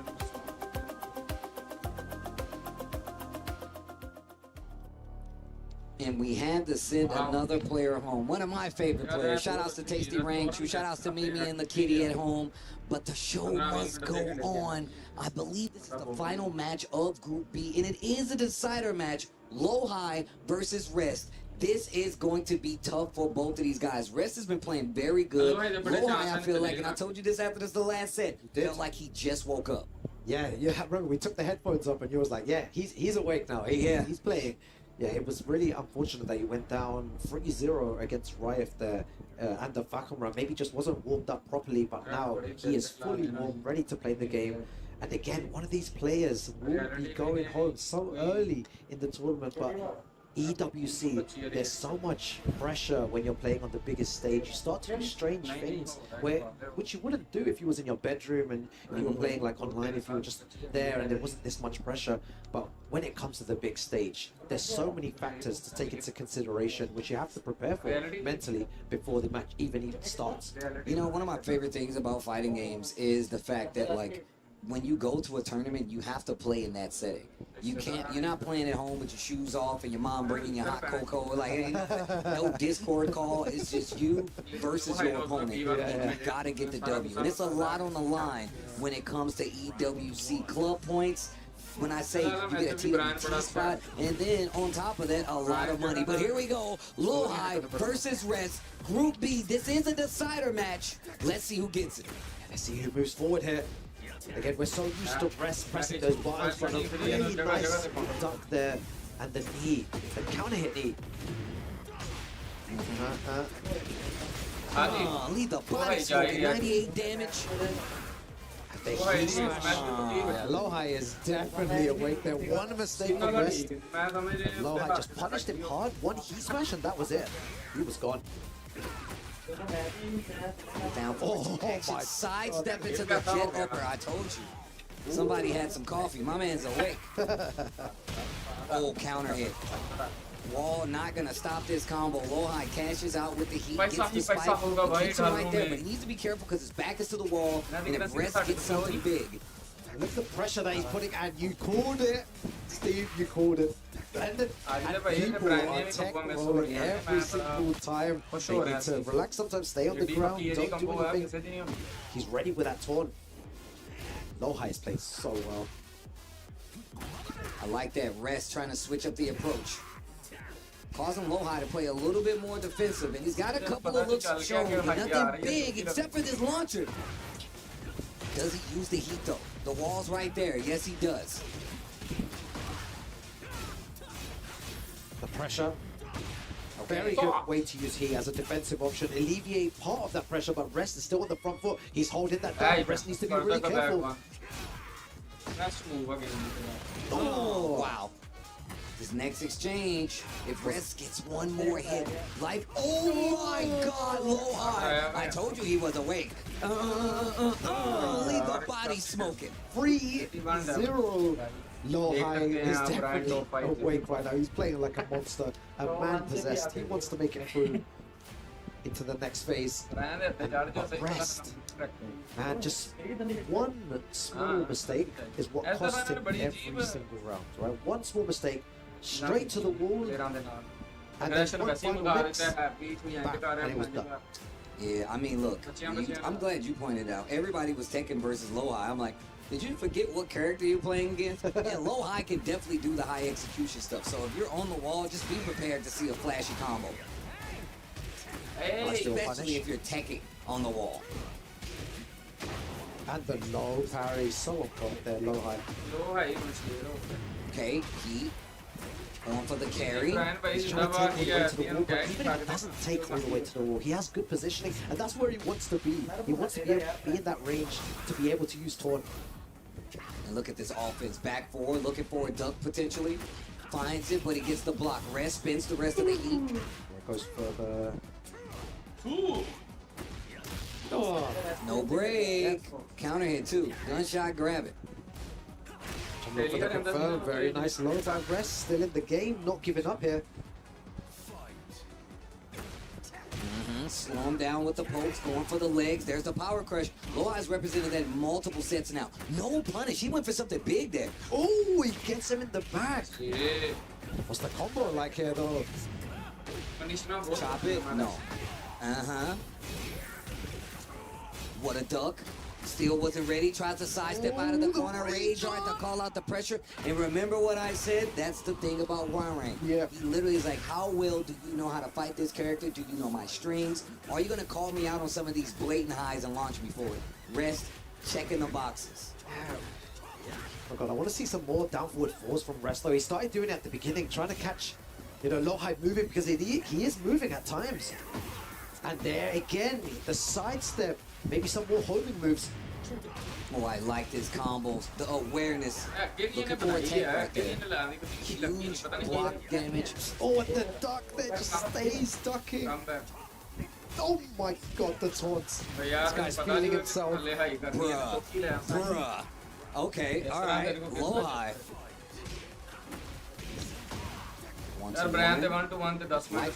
Round lead is definitely in Rest's favor. He is down a game, so he's definitely going to need to make something happen here. But you can see him getting a lot more confident in his offense. Oh, he is. Yeah, just spacing. Going back into that range 0.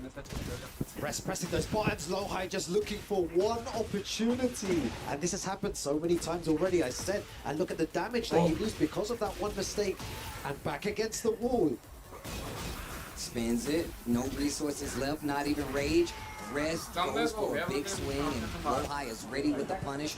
Game 2 looking like a wrap if Rest doesn't do something. Forward 1 confirmed. Oh, it catches it moving. Final hit doesn't work though. But the way that Loai is playing Steve right now, just man-possessed. Okay, Incinerator not gonna work. No, Rest needs to do something now, but it is not looking good. Loai goes into match point here. Third, one more, Steve. Third match, potential final round of Loai can keep this up. And you can see Rest, little small head shake like, man, what do I gotta change up to get this in my favor? You can see him racking his brain. But what's the move? What are you gonna do with it? It's so difficult to see what, you know, if I was there and trying to give him advice, I'm actually not sure what to say because it was just, you know, he's going for risk at certain times, but he's just making one mistake out of maybe like 5 decisions, right? And then that one mistake is costing him 75% of his life. Like, you know, back against the wall, big combo. It just, like, you see what I mean? It's all these buttons are hitting. The low, the mid, like he's hit 3 successful moves there. He's on the front foot. Again, he's still on the front foot. But Loai is still just waiting for that one moment. I just said it there. Look, it just happened. I told you guys. Everything works for a while, and then this happens. Positioning. Oh man, be careful. Hey, people are continually taking on the wall, and I'm telling you right now, overextending. Rest gets the rage art. It's gonna be big damage, but I don't think it's gonna be the end of the round. I think that was really good from Rest to do that, because he's not really gone for the rage art in those final situations there. Heat gets the dash. Rest still has a full bar over there. You know he's trying to activate. Oh, goes for the low. And I like that. The balance of trying to hate, he's going to activate, maybe cancel. That means he just went full offense, throws Loai off the trail, and now Rest has got an opportunity, but he gets hit by a big counter hit on the string. Yeah, that's so good. All the way again to the wall. Same story every single round. That's what the Brian player wants to do. Oh my gosh, the back four. Into the mock breaker. Oh, tries to go for the incinerator. Only goes for 3 hits there, and he is feeling so confident. You can see, when you play someone, you can see, or when you watch someone, you can tell when they start to feel confident, Steve. Yeah, it's just a sense like us Tekken players have. Oh yeah, of course, bro. It's Loai, man. This dude is literally one of those players. Like the minute he gets momentum, and his character really benefits from it too. Oh my God, I love that. Goes in the stance, gets the launcher again. We've seen it twice over now. Big damage on the board. He dashed to close it out. Rest gets 2 rounds. And that's what you want in to this see. 3rd game, bro. You want to see that, Steve. You want to see Rest fighting back. Takes a big deep breath there. It's not over yet. There's a long way to go. And a big counter hit knee again. Uses the floor. Gonna extend his combo a tiny bit. And the dash forwards catches him pressing buttons again. Same string, same results. Not gonna get the kill, but he's looking for the Oki. Oh man, Rez didn't tech this time. That's good. Back three, not gonna work. Small punish on the side of Lohai and the Bryant. Uses the power crush. We've seen him use power crush at the end of rounds. He's already used it twice there. It didn't work. Jeez. And just waiting for him. Like you said, the times that he's taking his momentum back, it's been him raw ducking until the string comes, where he's like, there's the hive, and now I'm gonna launch you. Yeah, down forward one string. This is really looking good for Lohai right now. Doesn't confirm the rest of it. Rest needs to find a way out. Power crushes. E-Bird's fighting back. Rest still going in. Finishes the string. There's the down jab. Lohai with the check on the knowledge. And this is going to be big damage. Still no kill. But man, this is not good for Rest. He needs to do something. His tournament here for EWC is on the line. He cannot lose this round. Oh my god, it's so close as well. 25 seconds remaining. Rest trying to stay alive. Activates heat. That was the right option there. Lohai ducking though. Not dead. 16 seconds left on the clock. No resources, and the jet upper to close it out. Lohai gets a smooth 3-0 versus Rest, and man, was that a tough draw. Like I said, Lohai now awake. The only Hwarang we got here on side of Rest, and what a great showing this year. Making it to the EWC stage, getting a great victory here as well, but unfortunately, it won't be enough to get him out of this stage, and Lohai will be your winner. Yeah, that was so unfortunate. Commiserations to Rest. But again, like you said, a huge achievement to make it through into the EWC. It's hard enough to get here, but Lohai just a bit too strong. He is playing like a man possessed. I cannot wait to see more of him, but sending it now back to the stage for the key crush. Let's go.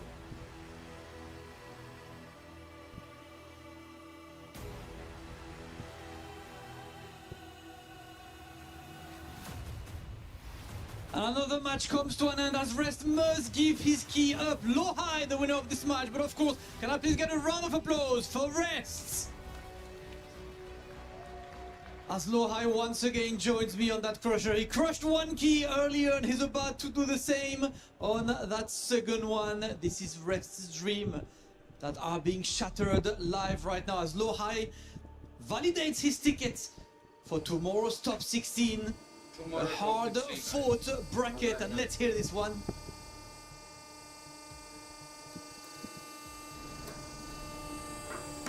Ooh, loud and clear, Lohai.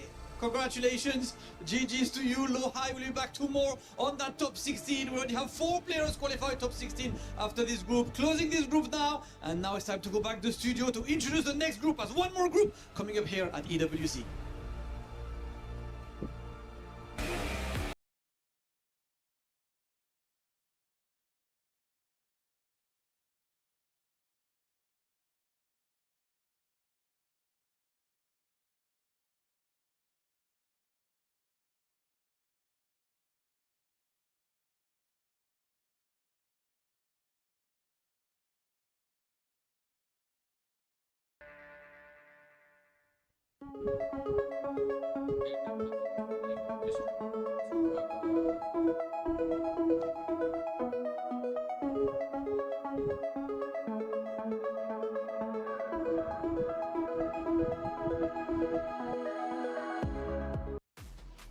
Well, Group B has concluded. It was exhilarating, and we crushed 4 keys in total. 4 players move on to the next phase, and the storylines, well, they continue. Welcome back into the Allianz Vault. I'm Taylor Reflection Tobo, joined by Majino, Obama, and Markman. Walking through the key crushers, man. We started with the first one, Ikari, going down. Yeah, this group was a scrappy group, man. We had some matches, and of course, like I think Riot's path, maybe the most surprising for a lot of people. Obviously, he's qualified, he's played in this event before, but doing it with the character and doing it the way that he's done, riding momentum from that LCQ performance, the way he's done it here today, Mark. I don't think a lot of people had it pen to go that way. You know, I don't think anyone was actually betting that he was going to make it out as clean as he did. Yeah. He had such a dominant performance with that character, that Falconrom, and we talked about it before. Primarily a Jin made the switch over to Falconrom. He made it work. Obviously, a lot of people have been studying against that character, but it wasn't enough. He took them all out. Took him out indeed, and Sin also getting his key crushed. I felt like he was much hyped up coming into these series. Is it a big surprise Sin's gone? I mean, we had big surprises yesterday. Out of the 4 keys for you, Obama, that were crushed, are any of them like, wow, I was not expecting this so early on? I can't really say that, man. Especially my outlook is a little bit different. When you get to, again, the top 0.0001% of this game, you look at this group, a lot of these guys, man, especially having players who qualified from different events, some of them winning events to qualify like that. But at the end of the day, it's just about who is playing better this weekend, right? This time it didn't go Sin's way, even though he's had a lot of really great success in France. We talked about it on commentary in the past year. But looking at the group, if he would have played better this weekend, a little bit better, maybe, sure. But I can't really say it's a huge surprise with the way it's gone. It's just the people who are playing just a little bit better are making it happen. Well, either way, making it to the stage, I think we can both agree, or all 3 of us can agree, that making it to the stage is a massive accomplishment. And for Sin, you did your absolute best. You were the best in the world when it came to Tekken 8. Of course, though, Reinhardt had a chance to talk to him after his unfortunate loss. Let's listen in. Sin, always a pleasure to watch you play. The Yoshimitsu's off the chain, dude. I know it didn't work out today, but that doesn't mean anything. This is part of the experience, man. This goes into the collection of information you're going to use to brand yourself an absolute world champion, superstar in the future, and that's the mindset that I think you should be employed. What do you think? Honestly, I had an epiphany after Versus Fighting, where I truly let go of all the hatred, anger, and disappointment that I feel sometimes with myself and the game. Okay. And I truly asked myself, like, why do I actually play this game? Good question. Like, what was the reason? First, it was because I wanted to be the best Yoshimitsu in the world. Like, I went to Tekken 8 full morale, I was like, and then I won crossover. I was like, even more morale. And then, you know, things unfolded more, morale got lower, and then I realized I actually just want to be a showman for these people. I want to show people what my Yoshimitsu can do. That this is Sin's Yoshimitsu. You don't even need to look at the nameplate, you already know who it is, just from playing. Do you think there's a world where those 2 things can exist together? The best Yoshimitsu and Sin as the best, and my style being the recognizable? You being recognizable as the world's best Yoshi and being the best in the world at the same time? Oh, absolutely. I think I, right now, am the most specialistic Yoshimitsu in the world. And I don't think anyone has me beat by that. All I need is just some polish, more training, more fundies, and I think I'm good to go to become the best Yoshimitsu in the world. So definitely. I like how you answered my next question as well. Obviously, the EWC run comes to an end on this occasion, but looking back, I know you've only had moments to reflect. What would you say you could have potentially done differently? Honestly, I need to get playing with this new mental that I have, because I play and I get angry and I'm a very impulsive player. But right here, I felt so calm, serene, and I felt different, different. I felt happy to play, but it was also a bit like sometimes fury helps, you know.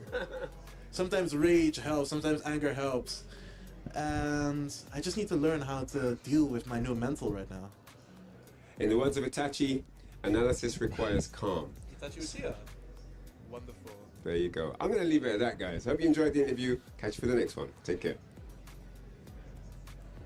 Thank you, Reinhardt, as always, for the great interview. Big talking coming out from Sin there, Mark, man. I quite enjoyed his philosophy, just kind of how he went about this year. Yeah, you know, he did great. You know, I got to say, seeing that interview gave me a new level of respect. I didn't know what he was going to say. I thought he was going to troll or something, but he had a lot of cool stuff to say about him and learning through the game. So I got to give him all the respect in the world. Yeah, really big fan after that interview, of course. Obama Lohai, though, came in as one of the favorites, right? I mean, second place last year. This time around, he's looking to do better. Yeah, it's not clean, right? But he did make it through to phase 2. That's what really matters here. I don't think a lot of people had the path penned that way, but able to clean it up, able to make it happen against Rest and loser side. side and be able to qualify to round 2 where you get that new lease on life going into tomorrow. That's what matters if he's going to have another shot at winning this thing, right? Like last year he got 2nd place. He wants the dub. He wants the dub, and a 3-0 over Rest will solidify his spot into the next phase. And I got to say, this was a relatively clean set despite his early loss a bit earlier to Rife, that whenever he ended up getting taken down. Of course, for low high, he's going to move forward. His fans are going to be ecstatic for that.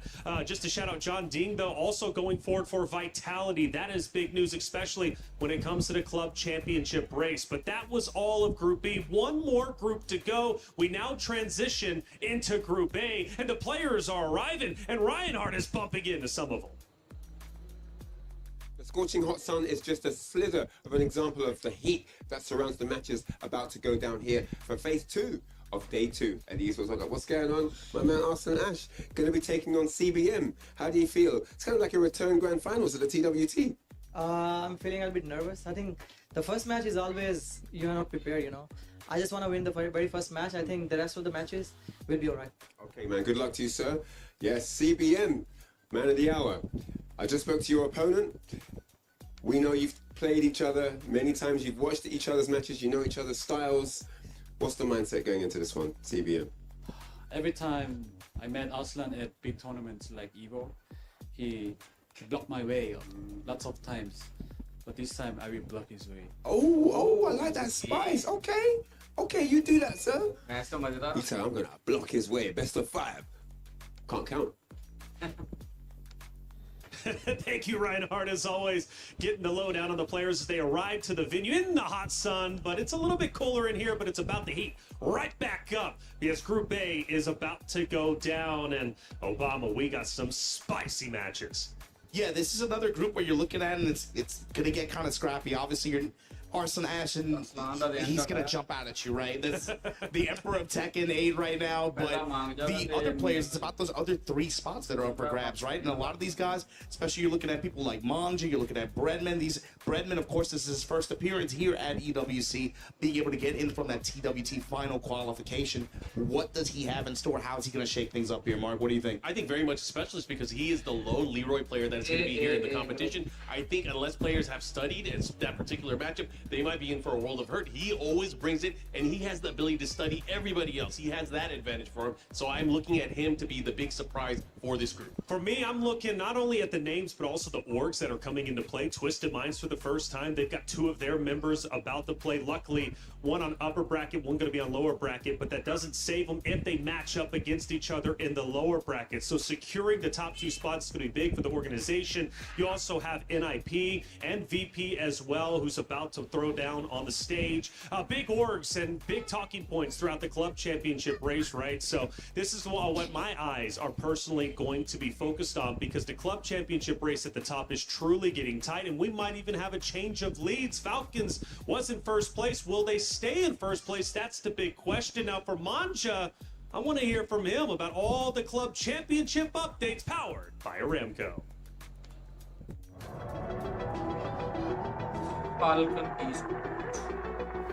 지금 올해 저희 팀이 성적이 되게 좋아요. 작년에도 좀 안타깝게 떨어졌었는데 이번에는 꼭 좋은 성적을 내도 최선을 다하고 있는 중입니다. 그래서 조금 마음에서 부담이 생기고 있는데 그걸 이겨내야지 그 선수의 프로 선수로서의 그 Punish and Manja punches his ticket for the next phase of this tournament. 지금 많은 동기부여가 되고 있습니다. 사실 좀 좋은 성적을 내면은 아무래도 뭐 높게 가서 1등까지도 바라볼 수 있는 상황이니까 명예 아닐까요? 역시나. Hello.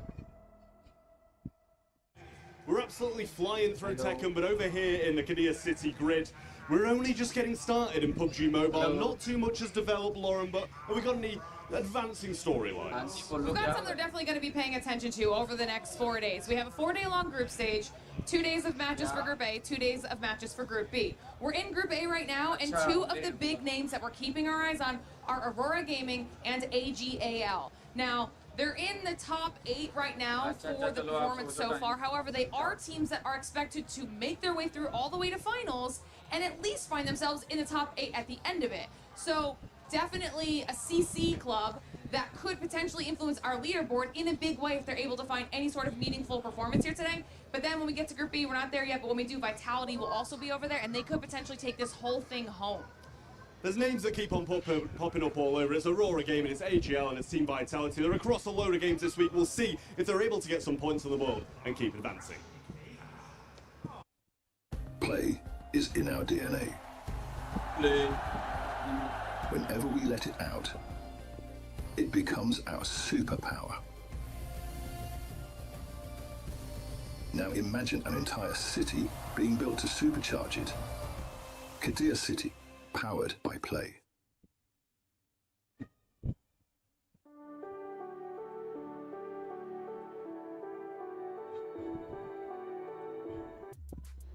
Thank you, Traffic Glitter Explosion, for the update. Group A, the final group before we head into Phase 2 tomorrow. Set number 1, Manja and Mayoil.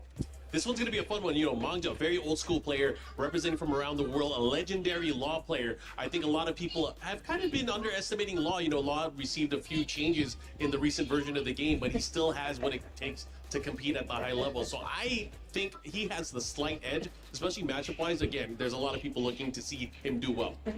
Manja, of course, was one of the few players that qualified for this event with a win, right? With a win, yep. At Super Tournament, even though he actually qualified for a TWT final, but win on the way here that does a lot for him in terms of building momentum and confidence. You heard him in the interview.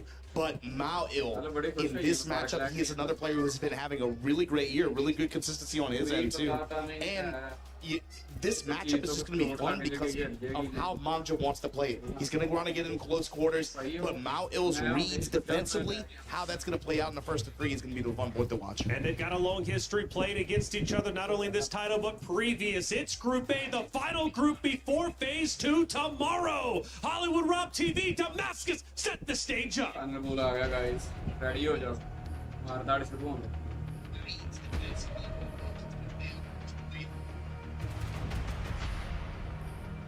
चलो चलो यार है तो हटाना तो.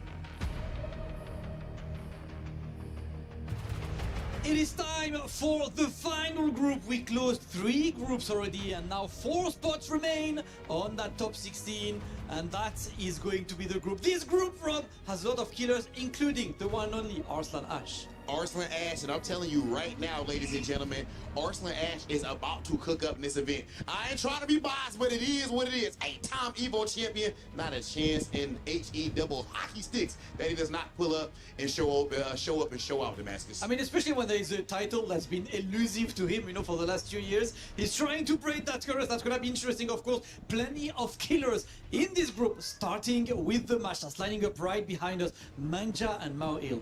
You know what? So you actually just brought up titles. We know that one of them has already won Stars Cup. One of them has won Soup.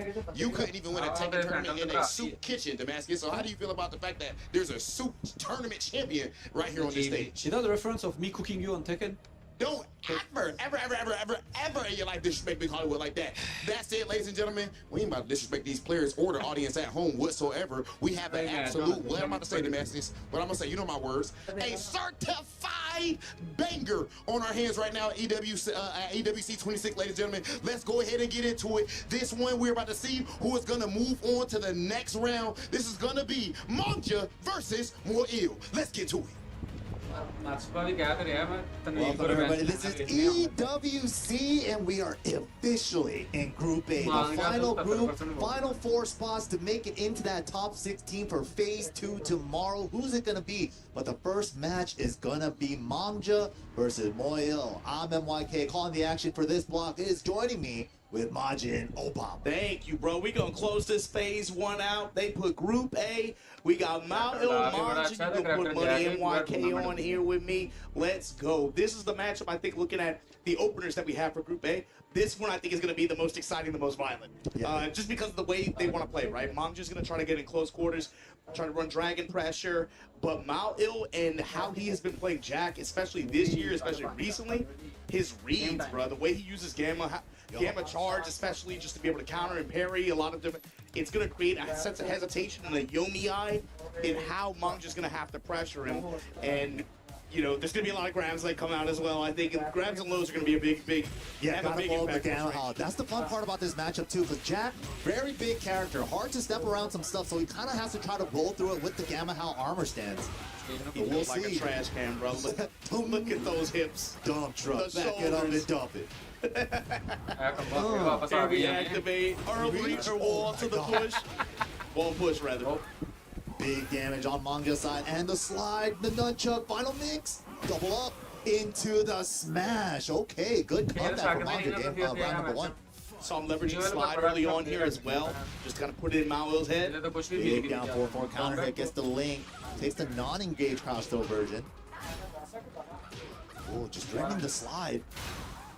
Again, it's about the layers that creates on Yomi. Ooh, okay. Held the Gamma Howl, saw that he was going to swing into it, hit him with the bubble. That's the best part about it. It's like the insurance policy that's built in. Low parry, are we going to be able to convert this to wall pressure? Wall was in a weird spot, was hard to convert. Counter hit, sidestep 3, look at the damage. Matchup threatening.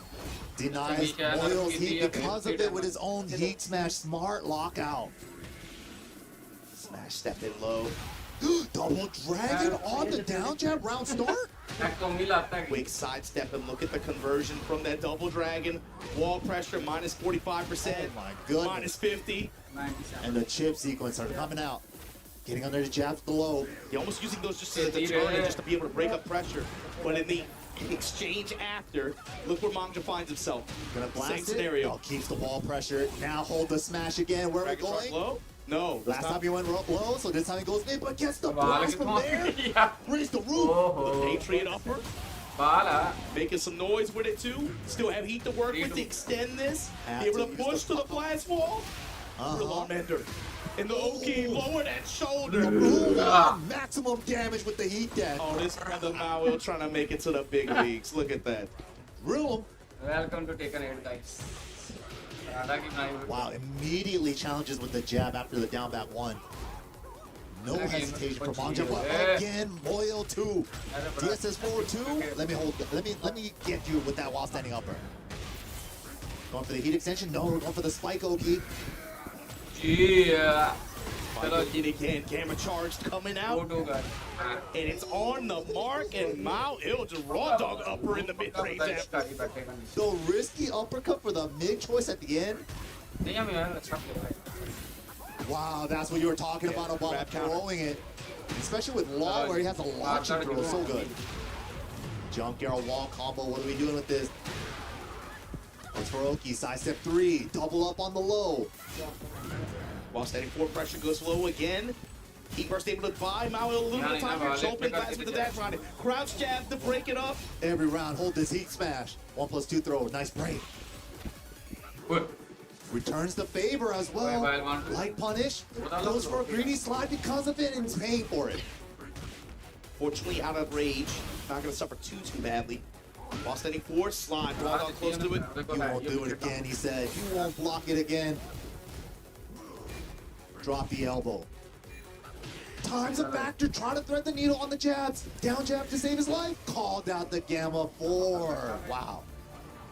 Manja playing with his eyes wide open. Going to the game 2 here. Gotta imagine stage swap. Yeah, gotta get that stage swap. The explosions on this stage didn't really favor either of them. We'll see. Jack with possibly like the Pac-Man stage with the floor breaks and stuff, with the jackhammers and stuff, and the pros. If you got grabs that unique grabs that'll break like that, everybody. I love Pac-Man. You right? I love Pac-Man. Greatest video game character of all time. So on the Mount Rushmore, that's for sure. And now look at how Mao will open this round, using a lot more of the move list. You see him going for that 2-1, that high mid string. Oh, with the jackhammer forward 1. Good mix of mids and high mids. Nice throw for the side switch. But it's all Manja right now. He's in the full driver's seat. Okay, counter activate. Tag him low. Mini uppers from Crouch. What a trade. Both traded on the heat smash. That was sick. I've never seen that. But called out on the high extension. अच्छा कर रहे हो चलो kick risk ले आ रहे after. हो मतलब कड़ा दूसरा Been counter getting Mao Ill has been called Again, out Eric. what, effectively twice for Mangja in big ways to close out rounds. Ooh. You gotta imagine he's gonna go out a different option out of Howl now. What do I do with this? Plus frames, go with the low check, crush the armor. Armor, stop banging on it. Big boy got a block. Ooh. Both with the plus frames. One into nothing. यार I ऐसा like भी it. Bile 1-to-1 Ooh, बच्चा nice block counter off सारे the buddy. बहुत damage है नहीं सब I like that. The forward one for the tracking. Nice block again. I He's like on this. it. I like when the command grab characters get ripped up like this. Now, yeah, you gonna rip. Oil's defense, the conversion off that get up four. No damage, but it's about the real estate push here and the positioning. Didn't take the punish on the wall. 2-1. Try to make him hold the heat smash. What a crouch jab to stop that. One apiece. Yeah, I had a feeling it would be like this is a scrappy kind of fight. Both these guys not afraid to press buttons on each other. A lot of Obare on both sides. Down jabs are the name of the game. Try to steal a turn with armor too, but the double dragon again. Reminiscent of that first game.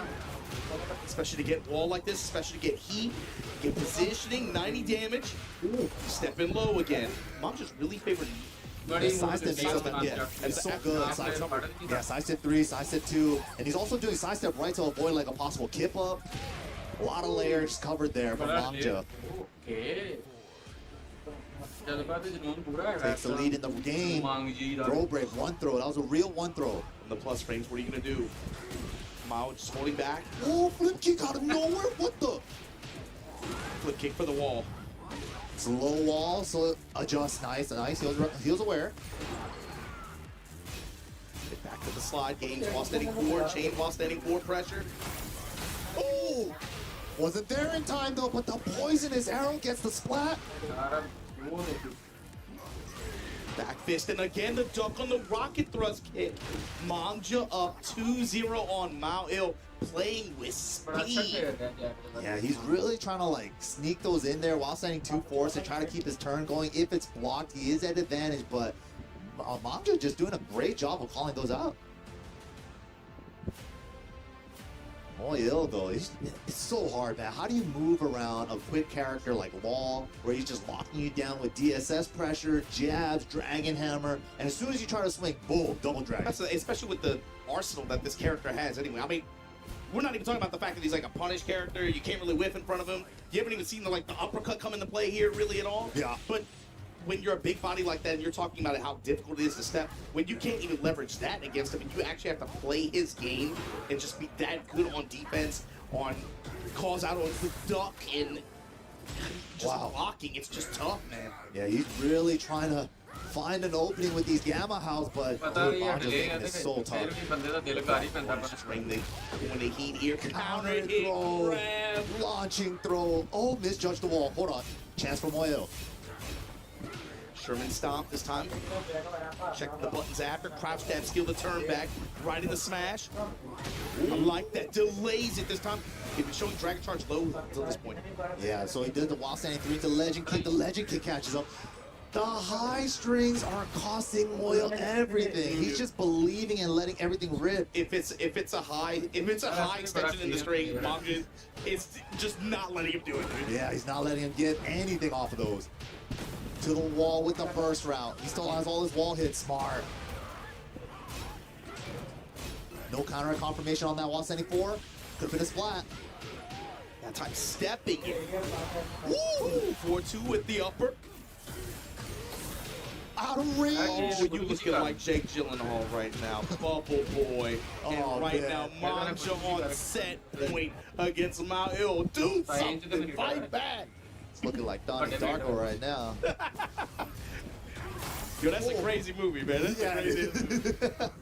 Lower the shoulder, fight for these plus frames. Good duck from Mao this time. Wow. Finding the low, but again, the double dragon. Can't find that Gamma Howl timing, man. He's catching up after the armor is gone. And you know we're about to break this one. Oh, yeah, we going up. The heel on. Push towards the wall, just short of it. Now we're parallel to the blue. This is a chance for Mao. He's going to be able to make it happen here. Chopping He got wall position now. And lower the shoulder. Oh, no. Optimal punish. Doesn't stick to the side. Lucky break. What a jab. Left. Guaranteed back three. Wow, the 172 finally paying off a little bit for Moyo. Yeah, good round for Moyo. Got a pulse. Manja, of course, his defensive movement too. Not just about the calls out on the highs, but the micro step left in some of these spaces to be able to create the whip punish opportunities. First time you see that 1+2. It does have some jab evasion and low jab evasion. Back one straight, check with 4-2. Okay, right back to neutral. Dipping, now the 2-1 guy, like the 2-1 gameplay. The classic jab. Classic jab, good old keep out. Ooh, man, class. Yeah, that move is so good for a heat dash move. End of the timer, just send it. Why not? There's like so much range. there's a class of attacks in this game, like back 1+2 for Jack. It's almost like Fang, Iron Fortress. Yeah, where it's just see like Sonic Fang, you just throw it out. Yeah, you get that speed with the guaranteed dash that's behind it. Exactly. It's so good. Ooh, he had it! Oh, but he got sealed 1.5. He wanted standing down 4-2, but he was crouching. Low parry on Manja's offense after Mao. This is your chance. There's your spike. Does he have the carry from here? Not quite. He's got to make it happen here, though. He got the heat spike. Big stomp, choke and blast again. Just sexy time. Lay on him. Drill, baby, drill. Counter hit, standing 3. He needed that. Moyo puts one on the board. Strong rebound that game. It was looking like he was cooked, man. Manja had him, almost dead to rights 3 rounds straight in that third game. The face he made after 2, it was just like, indubitably. It's just like, I got those. 2-1. Moyo staying alive. Has to work for it, though. This is not easy. This time, rounded edges on this stage, too. Sometimes the corners can get a little aggressive. Not as aggressive as Arena, though. Ooh, good call with the charge there. Just getting converted into heat. Again, I love it. More of this, please. Yes. The high mid-range. Get off of me. Heat smash. 10 frames. Interception. Oh, no, sir. Not a counter hit. Went for broke there. Strong momentum swing right now. You can feel it, man. Some desperation plays from Manja in that last round. And round, why not? And Mao now starting to go to classics that we haven't seen in the setup until now, right? Even just the down back 1, the homing attack here to be able to convert into this. Yeah, 2 for 2 on the homing attack. So good. Wall pressure now. Tagging him with the lows. Manja can't find a way out. Nice throw break throw. But got shot. Didn't even put the dash behind it. He just knew. Smash is good. Final pixel. The mid check for Moyo. What momentum. Okay, starting it off with the jab string. Wow, interrupted the follow. Down back this time into the knee. Rocket thruster kick actually works out. Wow, I didn't know you could delay it that long on the second hit. Hey, smash is good. Good chunk of damage. Oh, dash, duck, and found the high he was looking for. No, you hate to see it. Small legs. Boy, he's like, That is a super fast reverse 2-0. I mean, he was on the brink of defeat like it felt like 60 seconds ago. You just get a 3-round straight. That game looking good, all tied up now, 2-2. That last game was really fast. Especially with that big combo drop when Manja finally had an opportunity. You can stay solid here. Oh, you could have got the 3+4 link. Catches the wall jump. Not a big conversion, but got something. No punish on the bubble? Break with the 1+2. Crouch jab, take the turn back. Activation from Manja. Wow, the range on that nunchuck. Ooh, and the meaty down 4. Couldn't even get up 4 in time. Ooh, in the back. Could have been worse. No game nullified. 4 break up is available too on the next spike. Slide is good. Ooh, drop it on him. I like the full crouch mix out of that too. Ooh, finally gets a good. It wasn't even a punish. He might have been able to block. Or he might have been stuck back into DSS. That's huge return for one good read. Choke and blast is going to get intercepted. Low parry. What a low parry. Needed that.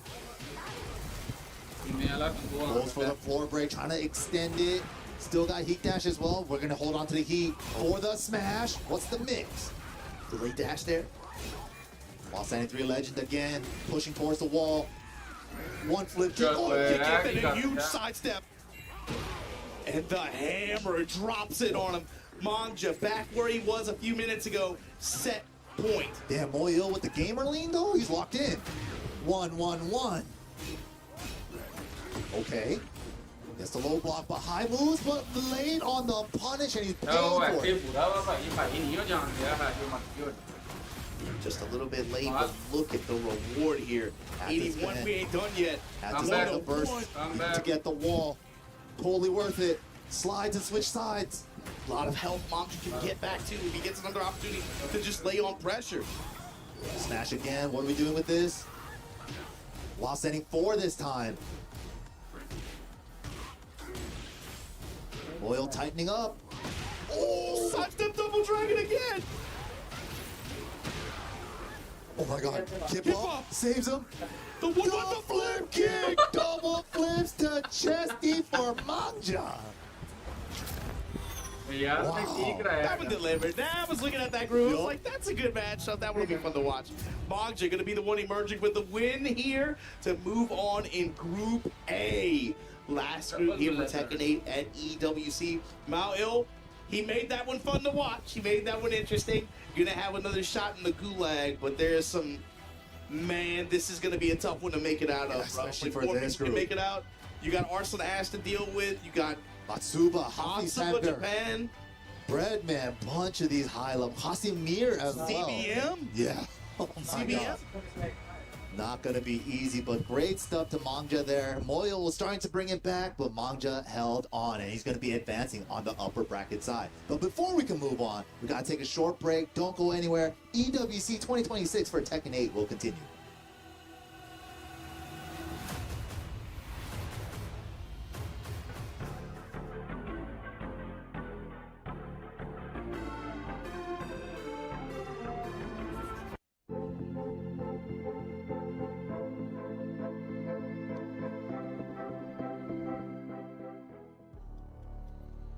Oh, I love it here, man. EWC 26, Tekken 8. They already got the next set on stage. Matsuba, Japan. Oshare Kosetsu. Fashionable fractured. Nobi put out, he's like, yo, you got to change your name if you want to be a pro. He said, okay, Matsuba, Japan. Now, going up against Hafiz Tanvir. Young man This from is Pakistan. a nasty group, man. Like, this is a scrappy one. Dude, you have 3 Pakistan players in here. Qasim, Hafiz Tanvir, and Arslan Ash. This is not easy. And then you have Matsuba, the lone representation from Japan in this group. And his Fang Wei has been leveling up something nasty. It's the Fang, but then it's also the Anna. Yeah, Anna since season 2. Yep. I feel like, especially recently when the chips have been down, you see her more and more from him. Even though, of course, he rode, that Fang gameplay with a little bit of Anna at Super Tournament to qualify for this event, now that I think about it. A lot of people kind of like wrote her off early in season 3. It's like, oh, she's not the good old season 2 Anna anymore. She's still That's strong. what she does. She still be right sweeping. Right hand sweep. Hafiz, of course, got here on Evo Japan's performance. We made a top 8 finish there.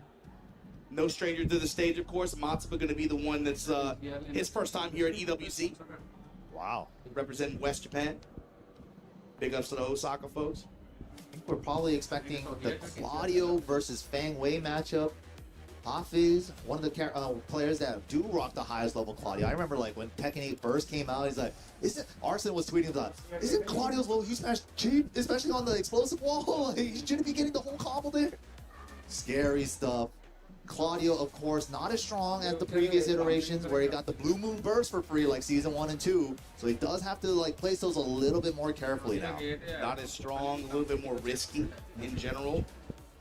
Can't rely on some of these safe tools that he had before. They're not as safe, right? But for Hafiz, it feels like nothing's really stopped. He's still going with him. He's still loyal where others have kind of moved away.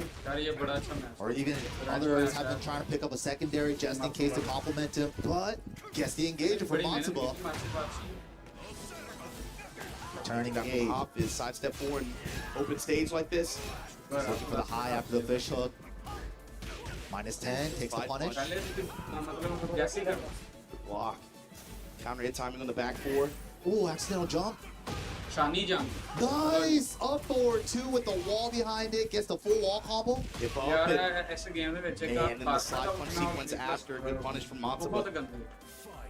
Full game लोग Back one, still a staple, man. No Still ball a key necessary. He's just going to go to the classics and open stage like this. Running to this time. Walk in check. But that's the strategy we're probably going to see a lot in that neutral space from Matsuba. Stepping around left to Claudio's weak side to really shorten up his move list. Try to make Hafiz extend a little bit more just to make things track. Extend, dash to be a line, or you can just go to other homing options. Oh, went for the break, didn't get it, but we're going to get it with the smash, even better. Specifically with the wall, you just talked about this. It's so good. You just mentioned it. It's so good. Low smash is breaking hard wall off the first hit is so Dog, scary. that is so cheap. This is one design so cheap. Then Claudio and Paul are the only ones that have the low smash where it touches the wall, they get 5 extra damage. Oh, gets the float. Hang down for one flow. Gonna be able to try to touch the balcony. Got it. He gets it. Oh, we're breaking it too. Okay. I thought it was gonna pop heat for the heat route. Spending it here instead? No, we're trying to go for the next wall. Just to set up for that down back 3. Touch him in the back after the walk. Matsuba with the step after and the finish. Dude, his step timing has been so good. It's really hard to pin him down. Boy, now he's bringing out the other fake stuff. Turning up the aggression since he has the round lead. Bad trade in the circlet string from Hopkins. Just going with the jab string, and again, similar approach that he had that previous round, right? Center stage is going to give him some of the classics, make my wall push. Back one, heat smash with the wall to support. One touch away while standing 4. Good awareness, that was only the first hit. 1-3, step and activate. Matsuba with the chance to steal it. Down back 3. Oh, the challenge from Hafiz, no fear. Wow, that kept him alive. That was a scary challenge, though. Counter hit 4-4-4 to start it off. And he has the install. The defense, Hafiz is blocking everything now. Fishing for the counter hit. Oh, he got the fidget spinner to the wall. This is right where Hafiz wants to be here. Sidewalk on the kip up and the easy smash to seal the deal. Game 1 goes to Hafiz Tanvir. I love seeing that kind of movement from both of these players. Do my wall combo, but don't get too greedy on Oki. Let me hit the sidewalk real quick in case you do a kip up. It's so good for both players. Big call outs. Even just the anticipation on the reversal options like kip up. Like, we haven't seen handspring at all, or even recovery kicks. It's really just been kip up. People just kip it up to that. Yeah, back on kip up is so good in this game. Best it's ever been in the Tekken series. But here we go, celebration on the scene. We're in Paris. All right. Really trying to like force the steps right now. Like the in and out play from him. Finds a 4-4-2 engage. Yeah, he's just gonna occupy mid range, control space a little bit, poking back and forth, dips out, then just reapproaches. See what he'll give me. Observa activates heat. One touches from Hafiz adding up here. Iron Fortress with the dash behind it gets the float. Gonna be able to touch the wall for this? Absolutely.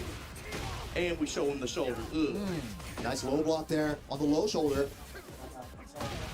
Wow. Slide punch. So and amazing. the back 3, you're still in range of the splits kick. Getting ready for that Ujido. That brother can hit the splits.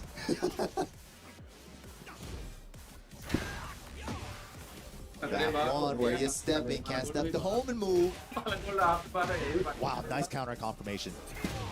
Dude, he even tried to step with him right before extending out the knee, and he still stepped it at the right time. Matsuba finally not getting caught by the back 4-2 string. First one.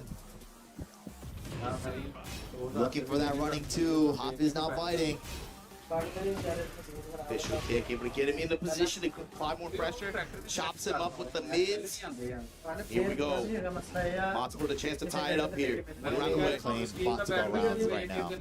We could just keep this up. Hafiz trying to track him on this movement. Homing move, a lot more homing move now. Homing move, homing move, homing move. And he's cool with that adjustment too. Okay, like fine, Hoppers, you're going with the back one.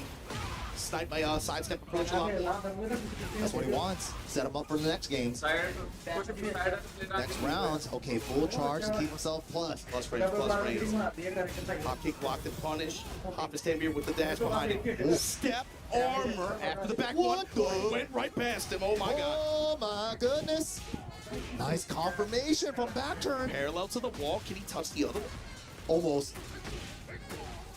The pressure though, a little bit of heat, shoulder heat dash, counter hit throw. Hafiz keeps trying to disrespect after heat dash. Oh, the crouch jab in mid-range. Able to seal it for Matsuba to tie it up here. 1-1. I think that's something Matsuba has started picking up. It's that every time he's been heat dashing, like Hafiz has been hitting a button afterwards. He's -5, but he's trying to do some type of option there. Just counter hit through him. What's the adjustment's going to be from Hafiz Tanvir? I like the back one usage, but it's like back one's more minus now, you're more of a disadvantage, so it's like you're definitely giving up a turn if it's blocked. And for Matsuba, he's like, with the way he's been moving and the return that he's gotten off of that movement, he's cool with even just getting tagged by that a few times, especially if it's like center stage, you're not really going to suffer too much. Exactly, yeah, no wall splat behind it, a little 20 damage, tops, it's not that scary.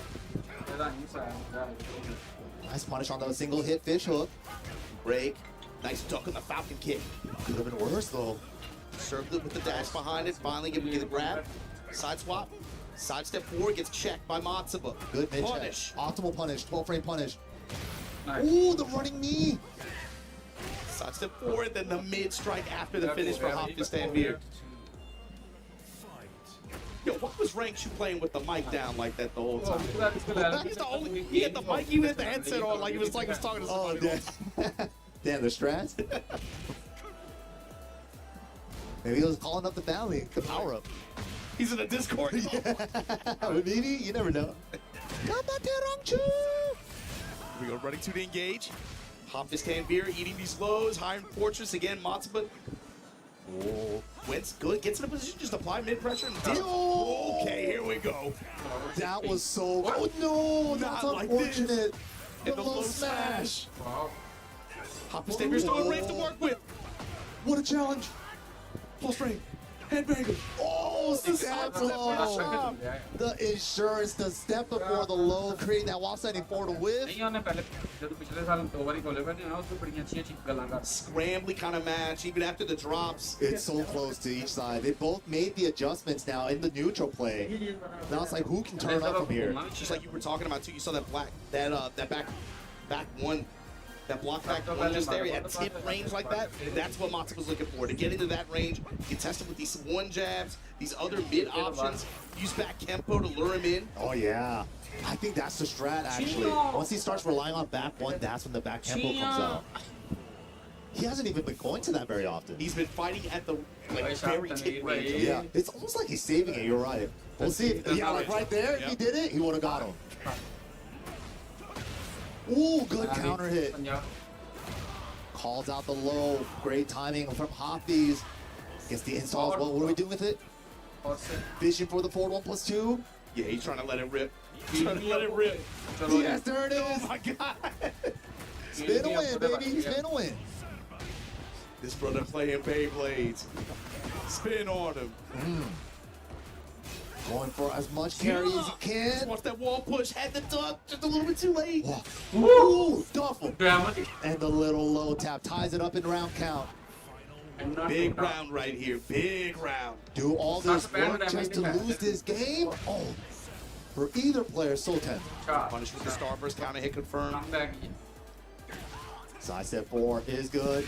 Wow. Blue Moon burst. On counter hit, still just as good. Season 1, baby. Still pushing on this wall. Low smash. Oh, man. Hafiz Tanvir. Wow. Taking it back up. 2-1 advantage here over Matsuba. Claudio, the character that's kind of like a mid dispenser. The only big low he really has outside of heat is that side step 4. So a character like him having that low heat smash is so messed up. it's compounded too, man. You could talk about this character for a long time. Overall, ये Especially बड़ा even अच्छा like match the हुआ। way some animations are, like sidestep 4, having the deceptive kind of like startup on it, where it makes it really hard to see the difference between that and like a back one option, especially at Exactly. the wall. Because it almost looks like he's just standing there. So then when you add in that low heat smash and what it can do with that wall, oh man, that's Break you down mentally, bro. Shoulder, Tio. Wall positioning for Matsuba, but Hafiz navigating around it. Getting off that wall. No, right back on it. Up 4-2. You ain't going nowhere. And the pickup parallel to the wall here. Wall parallel, yeah. Scary stuff. Sidewall conversions are possible as well with Vanguard 4-3, but not going to get a chance. Gets splatted by back 4-2. And Hafiz got all that health back in rage. Now this is the worst scenario. Nice stuff. Switching the wall positioning. Matsuba has a lot of grade to recover though. Going for chip into low smash. Nice play. They're going to put Matsuba in rage here. Takes a good chunk of life because of it. And the punish. Matsuba needs something. 2 seconds. Not going to have the time. Nice. Denied by Hafiz. Yeah, those end of the round timer scam situations are so important. Make them hold the string, burn like 2 seconds. So important. Good flash duck from Matsuba. Comes with 1-2, just go back charge there. Hafiz Tanvir going to be able to engage. Back 4 string. Interrupt. Step first is good. Defensive burst application. Oh, the tantrum. He got the pickup. He got the counter hit. Got the wall. That was a low wall. Unfortunate. It was really ambiguous looking. Ready for the grab this time. Let's a full ring. Oh, the down back 2-1 interrupt. No more blue moon. Wow, took the risk on the low high and he paid for it. The other normal low, and unfortunately that one has the window if you have the patience and the awareness to call it out like that. For Zanzibar. Button daba. This is a really close set between these two. Wow, sidestep up forward 3+4 to fake out the sidestep 4? Guard on the sidestep 4 there, comes with a while standing 4, and then again, mid-poke kick out. Button daba. Ooh, tag him low. Hafiz has been either trying to move too early or been pressing on that string. Yeah, like Matsuba has been ending it at the second part, which is punishable. It's like lulling him into a false sense of sensation, you know, trying to make him punish it. And when he finishes it, both the past 2 times, it's had return. Plus frames. Goes of course over low. Running 2, crouch jab to take the turn back. Smash and rage art to pop him for it. This time answering the heat dash with the rage art. Still got half a heat timer too. Be about even on health, a slight advantage maybe for Hafiz. But Matsuba with rage art of his own. Spends it on the 2-1-2 dash. Step 4 in the jab. Low. Hafiz Tanvir takes the round. And now MYK set point. Hafiz You know he Tanvir. wants it. You know he wants it. Now the back tempos are coming out. He tried the sidestep lefts, the flash ducks on the running 2s. Now it's time for the back tempo to cash out. 3-3 back. Got the fish hook. Ooh, look at the flash ducks, man. Flash ducks in He's like, let me get something, let me get बड़ा something. pressure है यार. Oh, Hopkins, get out of here. Guys. Get out my face. Matsuba Japan, I got this wall, I got this heat. What? Questionable wall combo. Questionable wall combo. I don't know about that. Doesn't care. Iron Fortress Okay. behind it. You give me the Okay. wall pressure. I'm gonna tag you low, and then just like that. Still set point for Hafiz Tanvir. A chance to extend here from Matsuba. Staying alive. Keeping it jabs and mids only. Nothing risky but the jab high. Paying for With it. the balcony too. Oh no. Activation. Doesn't even use it. No, just splash for damage. Oh, slow smash is so scary here, bro. Okay, it's gone. It's gone. Matsuba fighting out of the corner. Running E. Oh, finds a cross dash 1. Gets the lead back. Hit Iron Palm. Oh, back 1. Tip range. Running 2. Circlet. Good jab interrupt. Good jab interrupt. 3-3, no 4. Down back 3. 17 seconds. Mid check. Oh, trying to step left around the running 2, running 4. Takes the lead with the pokes. Matsuba stays alive. The low mid mix at the end there. Wow, had to scrap for it in that last round. Hafiz wanted to end it right there. And the change up on the while standing punch string as well. So I'm going back to the second. Yeah, only the stopping second. on the second hit. Mixing that up with the down back 3 timing as well. Yeah, that's a good play at that range. That mid-range play where Claudio's just trying to tag you with that back one, or the running 2 on his approach, or running 4. And then both of them have been mitigating that risk very well. Nice counter confirmation. जब भी round शुरू हुआ ना तनवीर ने आते हुए ये What are we doing with this? Back one again. Then return to neutral. Ooh. Wow, beat him to the punch. Wall pressure now. Matsuba getting out of there with the throw. Side switch, but the fidget spinner again. मार दे Spends the dash for maximum damage. ओ यार KD बार है यार 82 सारी damage खराब like nothing. Nice back किया था Oh, he just sent it. He believed. No whip punish. यार One more poke, mid or low. Matsuba is a down back 3 master. Oh my god. Dude, completely undeterred. I think he might have got one block this whole set. तेरा काम खराब है That brother is popping splits at home. Wow, recognized it wasn't gonna hit, so he didn't do the 1-2. It's all the tools he's used all set together in the same range at the same time. It's when you use it. A spicy. Sidestep low, mid got the splat, not even convert. 0 on hit, down 4, takes the jab into the smash. Trading rounds here. Oh, the flash duck, good attempt. Back one, tagging him. Trying to nullify that sidestep left. Oh, threads the needle. Sidestep low. Engagement. Somehow, Matsuba.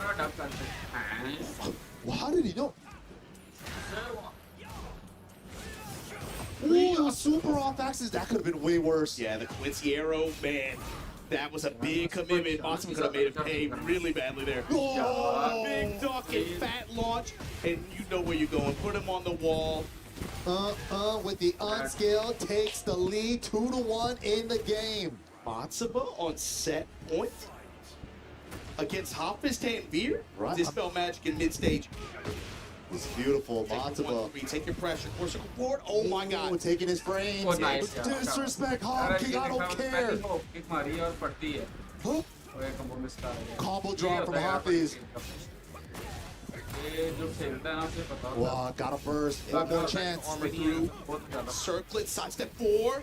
ओए Oh, शाबाश big whip on the shoulder, but just a 2-1. Fortress dash. Throw, this time countered. Oh, nice block! Finally gets the block on the down back 3, and we got a double to Ichi. It took 4 games in that long for making a strong push on that down back 3 like that. And he got it when he needed it most. Well, these guys want it. Undeterred, Matsuba's still going to it. This is good. Oh man, Hafiz coming out fast. But Matsuba just keeping it even with those crouch dash 1s. The low shoulders. Ooh, caught finally. That's what he's been looking for early on. Power cross flash duck, only jabs. Spell magic. Got for 1, fish him with fish hook. Activation from Hafiz. Scary stuff. Smash on the table. Ooh, big whip. Wasn't counter. The lows from Matsuba. Oh, but the believe it all hop kick. What a moment, bro. And that's gonna be enough. Hafiz Tanvir with the clutch dream hope kick. The look on his face says it all. FYK. He stood up the second that range art in, looked at the crowd. He knows he got away with that one. What a set. Matsuba Japan gonna have a chance in the gulag here in Group A, but Hafiz Tanvir with some gutsy calls when it mattered most that hop kicked the ceiling. The genocide cutter, man, put it all on the table for that one. Dude, this match was so close. I love the adjustments on both sides. Finally, at the end, like Matsuba had the big call out on the running 2. keeping it real close, but at the end, the big call out, do or die hop kick for Hoppy's Tampere. Really good set. Before we get to the rest of our Group A matches, we got to take a quick break. We'll be right back with more Tekken 8 here at EWC. उन्होंने पूरी fight की थी पूरी fight बहुत है match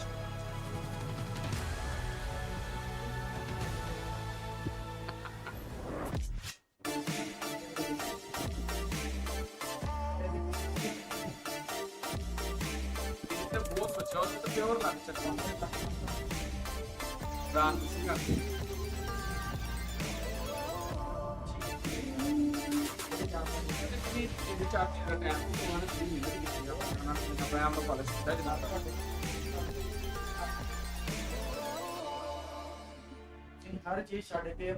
We're back at Esports World Cup Group A action here, the final group. Who are we going to crown? The 4 champions out of this group to make it into phase 2 tomorrow. We got 2 matches already underway, but coming up next, Breadman versus Casimir. This is, in my mind, looking at the names, the roster, and the Group A selection, I felt like both of these guys could be kind of like a dark horse in this bracket, right? Breadman, of course, running Leroy at this level, not a terribly popular character at the global elite level of competition. Very true. He plays into great effect, as you saw, of course, at Tekken World Tour Finals, where he qualified for this event, right? 4th place there, yeah. Very impressive. Had a really, really strong showing, and I'm thinking, you know, you have to be looking at, as a professional, you're looking at the roster of players that are qualified for this event. That has to be a matchup that you have to dedicate some practice time to, right? Yeah. But he hasn't really even been seen all too much outside of Korea. I agree. Right? He's kind of like a dark horse, right? He's like, he just kind of comes out every once in a blue moon, right? So, but then also in Pakistan, they do have a really strong Leroy player there by the name of Khan, runner-up at Evo 2023. So maybe Casimir has some Leroy experience by fighting Khan in local tournaments. Not sure, but Casimir locking in the Zafina. Known for her movement, but Leroy, not a popular pick. Let's see if Breadman can show us what the specialist can do. Especially over the course of a long set like this. 1st to 3, Casimir, of course, qualifying out of his performance at Evo just a few 6 weeks ago. Right, a little bit less than that. Okay, Wing Chun versus this guy's been representing Moose. Zafina on the main stages. Recent memory to great effect. Showing just how strong Zafina can be. But the low counter, oh, the Hermit low counter. Getting a lot of them in the process to that wall. Low-key denied, but since he got beat out of it, he still keeps it. And timing is going to play a big factor in this for Casimir there. You saw the delays in those chunky lows on Tarantula stance after that transition. Ground star low parry, that's how we're starting it. To the wall. Good damage off the low parry with the wall. Now the running pressure. And the torpedo kick out of Tarantula stance. Able to get the counter. Ooh, the launch thread.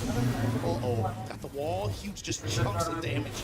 Breadman hasn't even had a chance to play yet. Chip and the low to finish. Yo. Casimir. Leading the charge here. And that's something the way Leroy can really find plus frames, especially into Herman stance transitions that are frame advantageous. He needs a little bit of time, right? You got to be able to set up for. You don't want to just run chain punch pressure, and you got to be able to get sidestep attacks to get into that positioning, and also get the flow of your opponent's like attack pattern and timing to get those parries off and stuff to really get the most out of this character. But right now, he's just kind of getting locked down by Casimir Zafina. Taking opportunities here and there where he can, but he's not really getting too many opportunities to even just lay on chip damage, chain punches. There you go, that sidestep double kick like that. It's one of those frame advantageous ways to be able to set up the Hermit pressure. Armor is good. Final chance, but the wall standing too instantly. It does have a lot of evasion tangle under some mids as well. Not a bad choice to bet it there. Casimir taking game number 1 with that. Like you said too, just very momentum heavy on his side. Not really giving Breadman a lot of opening or even just time to create an opening like that.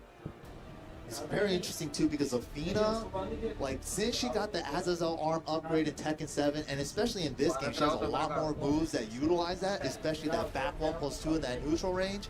It feels like he's just outranging the hell out of Breadman. Yeah.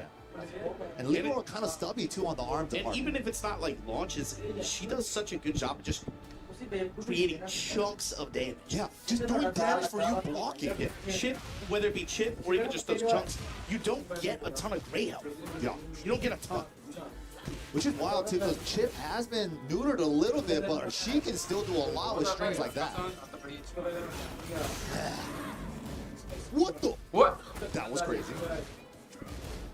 We gotta talk to whoever's paying this cameraman. Yeah, bro. We gotta talk to He him. be farting. That's what I want to talk. That's what I Yeah, I just want to talk outside, bro. Transition. Didn't have enough life. Good presence of mind for Breadman to finish that string there. Good read here, defensive. Low parry. Oh, Not able to convert, gets shot in the back. Did you see the momentum on the 3+4 going backwards there? That was weird looking. Explosion. A lot of great help just from the chip. Oh, but the hits here. Dude, hit that. If he got a conversion off that. But he got the walk. He got the back shot too. Oh, it's a plus frame. Nice big call out on the heat smash. It is a high. He was prepared. He's got to make something happen with this though. Got to be able to find the wall pressure. First round. Keep on the carry to the wall. Gets John it. Ha, got it. Beautiful wall carry. Set up for your offense here. Low strike into heat engagement with the dash behind it. Going to be able to finish the round. Come on, Sugar. Trying to get a rebound here.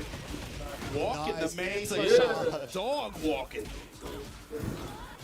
Oh, the parry into forward forward two. That was it. That's the specialist stuff I'm talking about. Parry into full launch. Wow, double punches up. back to back. Oh. Counter hit confirm it. And Redman, a very, very fast and strong response here. That's a rebound game, man. That was sick. And dude, we saw last time Casimir went for the running 1+2. He went for the low, big low, Herman low counter. This time, mid parry into a full launch on the Tarantula down for 1. That was sick. These are key attacks for Zafina in her offense too. And she kind of just gets to do those sequences sometimes after the previous move. So it's like having a character that can parry or low counter like Leroy really throws you off your offense a little bit. Naturally, on the side of Cossack, you have to imagine that's going to create a little bit more hesitation.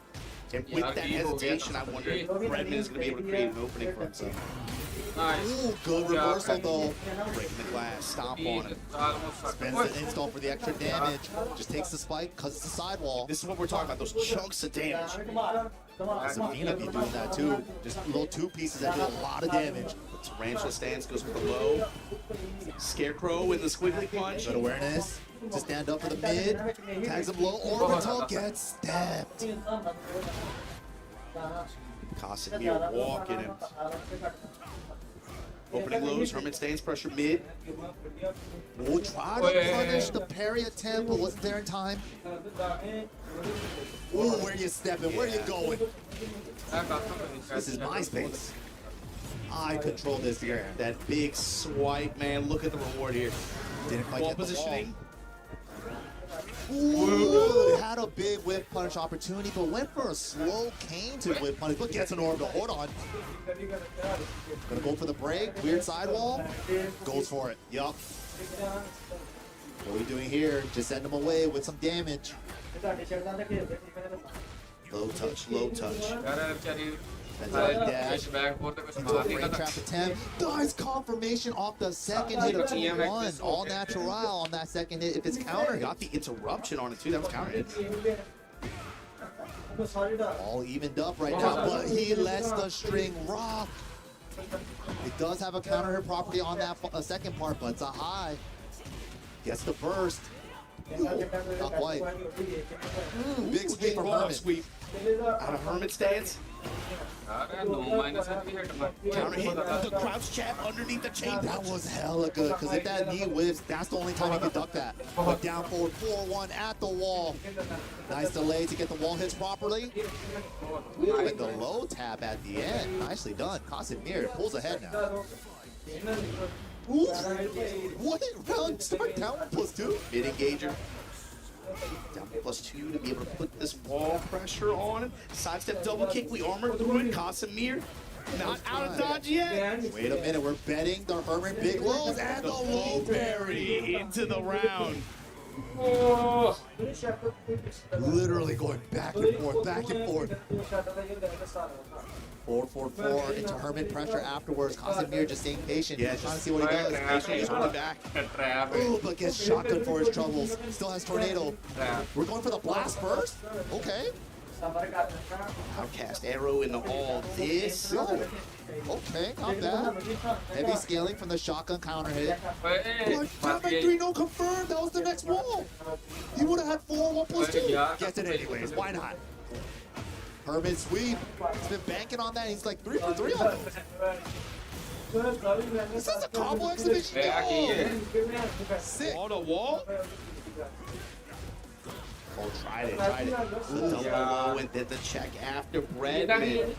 With that punish, gonna go up 2-1 in the set. I thought that was Casemir's game for a minute there. It did. Yeah, it did. But then those parries and the Hermit counter just really makes you second guess like your 2-in-1 offense. It's just like, I can't just do this autopilot off. I gotta really bait that stuff out, second guess myself sometimes. The counter recipe from Bredman too. He had that one drop after the counter hit at the wall, but then he picked it up and back up with the Hermit stand sweep with the wall explosion. But even the combo recipe just to go wall back to the wall other side. That was it. Stays the That was wall. a little combo exhibition that last round. It was about the damage. It was just about setting up for the next play. Yep. We want to keep that wall positioning after the wall carry just to get that pressure. But like Margin Obama said, yeah, there's the Anna. She never left. I was expecting an Matsuba set, but Casemir going to pull her out as well. Online game Carefree in the past.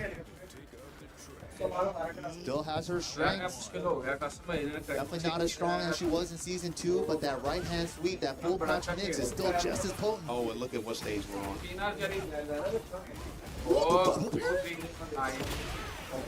Debuff applied. Got the walk interruptions on the side of Casemir. Full crowd sweep, and here we go, MYK. Get ready to flip coins. Nice carry. Activate. Hey. Dude, 80 damage off the full cross sweep. Big chunk of damage. Man, these groups stay to the room, dude. These guys do not care. Whatever, man. I'm playing. Gotta do what you gotta do. Guess for game. This is war. Oh, Big King gets a counter hit with burst route. He can spend it if he wants. Yeah, this is sick. Oh, we're going downstairs first? 90 damage, and I'm in heat. Now we're gonna keep the heat activated. Shy of 100. Did he get the step? Not deep enough. What the trade? And he converts? Oh, you gonna eat some extra spread. Absolutely. 4. No, too many hits. Normal hit, heat, back 1+2, gets the pickup. Oh my god, lowers Blockable his shoulder. Blockable shoulder. Outcast arrow to start things off. Whip. Debuff What did he applied. think was gonna happen? Nice block, good punish. Went for the low, but was aware. Let me go low. I'm the master of the lows. Some low high string after as well. Debuff once again, active. Fish with that down 1+2. Got the step this time, and we gonna touch the sky. Casemir now with rage to work with, but can we reach the wall? Activation, he's pushing. Maybe finally hit a biting dragons. Might have been able to clear. Whoa, I thought he was getting carried there. Good throw to throw the power crush. Nice step. Not in time for the heat smash though. 1+2 throw, no break.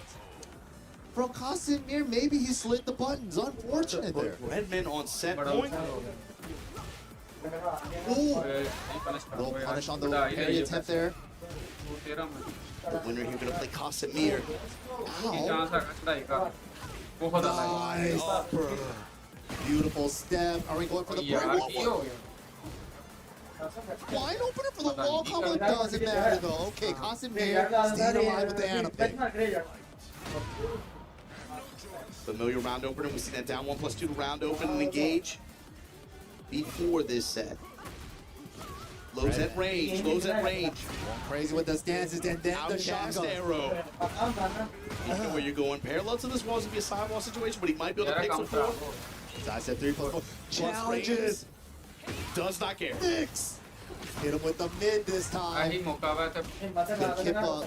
Oh, gets the leg off the side. Can it convert? Sick. Tornadoes right blast, here. resplat. Piece. It's not enough. The scaling. Counter hit while standing 3. Bearman has a chance. Plus range, nothing.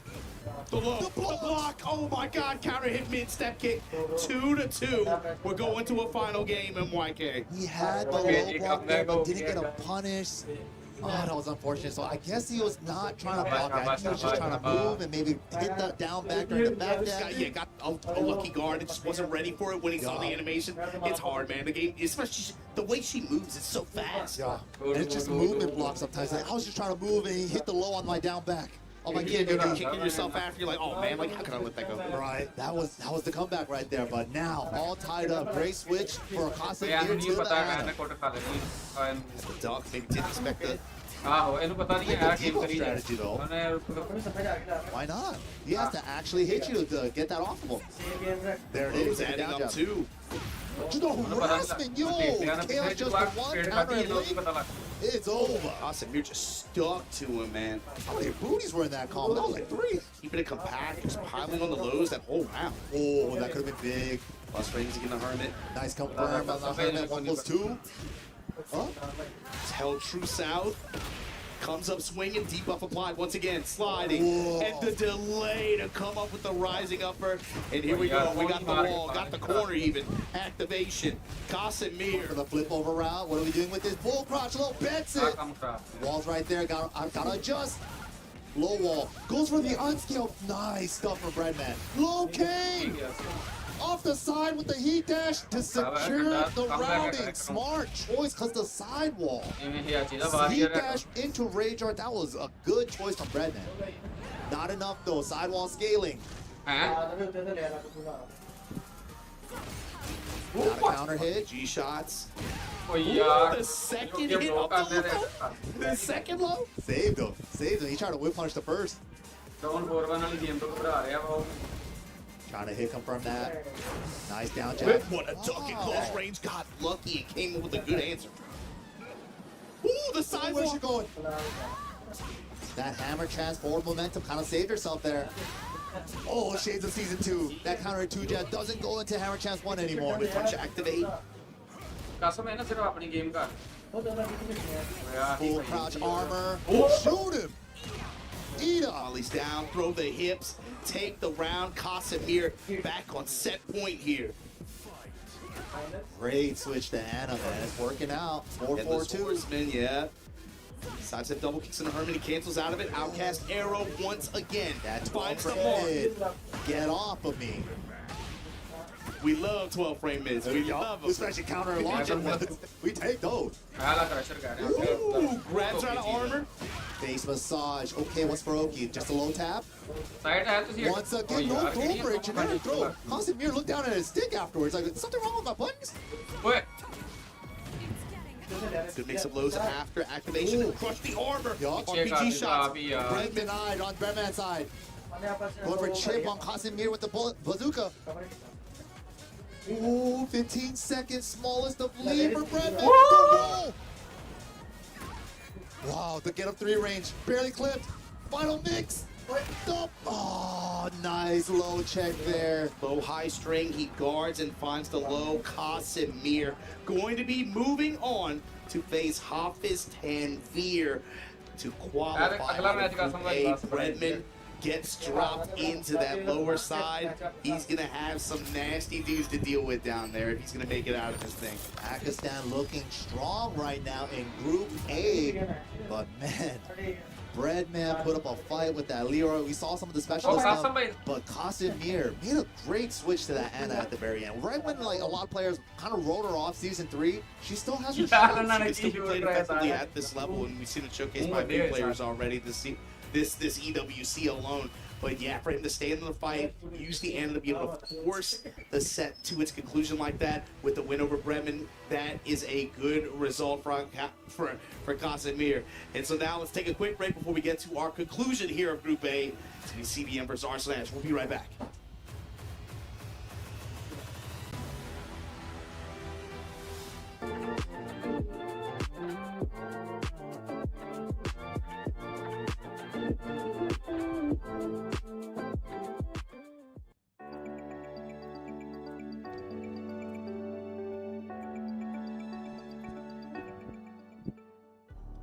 EWC 2026. Our final match here for Group A at Tekken 8 stage is going to be Arslan Ash, the Emperor of Tekken 8, in the event that has eluded him since the conclusion of Tekken 7. Gotta imagine he's had this one on his mind for a while, even if he plays it cool, right? But going up against him is going to be CBM, a man who is no stranger to this stage or any of the global elite stages up until this point. One of the more well-traveled players, and of course, the question I have is character selection for him. What's he coming into this with? I think he's gonna be Jin. I feel like he's been really locking in the Jin as of late, but yeah, does he have a new one? Surprising. No, I mean, it's Jin, but of course we've seen him play some other characters in some of the big stages over the past year. So you gotta imagine in a 1st-to-3 scenario like this against Arslan, maybe if he could leverage one of those other character picks to maybe potentially even squeeze out one game. I'm more curious about Arslan's first character pick here, because it's a 1st-to-3, and Kunimitsu just came back, and he, like, that Evil run, people kind of just saw him win it with the Nina at the end. But the way he got up there was all Kunimitsu for the most part. No, Arslan, he thinks he's a JRPG boss or something. He likes to play like, no, you gotta deal with my Kunimitsu from the Nina, right? But with this event, and this is kind of the one that's eluded. We talked about that, right? That's been a talking point going into this thing for the past 3 years. Maybe he just runs Nina the whole way through. Maybe he's like, bro, this is what works. Yeah. This is what I gotta do. Like, this is my the 8-time winning Evo Championship character, Nina Williams, going up against CBM's Jin. All right. It's the one we've been looking for. No games, open things up the back 2-1. Arslan Ash fishing early in the mid-range here. Slightly big stage as well. That is the punish, but I think he got their 2nd frame or something. Ooh, how did he find an electric there? Favor. What? First route. Trying to get as much carry. Yup, back 2-1. What's for Oki? Out of range for the down 4. Lockdown with the jabs. Low to beat the armor, not quite. Whoa! How does he find that? Uppercut. Has the wall to work with as well with this dash. That should be enough with the stomp. That did so much. First round to Arslan. This is one of the strengths with Nina too. She just does so much good poke damage. Just almost never leaves you with grave. Poke damage, and of course it's complemented by the way she applies pressure too. The only gray is from the reversals here. Jab down 4, really? Wow! The electrics have been crispy from CBM. Just outside of rage too. Smash is good. Went for the damage extension too. Boom. Gotta imagine calculated on the side of CBM like that. Good answer, yeah. Feeling confident. He was talking smack coming off the bus too. I'm gonna block you this time. I'm tired of getting denied. Fish with 4-4. Nice 10-frame punish. Jackknife in mid-range. But Arslan able to close the gap. He's going for shut up. Raw dog. CBM trying to find his spots to sneak in another electric here. Nina with the wallet button band jabs down 4-1-2s. Good interrupt from the Arslan there. And that's all he needs to. Just an opportunity at pinpoint range like that. When you're playing compact, you might need a hop kick on the way there, like you just did. Why But does he keep finding all these launches? he's just looking for a little bit of space to set up, maybe a sidestep 1, find some frame positive Spend pressure a like that. smash for the extension. 102. Sword in the low after to be able to take the round. CBM, okay. Came prepared. In control here, fishing. 1-2, 2-1. Prep time CBM. Plus frames. I like that. Dash up and wait. See how Arslan's going to react to that. Sidestep right duck. Gets under the magic 4. Wow. Good timing on that down forward too. Max range upward. And we reach the wall. Wall's right there with the burst, possibly. Oh no. Drops the last hit. Would have been the wall. Down back 3. Working the lows a little bit now. Variety of lows. Nice. Grab the crush. Bam. All right, just like that, Arslan ties it up 2 apiece. Good call outs too.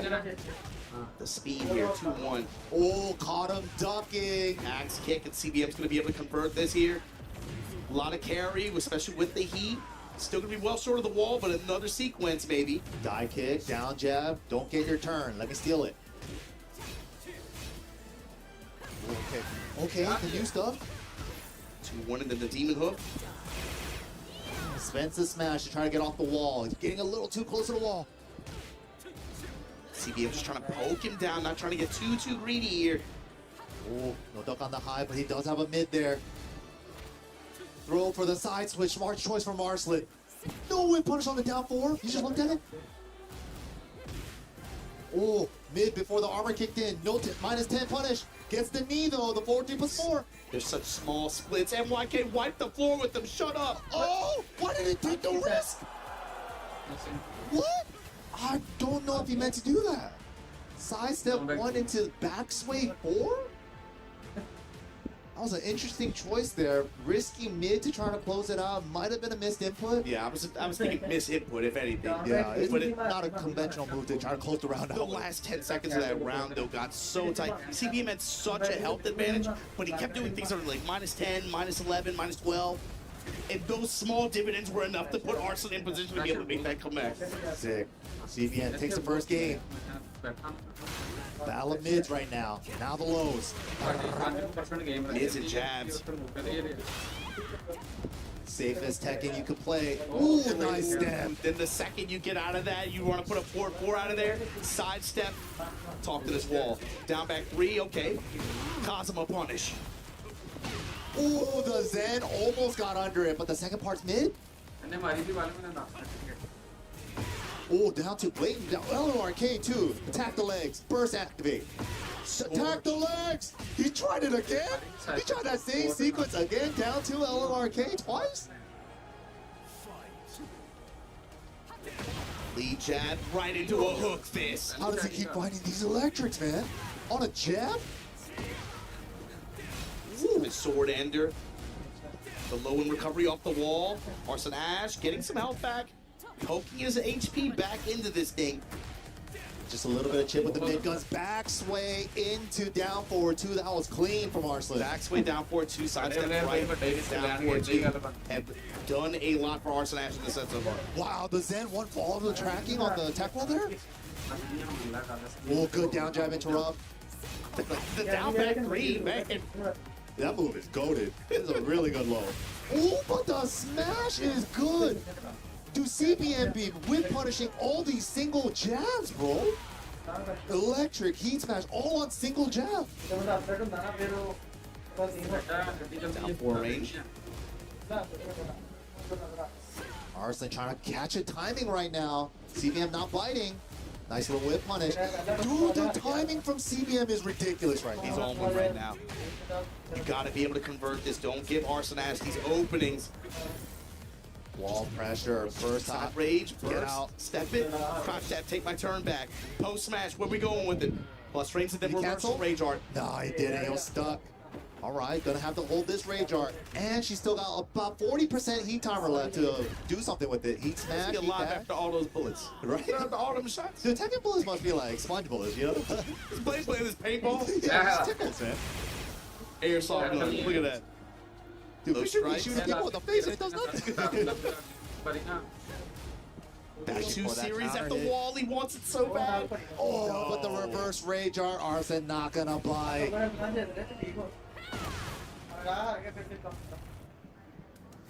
Arslan's still looking strong and composed, but the floor is lava now.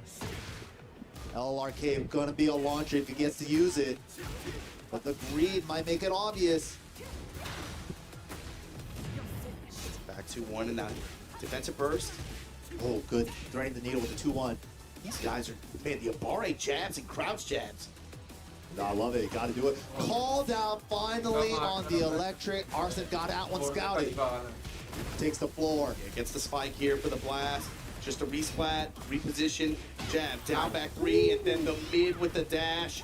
This patented Arslan lockdown at the wall. How you gonna escape? How you gonna escape? Yeah, trying to poke out with the 2-1, the jab. Not gonna happen. Arslan Ash wall pressure, baby. 1-1, able to tie it up here. That's that 8-time EVO champion wall pressure right there with that Nina sidestep 1 at the end of the round. You ain't going nowhere. Yeah, especially Nina with sidestep 1 into the backsway cancel, she's plus 10 on block. It's such a good The advantage. frames, man. Yeah, it's ridiculous. It's really, really good. It's a lockdown character when you block that sidestep 1.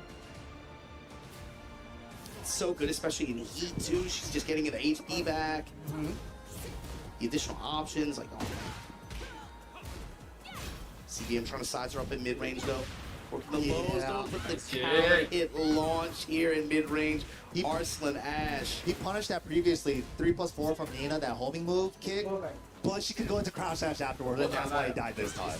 Arslan saved it for that one. To the wall on this stage? On this stage? What? Oh my god. Nina Williams. Nina Williams. And the low to close it out. Arslan now feels like he's settled in. He's a little bit more comfortable now than an initial game. Nice composed, big open stage. With mid strikes here.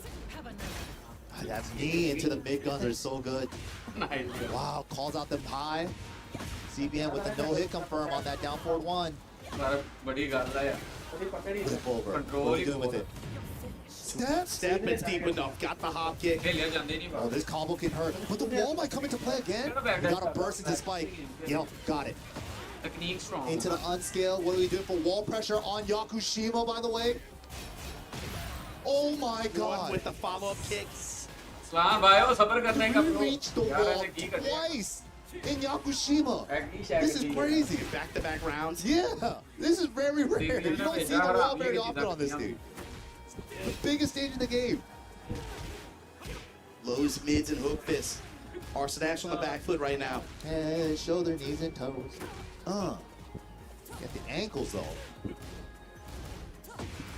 Contesting this mid-range 2-1s from CBM. Oh, double it up. Yeah, that frame trap is so good. Down back 3 into 4, 3+4.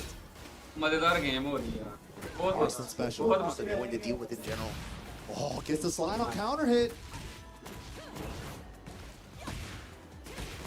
Okay, flip over spike. There's your spike. Just back up. Smash it to just safe mid check just in case. Safe mid check, sidestep right, got the counter hit on the back too. And that's enough to seal the round. Arslan Ash looking comfortable now. And we haven't been seeing those electric timings coming out of CDM after he got that one duck that last game. They'd be scared to throw him out again. 2-1, the down 4-1, and then just lead jab straight. Back sway, nothing. Back 2-1, intercept. Gets the 10. A lot of space control on both sides here.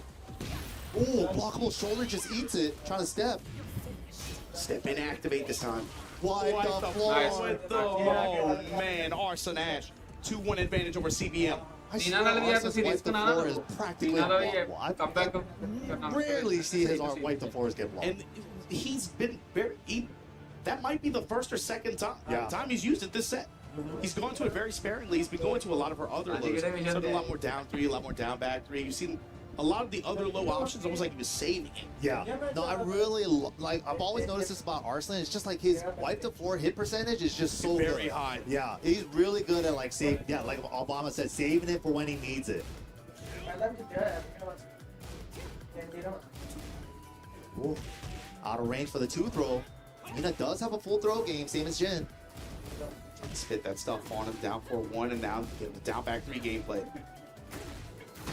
Ooh, goes on both sides. This time the Demon Paw. Get engagement out of it. Went flying. Oh, the low taps, every little bit counts. Let me just widen this lead just a little more, CBM says. Try to deny his heat. Arslan spends it on the smash. I got a smash too. That was a step, but Arslan didn't see the whip. Shut up in stage like this. Oh, just keeping it mid, keeping it safe. He just wants to burn the clock. CBM side up forward, 2 out of trouble. That little side step left built into it. Got him out of there. Phase it punch.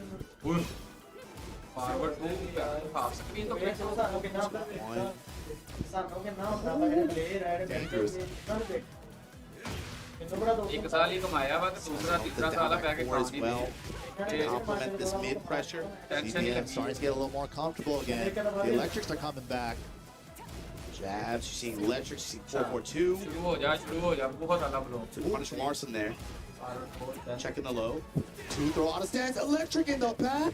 Got a Oh, but the wall came in at the Lucky worst Lucky spot. Baba Lucky Baba का 30 number seconds तेरे of pressure just for that one sequence, and it got going.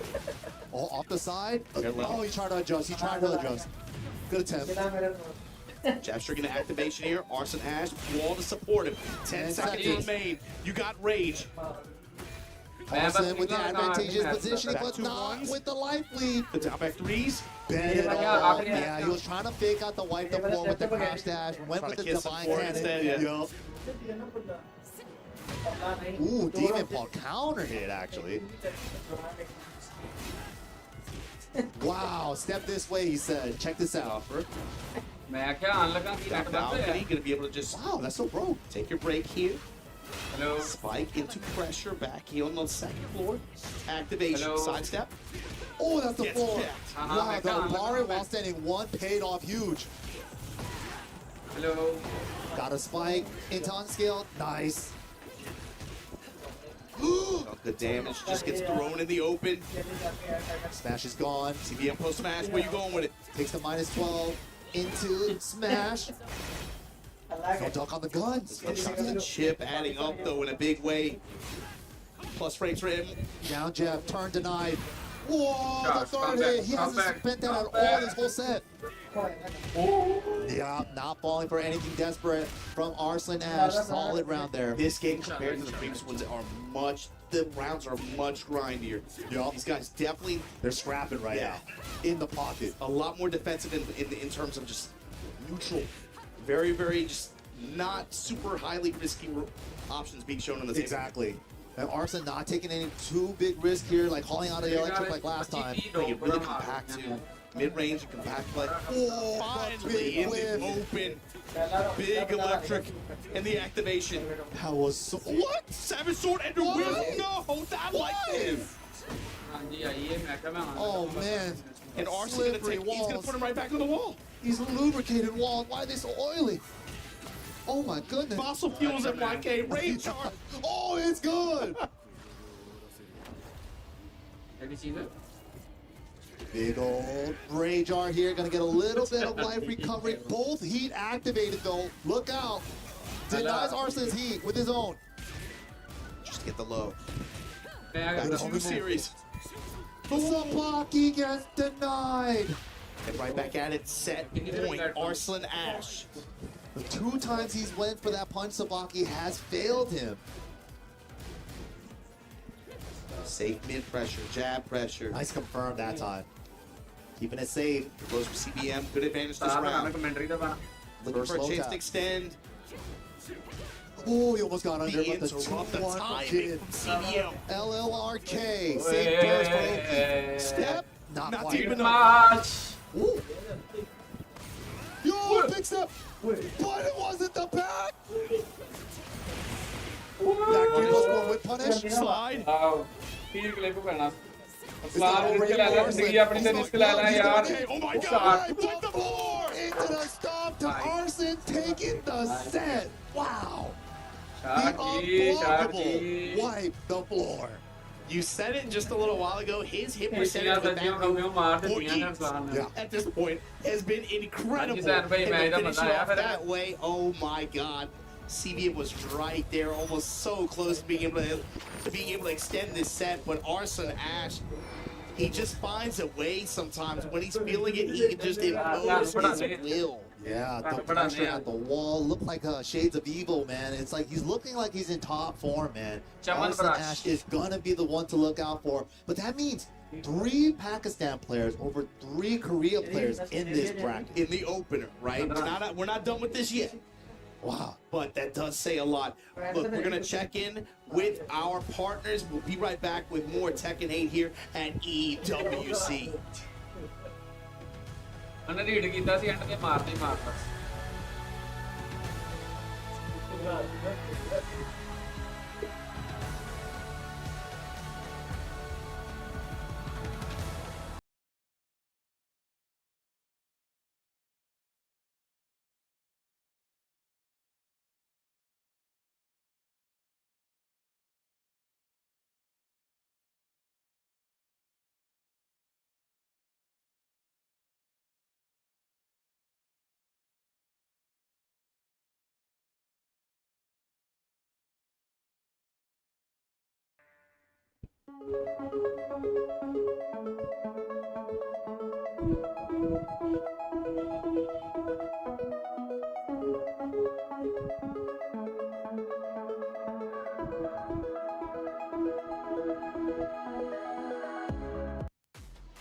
Oh, Group A is looking good. I was hearing we might get a lot of 3-0s. Not the case this time around. The first 4 matches go the distance. Well, besides one of them, but either way, it was fun to watch. Hey, everyone, welcome back into the Allianz Vault. I'm Taylor Reflections, double joined by Tasty Steve. And wait a second, Reinhardt, we were able to sit you down on the desk. How you doing, man? I'm really good. The action has been non-stop. I've been enjoying every single second of it, man. I just don't know what's going to happen. It's been everything outside of what I've predicted so far.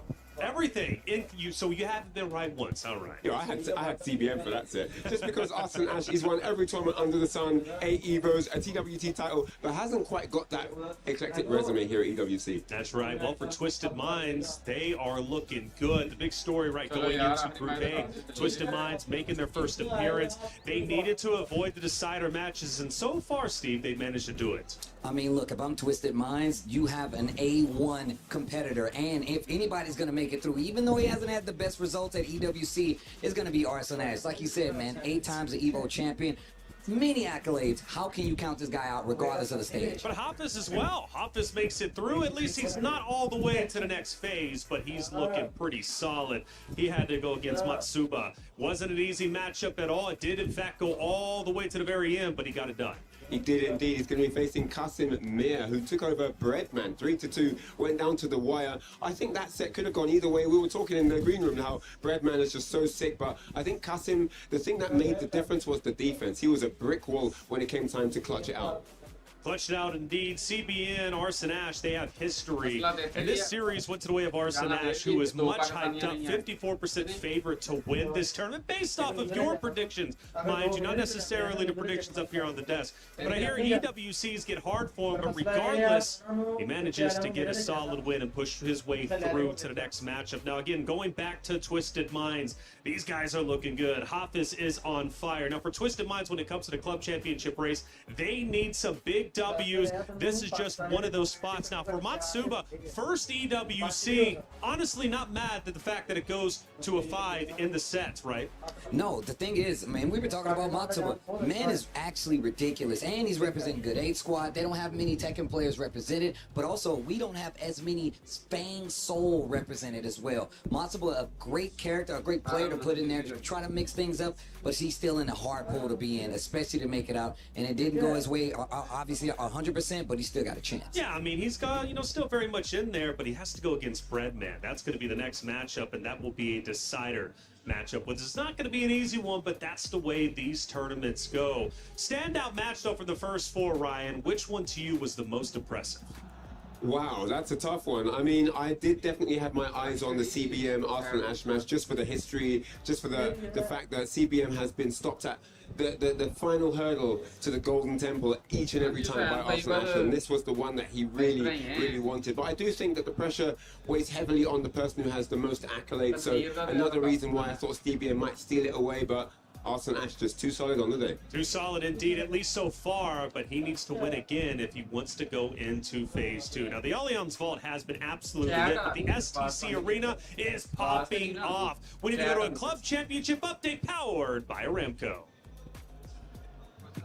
We're right in the thick of it here in the SDC Arena. I can barely hear myself think, never mind speak, but I'm joined with Ginny, who's ready to give us an update on everything Club Championship when it comes to Call of Duty. All right, the truth is, I don't think Club Championship right now matters that much or is as exciting as what we got going on behind us, but it is Gentlemen's against G2, which just happens to be quite an important game for the Club Championship as well. Last week, G2 winning COD over on stage 2, which gave them 1,000 points.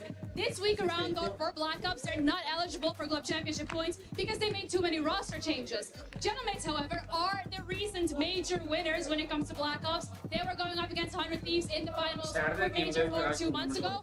100 Thieves also playing later today, going up against Optic, which are the title defenders. And Falcons got a game coming up as well later today. So as of now, we haven't approached the Club Championship top 8 finish territory just yet. But we're slowly getting there. We got the vibes going on, so that's what matters. Listen, I'm sure what you said was great. I can barely hear myself. But we're back to you guys. We'll keep you updated on everything Club Championship. Play is in our DNA. Whenever we let it out, it becomes our superpower. Now imagine an entire city being built to supercharge it. Katia City, powered by play.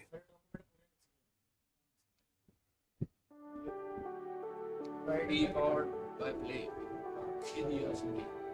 ये भी मेरे ख्याल से हो गई है complete.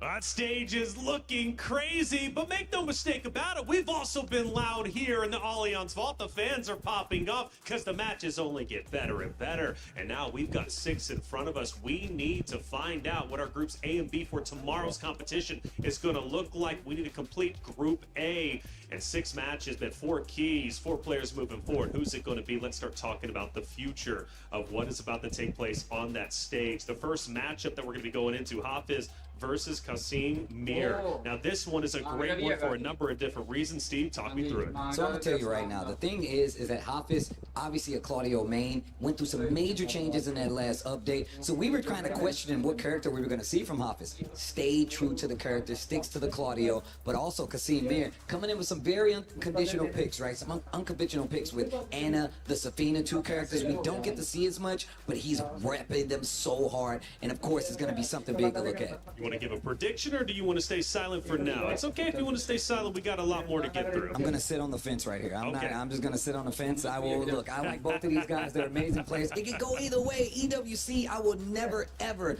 try to check the temperature of the stage or the players. It's too scary, bro. It's too scary. Fair enough. Let's go to the next winner bracket matchup, Ryan. It's going to be Mayoil going against Arslan Ash. Yeah, definitely a tricky one to call right out the gate. I'm not sure. Of course, Arslan Ash looking like he's stepping into new strides on this level of platform. Mayo Ill as well has slightly less pressure. I think Arslan Ash, with everything expected, brings his own deep pressure into the situation too, right? So looking at the match for tomorrow, Arslan Ash, a W here today, but he got a more traditional game, right? With Jin, Nina. It's more of a classic, it's more of a traditional matchup. Tomorrow, Miro might have something else to say. He's had a chance to look at what Arslan Ash is bringing to the table this time around, and I'm not sure, but I might have to say I'm going to go neutral on this. Being the reporter, 2 times. got to keep it neutral. 2 times. We got 2 of them. Both of you don't want to cast a curse, and I respect it. Hey, sometimes the caster curse is very powerful. It's too powerful. I've commentated a lot of matches, and I'm telling you right now, players look at me crazy when it. I don't want to be responsible for that. What the hell was that? I'm like, I'm sorry, bro. I just gotta call it. With $1 million on the line, I don't blame you, boys. I really don't. But let's at least talk about our decider matches, our elimination matches, right? They're tough to talk about. We hate seeing those keys get crushed, but that's just the way of the competition. Matsuba and Breadman. Oh, that's a scary one. We were talking about Breadman, and as like I said before, Matsuba in the back. I'm a big fan of Breadman. He represents a character. He's the only Leroy player that we have in the entire tournament. We don't see Leroy as much, and he is good. And he's got a character on backup if things don't go his way. I'm just saying, my man Breadman, he's here for the bread. He wants the bread. He wants the bread. A lot of bread indeed. $250,000 for first place. EWC is absolutely lit, and so much is about to go down on that very stage. This is only day number 2. 2 more days to go. But Manja, CBM, the last one. What are we thinking? Ooh, yeah. I mean, these two know each other very well. They've got history in and out of tournament. They know the styles. They know what they're going to need to do tomorrow. CBM's going to be vexed after today's loss. He knew he needed that, didn't get it. He's really going to get his hometown buddy. I think Manja also a very calm and calculated player, though. He likes to change the tide of things under pressure. He's very good at that. I like him for a match that goes all the way. I like Manja to steal it. But if we get a one-sided clash, I think we'll see CBM go the distance. Well, there's the 4 matches. We're going to circle back, talk about match number 1 in just a little bit. But for all of you out there, EWC is great. Check out EWC Play. Thinks he can come in here and play my game. He knows nothing. Let's go! Tyler Wine, you're done.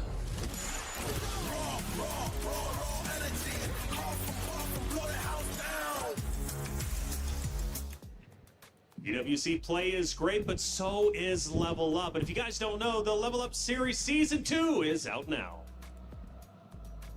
A lot of people are haunted by their past. I'm inspired by it. They're not just playing for themselves, they're really playing for their entire family. They have defeated their demons. They have crushed the curse. All right, 6 more matches to get through, and one is about to take the stage. We talked a little bit about it, but let's dive a bit deeper into it. I'm not talking predictions. I'm just talking about how we feel this is about to go down. Hafiz versus Casimir. Yeah, this is going to be a tough one on both sides, I feel like. These guys are definitely familiar with each other, one. But Hafiz, we talk about the young guns, that's one of the young guns, and he's very strong at that. I can't wait to see what goes down. Casimir has multiple characters. Hafiz locking in on the Claudio. It could go either way. I want to see who has the solid game plan going in. In the current mental, we've seen Claudio struggle in certain matchups. You know, he just doesn't bring as much to the table as needed. I'm not sure. Of course, Kasim has a multitude of characters to choose from that could provide him the edge that he needs going into this best of 5. And this is why I was wanting to talk about the fact that Hafiz doesn't have, we didn't think he had a character, but he stayed tried and true to the Claudio. Now the thing is, those changes are big, but he's such a neutral heavy character and player, and he locks down in a sense of like, he's gonna fundamentally outplay you, and when you least expect it, there's the hop kick. That's what got him the victory. The one hop kick he did that entire set, that's how he got the W. It's going to be a great one for sure. 6 great matches. Chat, get loud, get active. Who do you think is going to move forward? Who's going to have their key crushed? So much riding on the line. And phase 2 is happening tomorrow. But to make it, you got to beat the opponent who's directly in front of you. It's time to finish our Group A, finish our phase 1. Let's head to the stage.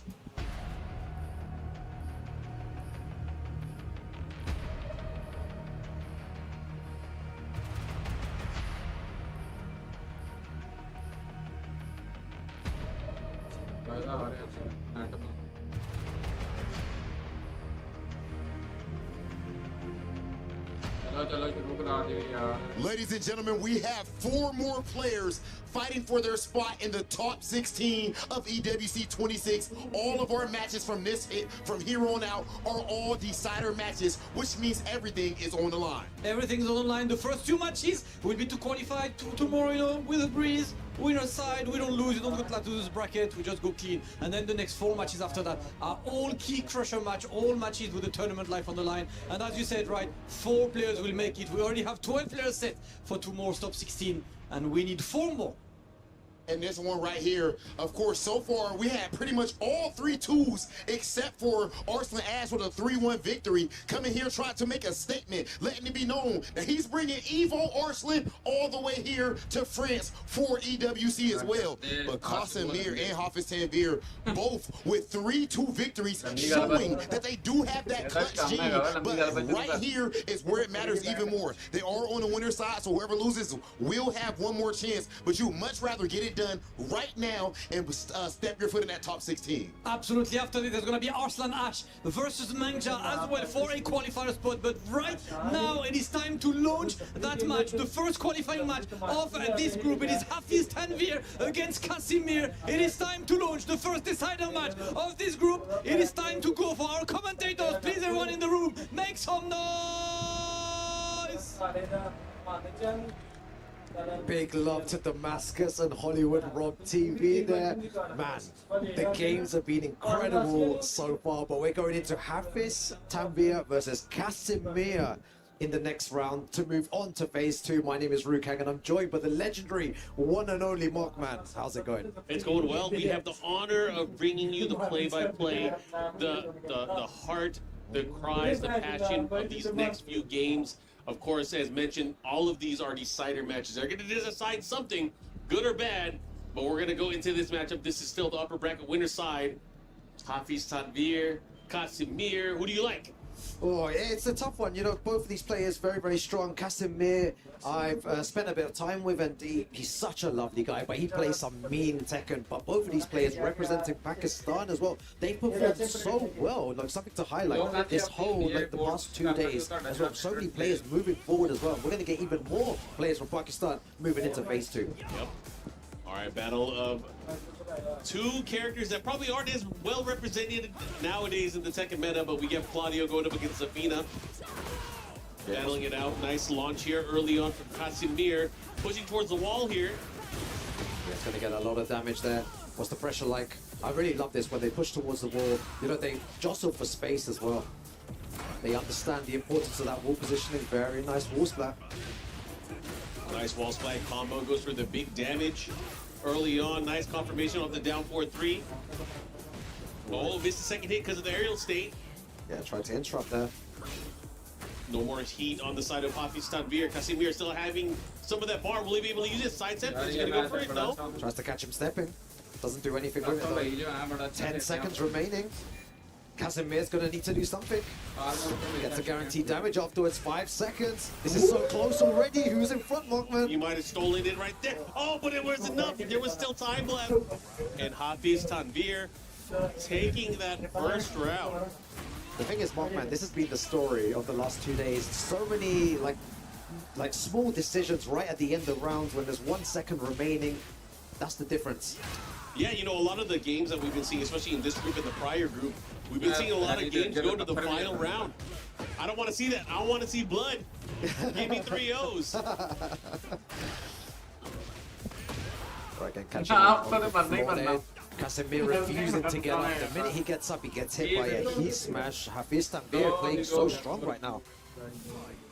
Yeah, you got to remember, these guys probably have a lot of familiarity with each other in this particular matchup as well. Both character specialists. Okay. Trying to get this time, get a counter hit. Follow up guaranteed afterwards. Pushing towards the wall. Yeah, I want to see what the wall pressure's like here. Trying to get some plus frames. Beautiful sidestep, and he's going to get full damage from this. Yep. Then downstairs as well. He should be able to. Oh no, he missed the follow up. This is unfortunate. Doesn't matter. He was able to clean it up, and that could have gone wrong. Could have gone really wrong. Very wrong. Okay, chopping away here. I like the options here from Hafiz Tanvir. Trying to keep him grounded, not letting me use any of that stance stuff. I love the way that Kasim's playing. Just small moves, jab, down forward ones. And trying to move around Claudio. Right back one. Activation from Casimir. Continue with that pressure. You can see all that chip damage as well. He's going to try and get it back now. Nice small punish. Goes for the low. Beautiful interrupt. Got it on counter hit too. All 3 pieces guaranteed. Oh, did he sidestep? So good. Good down forward too. And he's able to tie things up here just like that. Final round, game number 1. Okay, follow up here. Yeah, seems like Casimir is the one pressing all the buttons, the one being aggressive. Hafiz just being really defensive, trying to find the right time to attack. Tries to go for a hop kick that won him the final round in the game before, but it is not looking good for Hafiz. Casimir doing so much damage, and look at that, just delays it and manages to take the first game. Yeah, able to close it out. And you know, both of these guys have had other character options. Again, we were talking about it. Will they have to do it? Again, knowing that these guys are probably very familiar with each other, sometimes it's the element of just surprise. Like maybe I can throw off enough to steal 1 game, a few rounds, a match. Yeah, definitely for sure. And the funny thing is that they haven't actually faced each other this year. They faced each other last year at Clash of the Olympians, where Casimir, we were there. Yeah, where Casimir won. So it was the same Claudio into the Safina. So I'm not sure if there's going to be a character switch, but obviously Hafiz believes in his character. Well, that's the beauty of the format too. It's not a 2 out of 3. It's 3 out of 5. So you have a little bit of, you have 2 chances before you have to make that hard decision with the character lock. All right, here we go. 4-4-3. The heel drop follow up here. Yeah, there's a bit more room for error. Nice back one. Boom, caught a movement back over suit. Let's see what he does here. Then advancing knee strike. Caught him there with the counter on the low. Again, just being very defensive. Casimir, the one pressing those buttons. Oh, and he catches it moving, man. That's all he was looking for. Just one moment there, you can see. I think slowly but surely, Casimir is starting to feel that comfort, especially when it comes to spacing here, utilizing a lot of the tools to kind of prevent Hafiz from even having a chance to go in. Exactly. We know how dangerous he is as well. Casimir with a really strong performance at Evo, and now performing really well right now, controlling the game really well. I like that. Gets a knockdown here. Second hit, not able to duck it. Oh, spin to win. Yeah, Beyblade. Let her rip. All the way to the wall. It's going to hurt big time. One more mix-up can do it. Sides up into the mid-action. All right. Here we go. On the scoreboard here. No duck on that hit, but again, it's tricky. He has the mix-up. It's funny, they both just whipped both of their moves there. They're just playing at that range. Yeah. But they're throwing out very safe-ish moves. Oh, goes for the third hit. Nice jab interrupt. Yep, knows he has enough frames in between here to get a poke. Not gonna let her get away with it. Again with the back one, these guys just trying to restrict each other from moving sideways. Easier said than done though, especially with Zafina's movement. Oh, nice attack there. Follow-up gets the pickup. Should be able to push towards the wall, no problem. Activation station. Yeah, the level of play that they're showing here, I think we've seen it the last 2 days, is so high from both of the players. They're playing a different type of Tekken, and there you go, Casimir on the front foot again. One more round, then he goes to 2-0. He's smashing her. Okay. Seems like Hafiz Tanvir doesn't really have an answer to the pressure and the mix-up that Casimir is doing.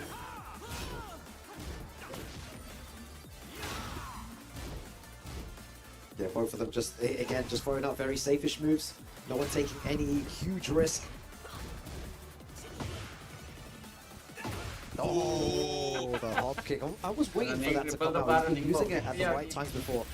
And now the hop kick out of nowhere. Really good decision. Going to get all that damage just from one hop kick. Yeah. Well, Casimir now having rage, but also having his heat available still. Oh, he doesn't block the low. You got to be ready for that string. Here we go. Final round here. Very, very important round because it's either going to go and tie things up or Casimir is going to have a big lead. Close. Again, whiffs the back one, but this time Casimir ready to punish. Hafiz has done that a couple of times and gone unpunished for it. Casimir punishing correctly, has good wall positioning as well. This is looking really bad for Hafiz. Big damage. Has everything on his side, goes for the big low and takes that huge risk right at the end. 2-0 to Casimir. He's such an impressive player, Markman. Yeah, and he's just always so calm and collected. I mean, as you mentioned, we've seen him throughout last year, some of this year as well. His performances have always been top-notch. But again, with this stage and with so much on the line, he is so close to phase 2. He has to take this game. And again, being able to do it on the upper bracket, not have to go into those shark-infested waters. Yeah. Hey, it's going to the Phoenix Gate. It looks like these guys are going to stick to their characters. Hafiz Tanvir locked in, has to win 3 straight with Claudio just to have a chance to make it into phase 2. Yeah, I'm super curious to see, to understand why Hafiz is sticking with Claudio, even though it clearly isn't working at all against Casimir. Also, Hafiz has a range of characters he plays at high level. I mean, it could be a different layer. Again, these guys might just be so used to each other that he believes that Claudio is his only viable choice here. Could have gone either way. Remember, it did go to the last round both times. Let's see what happens here. Okay. Good challenge there. The stagger on the pokes here. Shit has the wall. Goes straight for range art. Right into the range art. Was that the right decision? Is that going to be it? It looks like it might. It should be. Very nice. Archers are serious. Yeah. But it's going to take a lot more to exercise that demon. Oh my god, guaranteed nice. follow-up. Oh my god, what was he doing? He was just fuzzy ducking like so many times in the final one there. He gets the low parry. That was sick. Too, yeah, able to capitalize. Get the momentum back here, but again, still in the middle of the stage. Yeah, just being offensive again. Goes for the Beyblade. Both of them are swinging right now. Yeah, they're going for that big hit. Big read, the follow-up here again with the pressure. Look at that chip damage. Look how much gray health. That took so much, right? Yeah. Might have another chance here. Oh, goes for the back 1+2 and then side steps. Very good stuff. Yeah, should be able to close it out here. There it is. Enough damage. And just like that, 2 rounds straight for Hafiz. He is needing this game. Yeah, out of nowhere, finding a way back. Power crush, yeah, that's what I'm not seeing a lot of as well. The use of power crush. When someone's being really aggressive, you need to be willing to throw out the power crush. Yeah. Claudio's a little bit harder to use, of course, here as he advances. Yeah. Oh, small whip gets a jab punish. Okay, look at the life lead. Casimir's gonna have to pick his shots here. Be very careful as the approach. Oh, this is so dangerous. Jabs. Needs to be careful here. Oh, is he going to be able to hit that? No, he's not. And Hafiz Tanvir, 3 rounds straight against Kasim. I mean, that's a good way to bounce back, to make a statement. 3 rounds in a row. But this is the difference. You said it before, Markman. Best of 5. It allows you one more game to adapt. To adjust, and to see what your opponents do. If this was another event, right, first to 2, then Casimir would have been through already 2-0. But now Hafiz Tanvir has the chance to bring it back. Yeah, we're in the Coliseum, a bigger stage.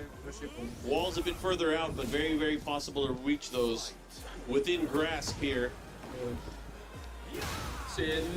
Dashing forward.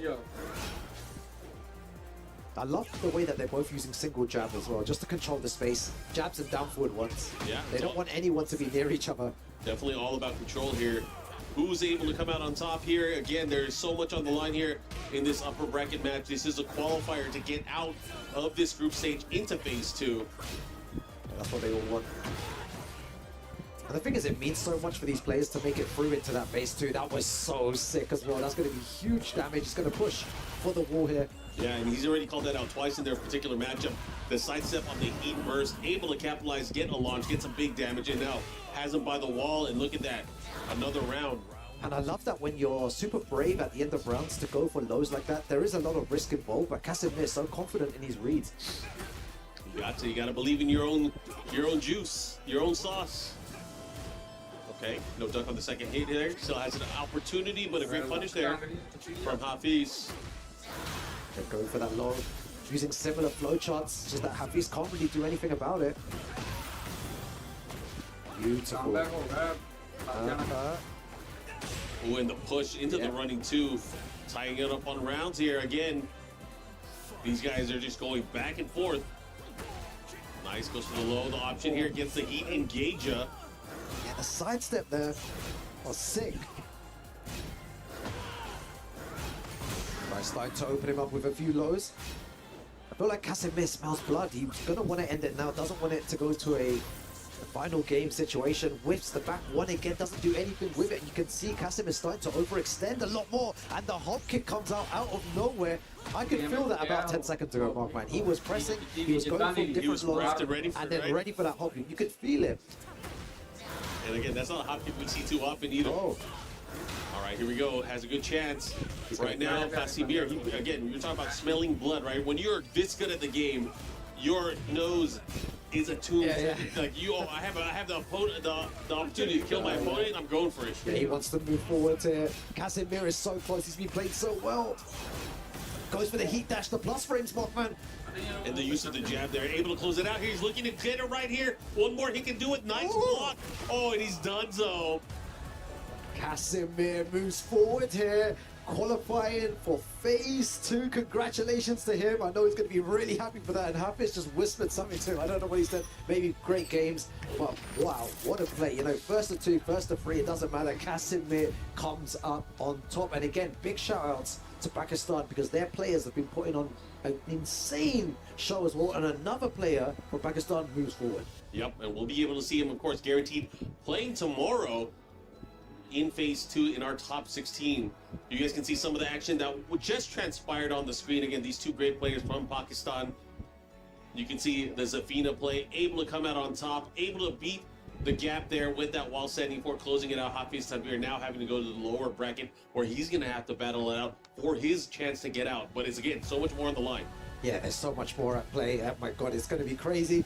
Don't go anywhere, guys. We'll just be going for a quick break. See you very shortly.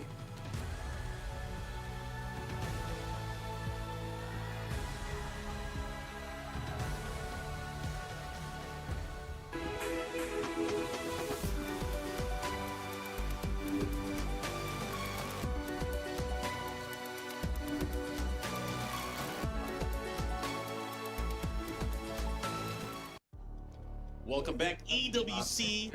Day 2 action, of course, in the group stages. Trying to figure out who will be qualifying from this upper bracket into phase 2, and it comes down to these 2 star players. We have Arslan Ash. We have Mangja. Pakistan versus Korea. A tale as old as time when it comes to the Tekken scene. You know, we've been seeing this now for quite some time, since the 3rd season of Tekken 7. I can't Who's gonna call take this. it, man? Yeah, it's a difficult one to call. Arslan Ash, man, this is the one that has eluded him. The Esports World Cup, 8-time Evo champion. He's won the Tekken World Tour as well, and he did say backstage when I was speaking to him that he really wants to give his heart to this tournament here, and he's going to try his best to win it. And if he does win it, that was the question I asked him. I was like, what would you do if you won it? And he's like, I don't know what I'd do, man. Like maybe retire, maybe like as a. No, you can't retire. I mean, he still has more Evos to win, right? He's trying to go after that record. Yeah, the 10, right? And the record holder is actually sitting next to him. Oh, what's here? Mr. Justin Wong, also streaming as well. But again, you guys, in for a treat. Winner of this will make it out into phase 2, as mentioned. Arsene, a much different Arsene from when he first stepped onto the Tekken scene. You know, he played in a bunch of the more regional events early on. He made it out to an event. I believe it was in Taiwan or Thailand, and then he also made it out to Evo Japan, where he ended up winning that, kind of putting him on the map, right? But from that point on, who knew that he would eventually not only win all those world titles, he would also eventually move to Japan, and that's where he's kind of studying and playing now. It's kind of exactly. crazy. It's great as well because he's definitely like upped his game, I think, even more as well. Playing in Pakistan, obviously he understands the gameplay there, but now he understands a different style of play as well, and that's only going to benefit him even more. So I wonder, I think everyone at home, everyone around the world is wondering how far can Arsene go this time round at the Esports World Cup 2026. I got to call this out because a lot of people were saying it online. There was a lot of talk. Oh yeah. When he moved to Japan, a lot of people were saying like, "There's no way he's going to win again. He's going to get soft." He's playing with players that are not as good as his local scene. That's what people are saying, and I do not agree with that at all. He's still won Evo. Exactly, I don't agree with that whatsoever as well. I just feel like it benefits him even more understanding a different style of play. Oh yeah. So when he goes into tournament, he understands the way that players from Pakistan play, but now how the Japanese kind of players play as well. Yeah. Oh, they're switching sides. We got Arslan rocking that championship Kwanba stick, the gold one that they give out to champions. And then on the other side, we got the Victrix Pro, another gold arcade stick. It's beautiful to see as well, those gold arcade sticks, right?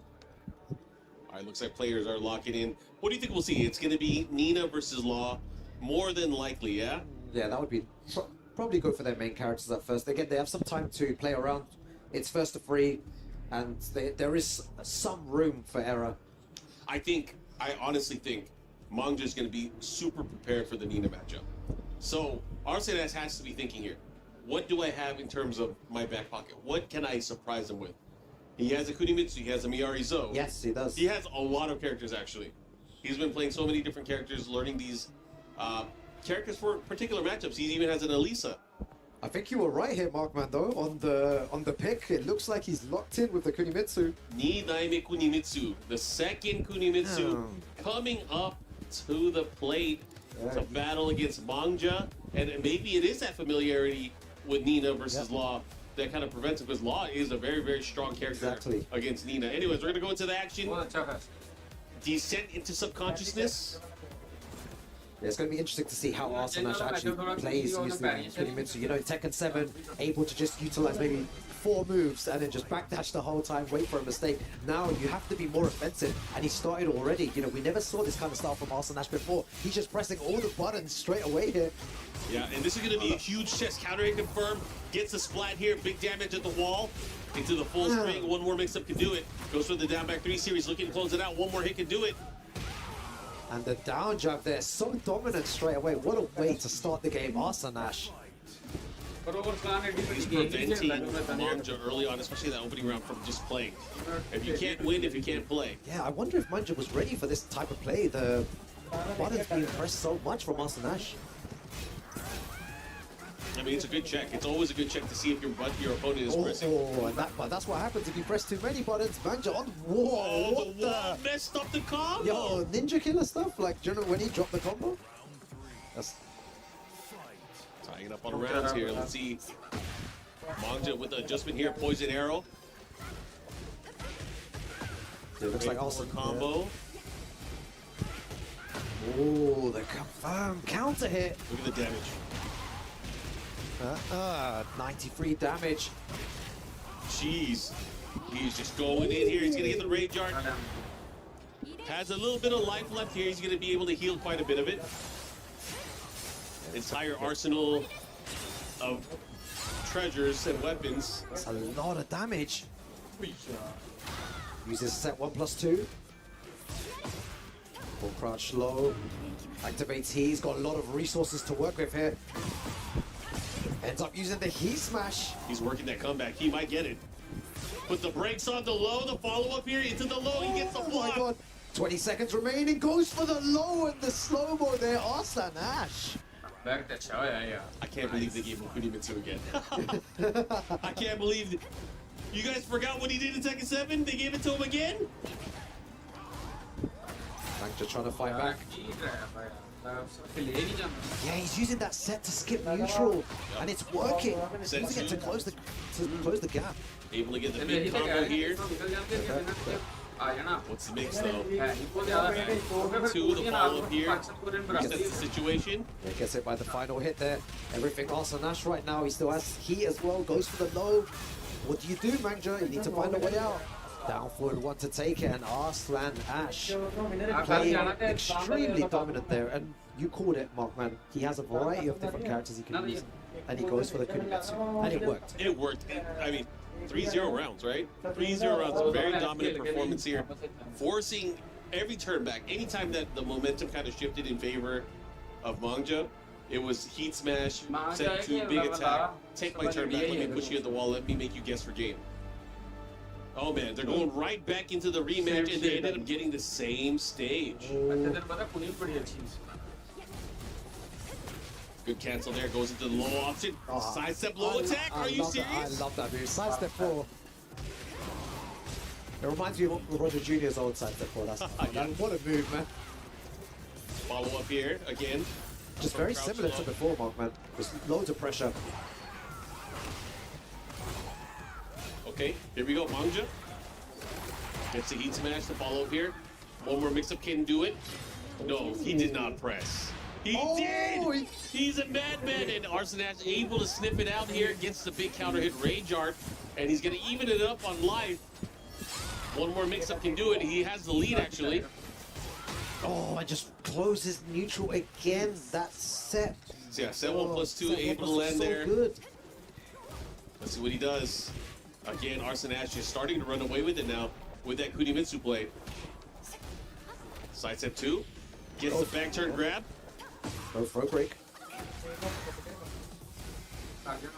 Ooh, he tried to catch him. He was stepping the right direction too. Look at the movement as well from both the players. Gets the wall splat. Now, whenever I see this combo now, I get scared. Don't drop it. Here we go. Follow up. What's the mix here? He does have access to this heat smash still. Able to land it that time. What's the mix though? Goes for the slide, yeah. Feel like that's one of the first slides we've seen. Maybe he needs to do that. Goes for a safe fish. Low, it's, you know, minus 13. Not too punishable, but it's enough for Arslan Ash to punish with. Yeah, able to react there. Gets the wall standing 1-1. The follow up here. DSS forward 1, heat engage.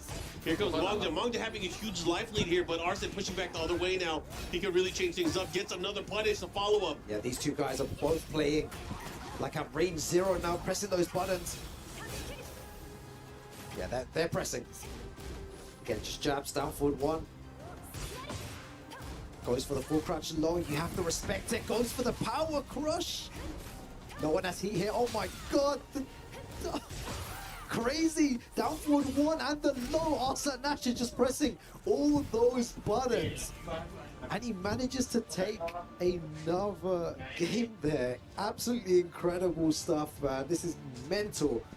Arslan Ash 1 away now from making it through into phase 2.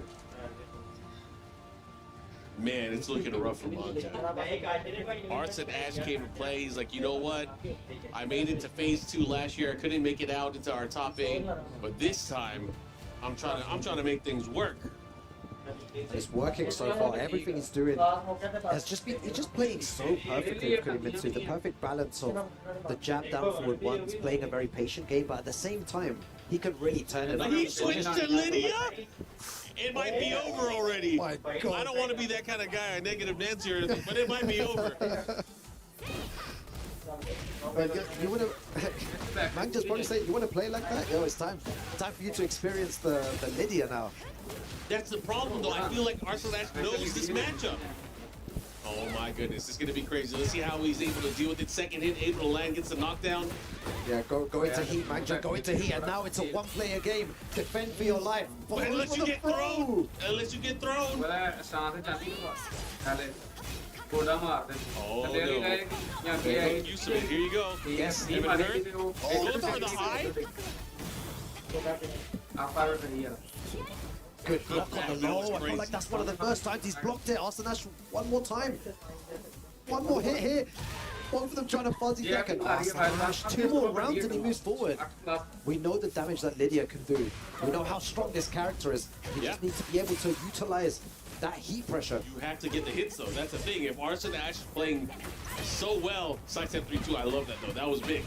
Has a big chance if he better optimize the wall. He's flat. Look at that big damage. Bam. Huge damage. He has the life lead here. Yeah, that's a guess. Guess again. No more heat though. Gets the punish while setting 2. Able to close it out. Mangja finally getting around here. Yeah, I feel like Lydia is would definitely be a good option here as well. Able to mix Arsenash and do like his own offense. Lord can't do it as much. It's all about output. Firepower. This character definitely has it, but again, has to be able to land these hits. Okay. And trying to catch aggressive buttons. Beautiful block on the low and a really nice punish. Oh, look at this combo here. He has the wall positioning as well. Gets the splat. One more wall. Oh, he's going to get the wall splat as well. Another damage. Has a lot of heat to work with. Has free stack as well. Red tape. Chop. Arsenash with the evasive maneuvers. Follow up here. What a step! Oh my god, that was sick. And he dashes forward as well. And the low, Arsenash 1 round away from moving forward here against Mangja. He's tried the lure, it didn't work. Now trying the Lydia. Oh, he went for the 3. Did not finish it there, of course. Only the high option. Oh, it goes for the throw again. That's 2 times he's done that. He has been scouting it out. Good block again. Have to block those. Oh, here we go. Heaven and Earth. Heat smash. Deal with it. These guys are pressing buttons. I don't think the Lydia's going to work here. Arsenash is so close to the end. Yeah, looking to close it out here. He's not going to get a kill, but he's going to have a mix-up. Guess for game. Arsenash, you're so close. He's going to get guaranteed damage though. Mangja trying to fight back. He's on his final health. Could be anybody's game here, especially with Rage in play. Oh, the punish. One more hit can do it. He goes for the low, able to close it out, and Arsenash qualifies into phase 2. A moment of relief for Mr. Arsenash, and Mangja now going to the lower bracket, where he's going to have to play another match that's going to be coming up later on. Really good stuff to Arsenash. He really